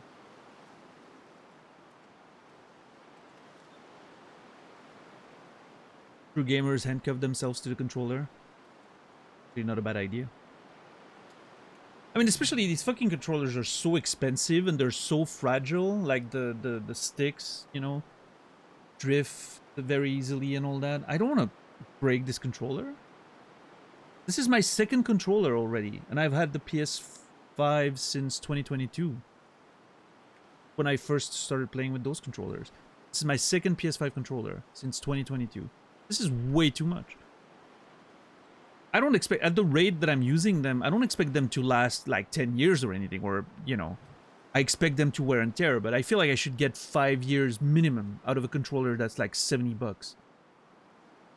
I mean, no, in fact, a controller that's $70 should last longer than the fucking lifespan of the console, but whatever. I understand they're complex machines. Controller is a very complex device at this point. I understand there's a lot of stuff in there. But stick drift, after a couple years, that's just unacceptable. Especially when there's technology for that, right? Like Hall effects sticks. Obviously more expensive, but... You know. Yeah, Cassie. They're made like garbage. I mean, I think, like, I don't know. I like the PS5 controller. I think it's solid. It feels good. It feels heavy. It just... My only concern is the stick drift. Everything else, pretty okay. How are they going to make more money if you only need to buy one controller? Video games. Make better games. I don't know. Make other premium controllers with like video game graphics on them. Plenty of people will buy them. Your controllers don't need to die. It's fine.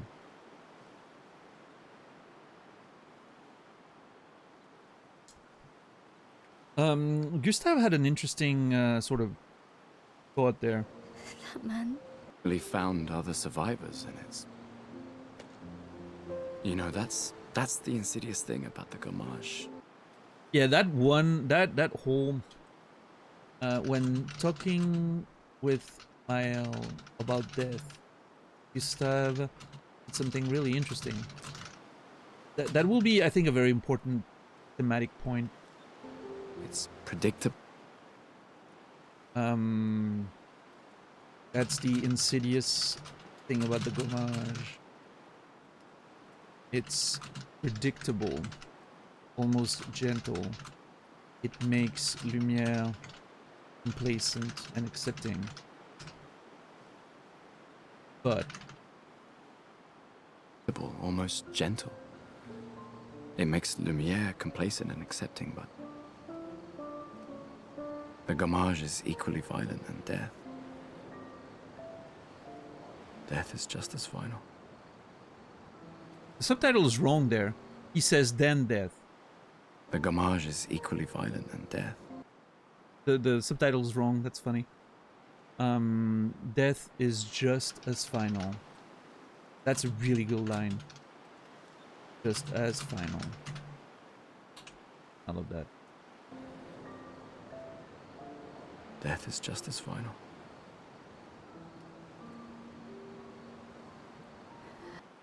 Okay, and then they're addressing the nightmare. Fair enough. Alright, good little piece of thematic work on the characters there. What's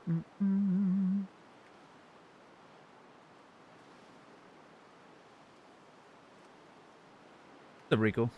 How are you doing today? Well, I'm not sure if that's the only conclusion, but it's definitely one conclusion. Another conclusion would be maybe the build of the controller and the shape or the limited amount of space there is in there prevents Hall effect sensors, or it's a licensing issue, whatever, right? Who the fuck knows? I don't think it, you know, I'm not saying you're wrong, I'm just saying there's more than one conclusion. But at the same time, we know, you know, we know that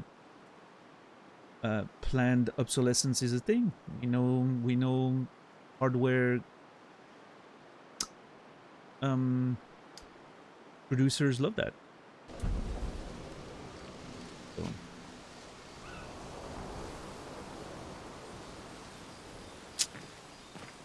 Yeah, I don't know.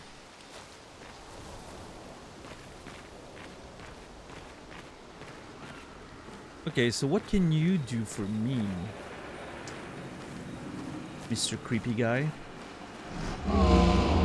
Curator offers you his services. Upgrade weapons, upgrade expedition resources, or leave.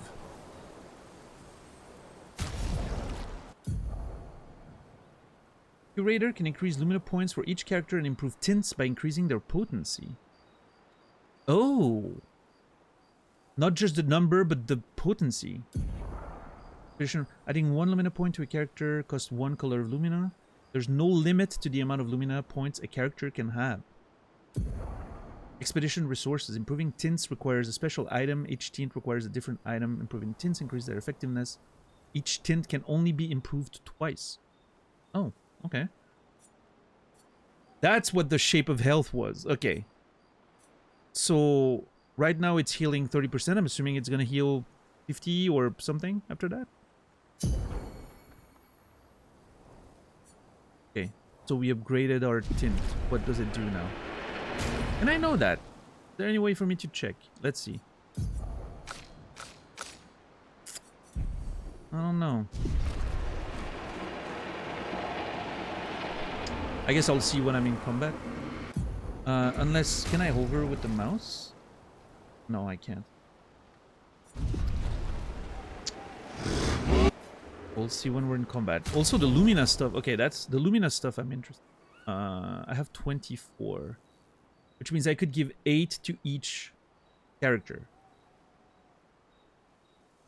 However, assuming there's more characters to come. I want to make sure I can give as many... the same amount of points to each character. So I have to assume, let's assume 4 characters. I can give 6 to each right now and still have 6 for a new character.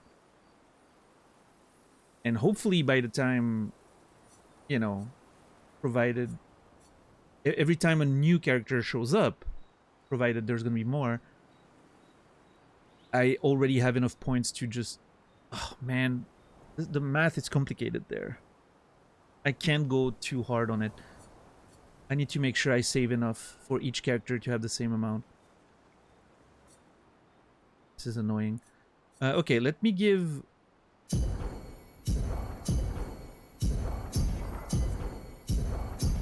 Okay, I gave 3 to each right now. And I'm saving 15. Just in case. Or 4? Yeah, let's do 4. 4 points to each. Which means I have enough to give 4 points to more characters if they show up. Obviously, we're gonna get more colors, but I really don't want to have a, you know, I want it to be balanced. I want every character to get the same amount. I need to take a note of that to make sure I don't forget.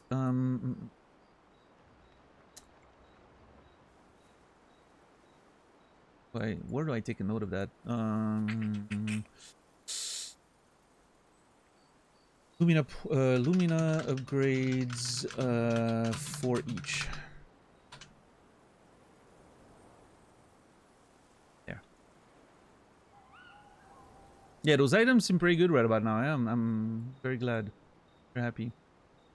Oh, we need to do a summary of Flying Waters. We need to do a little summary of Flying Waters. Gustav and Lune make their way through Flying Waters, where Expedition 68 crashed with their boat.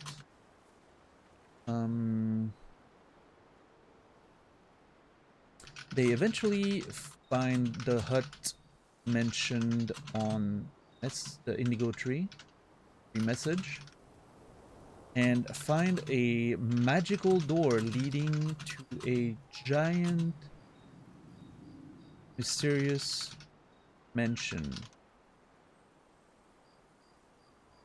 In there, they find Mael in company of the curator, a strange, faceless entity who seems happy to help us. Okay. Mael seems to have... Mael doesn't remember much after the beach, or how she got there, but she seems to have made a few friends before we find her.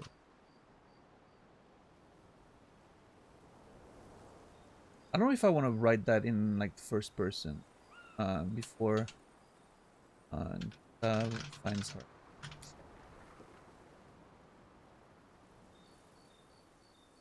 Help the party. It doesn't matter too much, but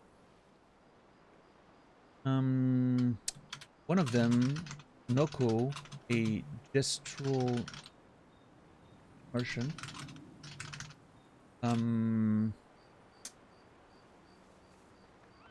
informed us that we would need to cross... No, not us. Informed the party that they would need to cross ocean again to reach the interest.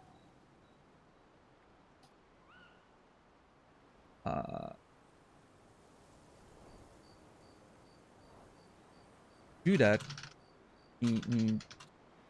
the party needs to reach the gestural village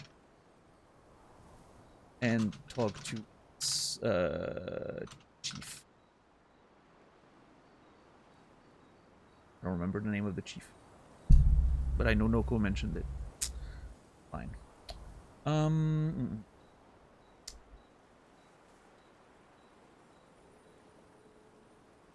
the way there, the party fights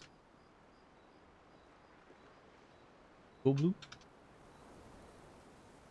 a Nevron entity that seemingly felt familiar, and notably only attacked when Gustav picked a familiar rose on the ground.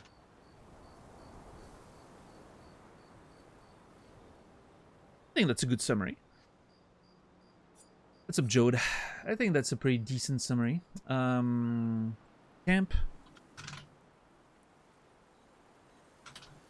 Mael is having nightmares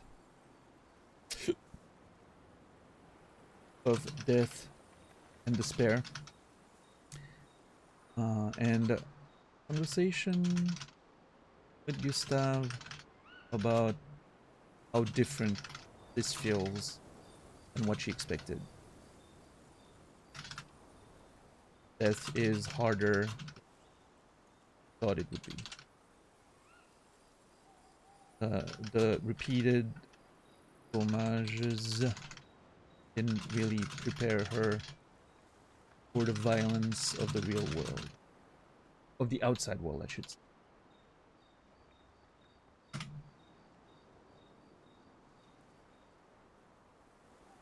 Alright, just trying to, you know, make sure I don't lose track of the plot. So we can eventually start exploring those themes a bit better.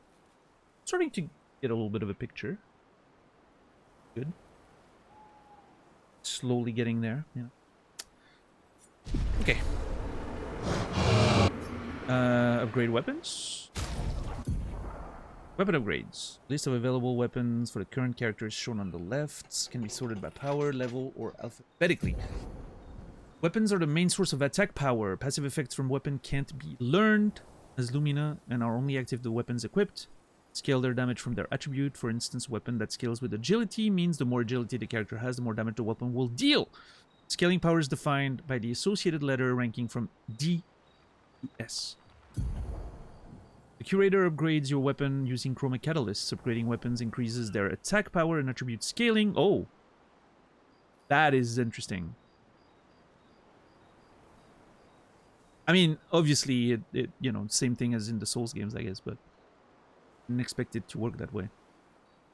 Can unlock new passive effects at specific rarity levels. Weapons, different qualities require different chroma to be upgraded. Okay. So Gustav doesn't have any weapon that has skills yet. So man. Oh, okay. So this one requires a polished chroma catalyst, which I only have one of. I'm not gonna upgrade that. Oh man. Oh, okay. Level 3 and above. Okay. So I can only upgrade level 1 or 2 weapons right now. Oh. Well, that sucks. I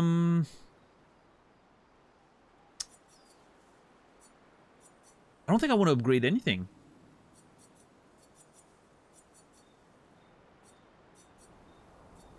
Holy fuck, that's a lot of extra power though.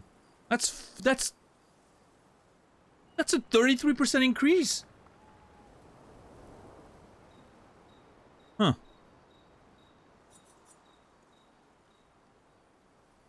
Yeah, this one too. Okay. No, I think I'm not upgrading any of those two. For sure not. Now, do I want to upgrade agility and luck or vitality? I'm not upgrading any of those stats, so I'm not going to upgrade anything. Let's try to work in conjunction with our... This one's vitality, this one's defense.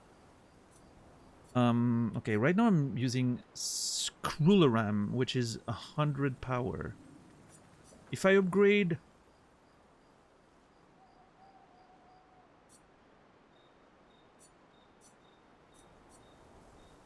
Okay, the scaling is still C, but it's more... Oh man, I hate when games do that. Souls games do the same thing. Like, the scaling letter is just such a vague thing. Like, your scaling actually improves, but the letter remains the same for a while, right? Which is so imprecise. Just give me a proper number. I mean, at least... Well, the game gives it to you in the brackets, but... It feels like the number... Like, the letter means nothing then. It's just a letter. Like, you know... Not like that, yeah, just... You know what I mean, though, right?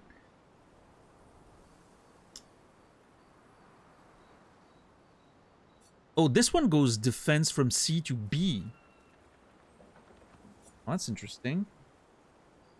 I mean, I don't want to use the polished catalyst, though. I only have one. So what I think I'm going to do is I'm going to upgrade Lanceram. Or unless... Hold on. This one's 82 power on level 2, and it has 2 scaling. 2 different scalings. This one... No RAM. is absolute garbage. At level 2, it's only 50 power. And worse scaling.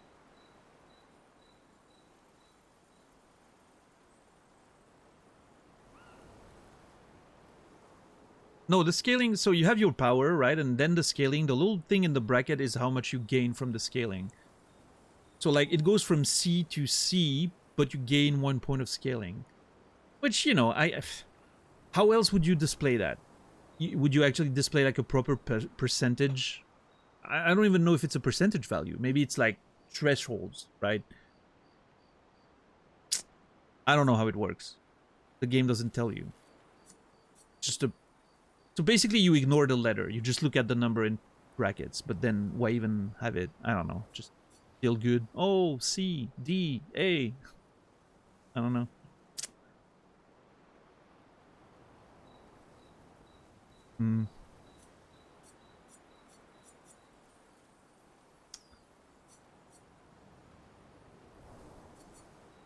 But this one feels like it's scaling quite a bit. I would get a lot extra.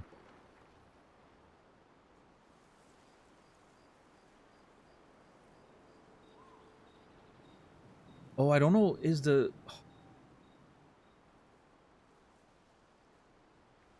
scaling included in the power? I don't think it is. No, probably not.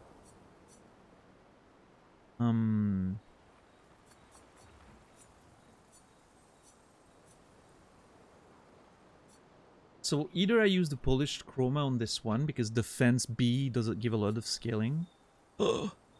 Wait, hold on. This one's even better. Because this one has vitality and defense. Abyss Ram. And it scales a shit ton if I upgrade. Oh, yeah, maybe I should use the polished chroma catalyst on this one. Yo, don't worry about Fritz's message. It's you know, it doesn't it's vague enough that I don't get any information from it in this particular case, right? But yeah, let's be careful about discussing the mechanics of in this case I'm just not reading into it. Oh man, this is complicated. It's like at the same time I'm not excited to spend a material that I only have one of because I don't know how many more I'm gonna get. But at this is pretty well, and again, Gustav's not my damage dealer. So maybe, but man, the benefits of vitality and defense there are just good. Like I'm basically gaining 39 points plus 9. I'm basically gaining 48 points of damage from this, which would make him the highest attack power member of the team, actually. Slightly over Lune. That's crazy. Well, okay, I guess that's a good experiment. Spend it, see what happens. Because neither of the weapons I have on the other characters really scale with what I wanted to scale. And although the passives of applying burn on hit is pretty good, I don't... Which one looks better though? See, I don't think I cared about fashion that much in this one. At least not now. I care about like the outfit that I'm wearing. The weapon a bit less, I think. I'm more, the weapon's more of a utilitarian thing. I don't know.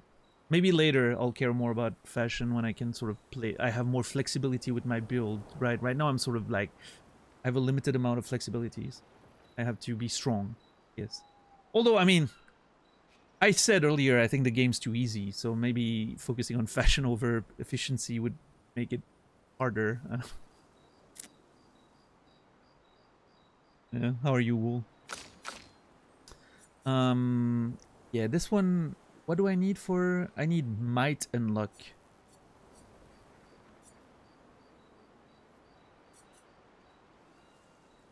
This one scales with luck, which is my main stat, and lightning costing less AP is pretty strong, I would say. But yeah, I think I want to see more weapons before I start investing. Especially, like, unless it had, like, the perfect scaling. But this one, okay, this one has perfect scaling for the character, but it doesn't have any abilities, which feels like a waste. Because you want those abilities, they seem pretty strong. This is such a... What a nightmare. I hate this.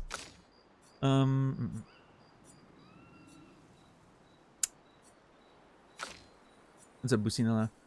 I think I'm gonna try it, just to, at least, even if it's just to confirm my assumption on the power.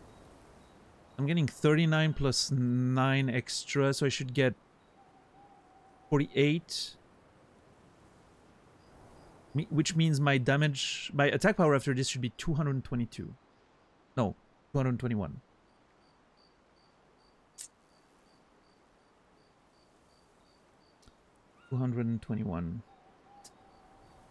Let's see if it confirmed.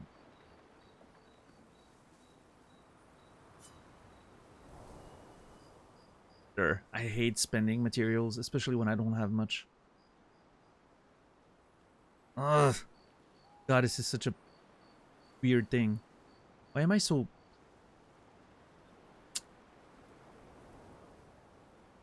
retentive with this? Yeah, let's go for it. Alright. Now let's see. So this should give me 222. What? That is not what I thought it was gonna be. Oh, wait. I have 2 scaling already there. I clearly miscalculated. Okay, hold on. Let's start here. You get 33 plus 1. So that's 34 total. Which means base damage is 74. No, 72. I was right. 72. So this should give 72, 154, 157. No, it doesn't work that way.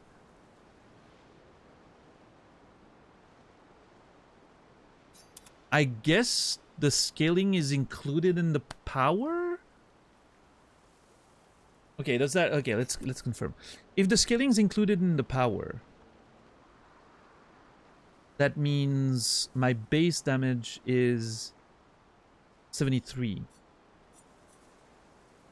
155. Yep. Okay. 173. Yep. Okay. 208. Yeah. Okay, so the... Okay. It seems that the scaling is included in the power of the weapon. In the, like, the power numbers... the power number includes everything.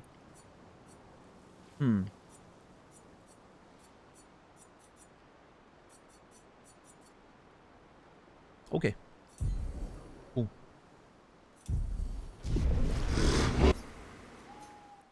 That is good to know. Do I want to keep Troubadour? Yeah, I'm keeping Troubadour. In this case, in Miles' case, 87. None of them scale, but I can just upgrade this one. It's gonna be more power. Or just, I have a bunch of chroma catalysts anyway.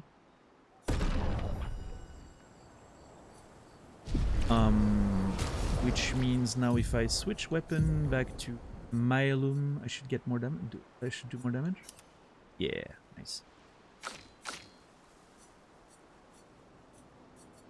Yeah, Troubadour, I'm gonna keep. I think this one's good. Well, hold on. Why is the growl of the curator so loud? I don't know. would be 110. One's on. Never mind.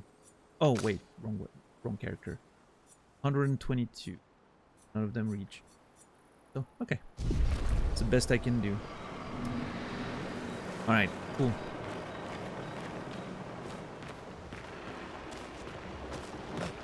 What's up, Electro? Scared the shit out of me right now? Yes, Scratch.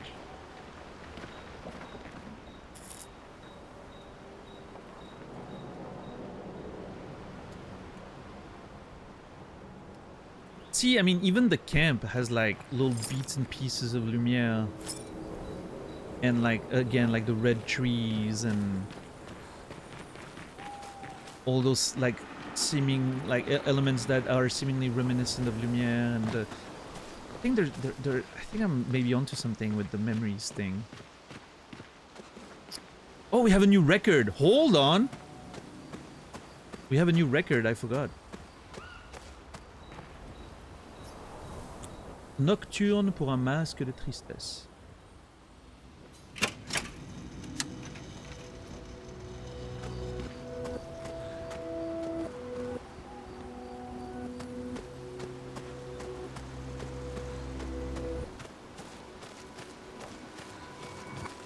It is not what I expected.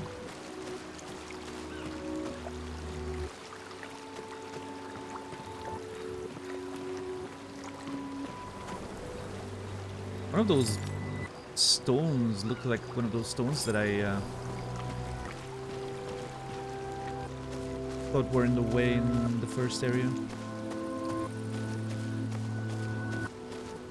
Okay, that's a pretty good track though, like for an ambient sort of track type thing.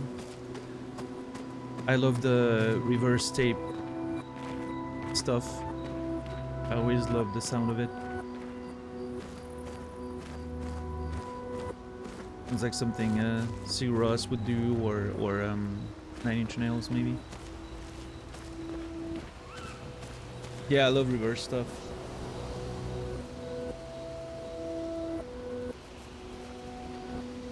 The Beatles.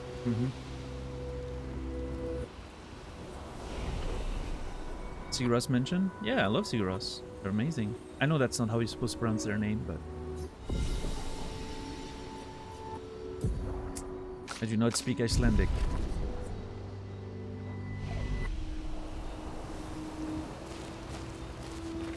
Alright, let's talk to Luna. How did the Gestrels survive out here? Why is that so surprising? I'm not sure. I can't wait to ask them. Gestrels? I guess because of Nevrons, right? Maybe. How did the I'm not sure. I can't wait. Mael. Told you Gestrels were real. You did not. Well, I thought it. That's cute. Okay.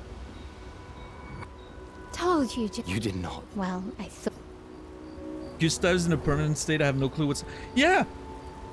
Me neither! I feel very much... I relate to Gustav in that sense. And I feel like we should be sitting down and asking questions. Mael's been hanging out with a Gestrel for like days, apparently. He's been going around killing things with the nerd.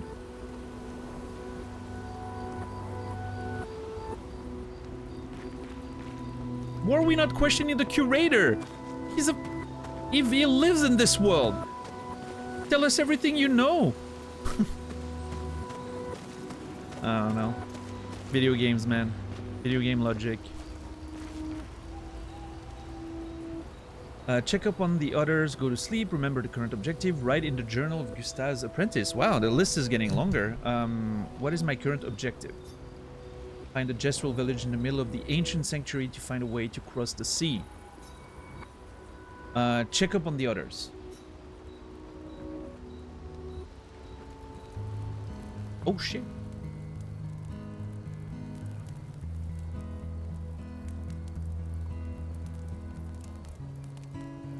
Been a long time since I've seen you play. Okay, it's literally been 3 days. A Gestrel village. Yeah. I still can't believe they exist. I mean, what other fairy tales are real? This is ultimately a war of information. There's still too much we don't understand. Where the paintress comes from? Why she does what she does? Who is she?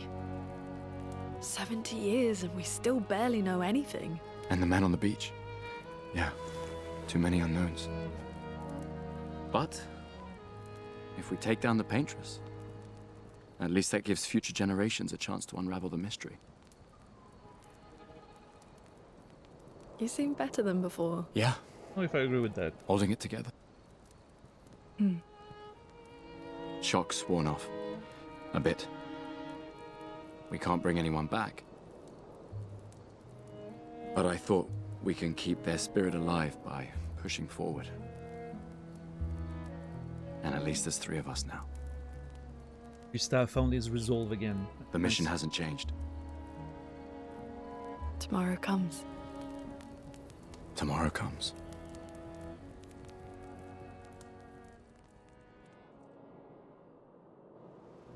Yeah, that's a funny detail, DJ. I was gonna mention that. I'm surprised she has her guitar, but then you think about the fact that they have a gramophone with them. Which the gramophone, you know, it's like, oh, well, it's just a game thing, right? Like, it's a gaming thing. You have a gramophone, right? Because you collect records and it's a cool vibe. But yeah, the guitar is like featured in an actual cutscene, right? It's canonized by the cutscene, I guess. I mean, maybe it's like the weapons, you know, like how they can make their weapons like appear and disappear. Maybe they have the same technology for that stuff, right? Maybe it all fits in their little bags. I don't know. Bottomless bags. Because we've seen the characters like literally like summon weapons, right? Out of thin air. She brought a guitar but no shoes. Well, you know, she has her preferences. Okay, I think it's very interesting that they have a conversation about Lune and Gustav have a conversation about how little they know about this world, which I agree with, which is why it's blowing my mind that they're not asking more questions to the curator or even Mael, who seems to have learned stuff, or, you know, they're way too casual about just accepting things. And then Lune has the audacity of saying it's a war of information.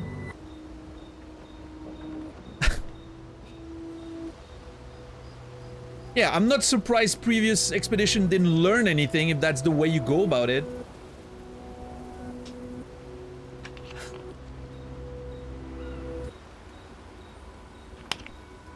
Now, to be fair, only one of the expeditions apparently came back, right? The first one. Which is how they know the little they know. So, okay, it makes sense. I get it. Lune called it a war of information. Gustav thinks by defeating the paintress, they might give a chance for future generations to understand the world better. Which I don't agree with. If you destroy the paintress, you prevent people from learning more about her, right? I don't know.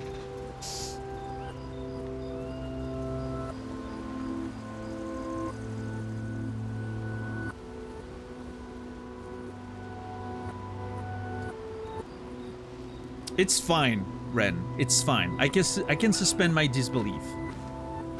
It's a video game. You don't want to, you know, you don't want to throw all the information at the audience too fast. The discovery is part of it. I just wish they had done a little bit of a better job to make it feel a bit more, you know, at least address it. Have Gustav question, you know, maybe have a little option when you talk to the curator. Like, talk to the curator. Hey, how about you tell us stuff about what you know? About the paintress, about the world, about where we're going and all that. And the curator is like, whatever. Justifies that he's not giving information. Either it doesn't understand the question, even as something just as simple as, I don't understand the question. And then Mael goes, oh, I don't think he speaks the language very well, or something, right? He doesn't really understand us, he just you know, anything that just sort of justifies it would be enough for me, right? A little thing. But everyone's just too accepting of just things, right? It's like, oh yeah, no, just let's never ask questions. Just take things as they come. Which, you know, I don't know. It's just not who it's not just how I am, I guess. I would be asking questions immediately. The moment Mael was like, oh yeah, I know the Gestrel. I've hung out with him and we've killed Thing Neverons together. I'd be like, whoa, whoa, whoa, whoa, whoa, whoa. We sit down right now and you tell me exactly what you've done for 3 days. I want to know everything. I want to know exactly what you know. I want to know what people have told you. You know, we're not letting anything slide. Because again, this is a war of information. Any detail we learn about could save our lives. And again, you could just address it. You could have a little thing to address it. Like when Miles says, oh yeah, no, that guess who killed all those Neverons, and oh yeah, I know Noko, and like Gustav could be like, wait, how do you know all this? And Miles could be like, well, you know, there's no time right now, we need to move, but I'll explain later. Right? Just that would be enough to just make it feel a bit more sort of put together, I guess, structurally speaking. But anyway, again, not too important. It's a video game. You can. I find it's easier to suspend your disbelief with video games when it comes to that stuff, but than like say a novel or a movie or right. But still, I feel like mentioning it. Write in the journal of Gustav's apprentices.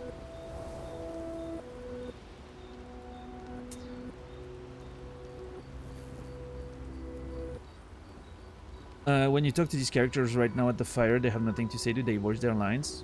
Yeah. When you talk to them? Yeah. They say a little something like, oh, I thought I knew the Gestrels were real, right?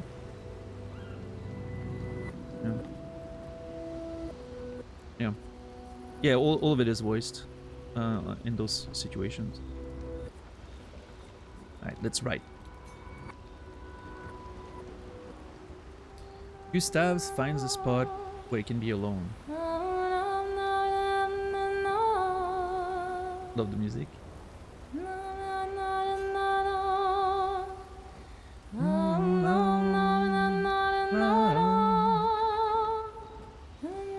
Spends some time writing in his journal.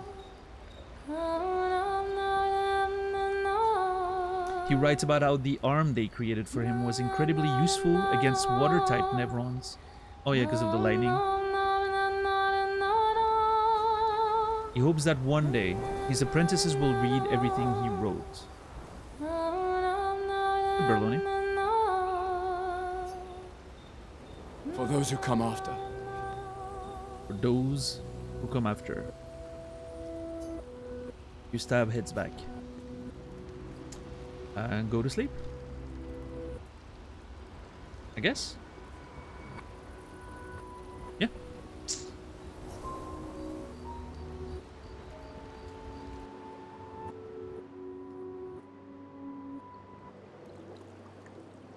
And here we are, open world once again. Nice.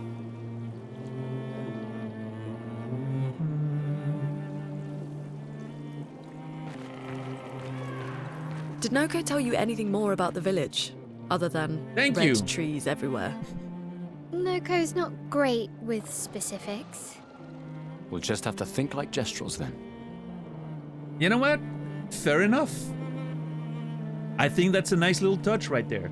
Miles saying Noko is not great with specifics does justify a little bit maybe why, you know, it didn't feel like a good idea to just interrogate him to know more about the world, right?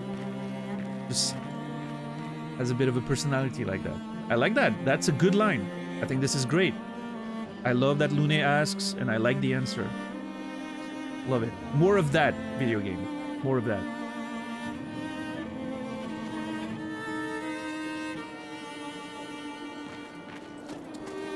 More of that about everything. But the curator is the one that really bugs me right now. Because it feels like a sort of entity that, you know, clearly knows how to do things. God, this is the size of this thing. Like the area here. I think the tilt shift sort of aesthetic makes it look bigger than it is, which I think is clever, by the way. Oh, what's the map? Yeah, like this is not that big, right? This is not that far, but it feels far because of the tilt shift sort of what's it called again? Depth of field, right? Makes everything feel bigger.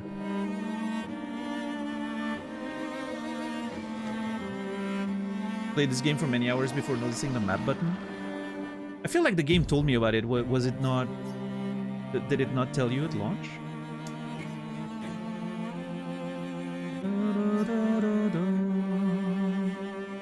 Okay, so there's a thing here, there's a thing there, That's what we know of. Okay, so obviously I'm not gonna go towards the ancient sanctuary first. I'm gonna explore a little bit, as one does, right?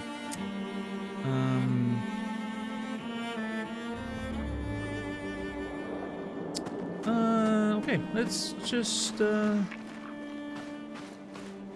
go around a little bit, I guess. I love the aesthetic of the world map. It's, you know, I've always missed the days of JRPGs with world maps. I was a huge fan of like the world map and stuff like the original Final Fantasy, like all the original, the Final Fantasy 7, 8, 9, right? Which again to me is like the golden age of Final Fantasy. I've always missed those world maps in newer Final Fantasy or JRPGs. I'm so glad they brought it back for this. And I think the way they've done it is really elegant. I like it.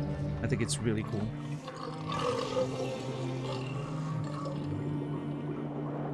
It's like you can tell like it has that world map feel of traveling between areas that are then like fully realized. But it's still sort of immersive, right? It even though it feels like a board game's board, right? It still feels sort of immersive, right? It works. It feels like you're traveling the world. So yeah, I think this is what a very, very nice, elegant way of doing world map in the modern era. I wish more RPGs do that in the future. That's my hope. I hope the success of Expedition 33 creates a new golden age of old school-ish JRPGs. Turn-based, world map, all that stuff. I hope this shows the path for a lot of devs, you know? I could use a new era of good JRPGs that don't have like active battle systems, like, you know, real-time beat them up fighting. I could use that. The airship map was kind of lame. Yeah, wasn't a fan. And then everyone after that was mostly, you know, the areas would just basically flow into one another, right? There was no real world map to speak of.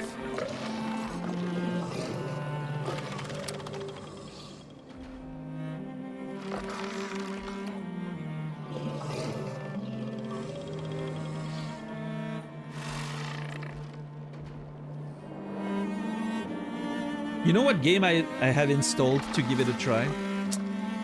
Final Fantasy 14. I kind of hate myself for doing it, but I think I'm gonna give it just a little try, see how it feels. My expectation is that it's gonna feel extremely overwhelming immediately, and I'm just never gonna play it again after the first hour. But I'm gonna try. I tried Black Desert Online the other day. That's exactly how it felt. Super overwhelming. The onboarding was catastrophic. It really bad. Felt like garbage. Uninstalled it after an hour. I feel like I'm gonna feel the same about Final Fantasy 14. I don't know why I'm so intent on playing an MMO, but it is what it is, I guess.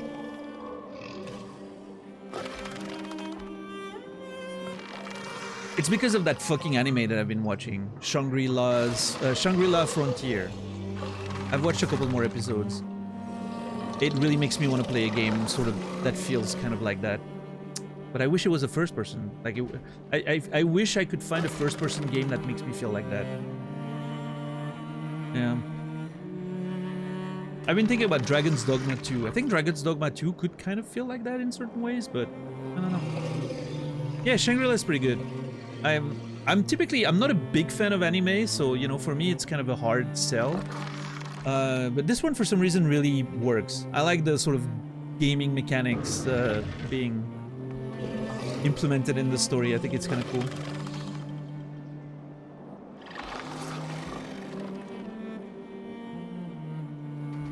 Yeah, I mean, I'm not gonna stream, or just to be clear, Core Gear, I'm not streaming Final Fantasy, right? That's the stuff that I'm playing offline, off stream. Yeah, I played Terra back in the day when it came out, when it first came out in Europe. I played a whole bunch of Terra, in fact. It was okay. I liked it. I liked the active combat system.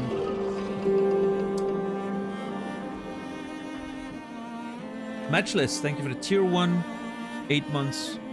I hope you took advantage of the September sales. Appreciate it. Thank you, thank you. Did I play 16? Yes. I thought the prologue of 16 was amazing. I thought in general, the first act of 16 was great. And I think most of the second act was pretty good. And then at some point, around the midpoint of the game, it really falls off a cliff for me. The side quests were super annoying.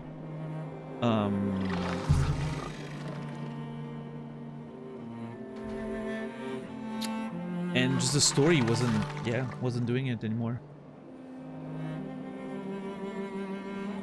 Yeah, Therma.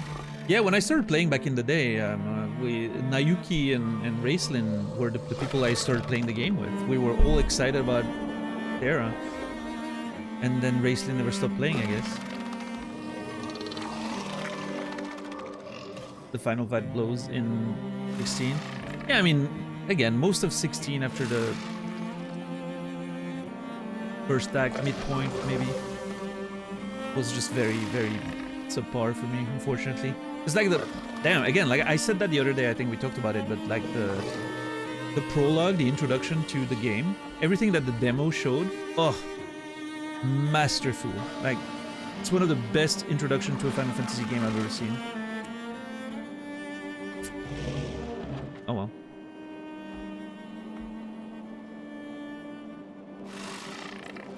Bought it on Square Enix sale a month ago. Haven't played it yet. Yeah, I mean, hey, I finished it. That's more than I can say about a lot of games. So I never finished 13. I finished 15, but that was kind of like out of despair. 16 I finished, and I was sort of engaged all the way through, so there's that.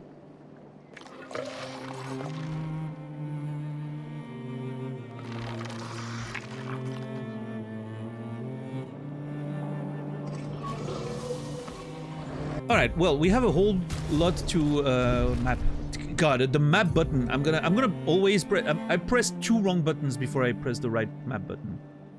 So obviously we're not gonna go to the sanctuary. We're gonna explore a little bit this new area before we go there, and then eventually make our way to the sanctuary where the Jestrel's village is supposed to be. But that, ladies and gentlemen, is a story for tomorrow. Which button's the map? Up. You can see on the bottom left of the screen, it says up for map. No, bro. Dude, I even thought about which button I was supposed to press, and I still pressed the wrong one. 24.5 hours of gameplay. Beautiful. I'm really enjoying this game. This game's great. I hope you guys are enjoying watching me play it. Thank you, everyone. I appreciate you. Thank you for the many resubs. Thank you for the gift sub and the huge emote, Ren. I appreciate it. Thank you, mods, for the help. And thank you, everyone, for the lurks and the conversation. It means a lot. And yeah, I'm looking forward to doing more of that tomorrow. 7 p.m. Central European Time, 1 p.m. Eastern, 10 a.m. Pacific. About 19 hours from now, we'll get back into Expedition 33. If you're not on Discord yet, I recommend you do so. If you're newer on the channel, make sure you follow and join Discord. Discord's the best way to know whenever I'm going live. I have like a notification channel that you can make sure you're following. And also, if anything happens, like yesterday, I had a very bad migraine, couldn't stream. There's an announcement channel where I put all that sort of stuff, so you don't have to wonder if I'm gonna go live or not. And yeah, if you're a sub, every tier of subscription has extra channels you can use. If you're tier 2, you have a channel where you can talk about spoilers about the game that I'm playing currently. You can say all the stuff you're not allowed to say in chat if you want to discuss some of the game, the mechanics, the story, whatever. Mock my theories or make fun of my bad gameplay. You can all do it over there. Make fun of me for not understanding the mechanics and all that. And if you're tier 1, you can read that channel, but you can only write in it if you're tier 2, I think. That's how I set it up. And if you're tier 3, there's a bunch of secret channels. Not very active, but I post some stuff sometimes randomly about the stuff that I'm doing when I'm not streaming, or songs that I enjoy, or whatever, you know. It could be anything, really. Anyway, that's about it for me today. Watch Adolescence. If you haven't watched Adolescence, watch it. I've been talking about that show a lot at the beginning of this show today. I'm gonna be very annoying about Adolescence for the next few months, I think. That show really hit me very hard. Instantly became one of my favorite shows of all time. I'm gonna recommend it over and over again. Yeah, I wish you all a beautiful rest of your day, evening, or night. I will see you guys tomorrow. And until then, remember me, and I will remember you.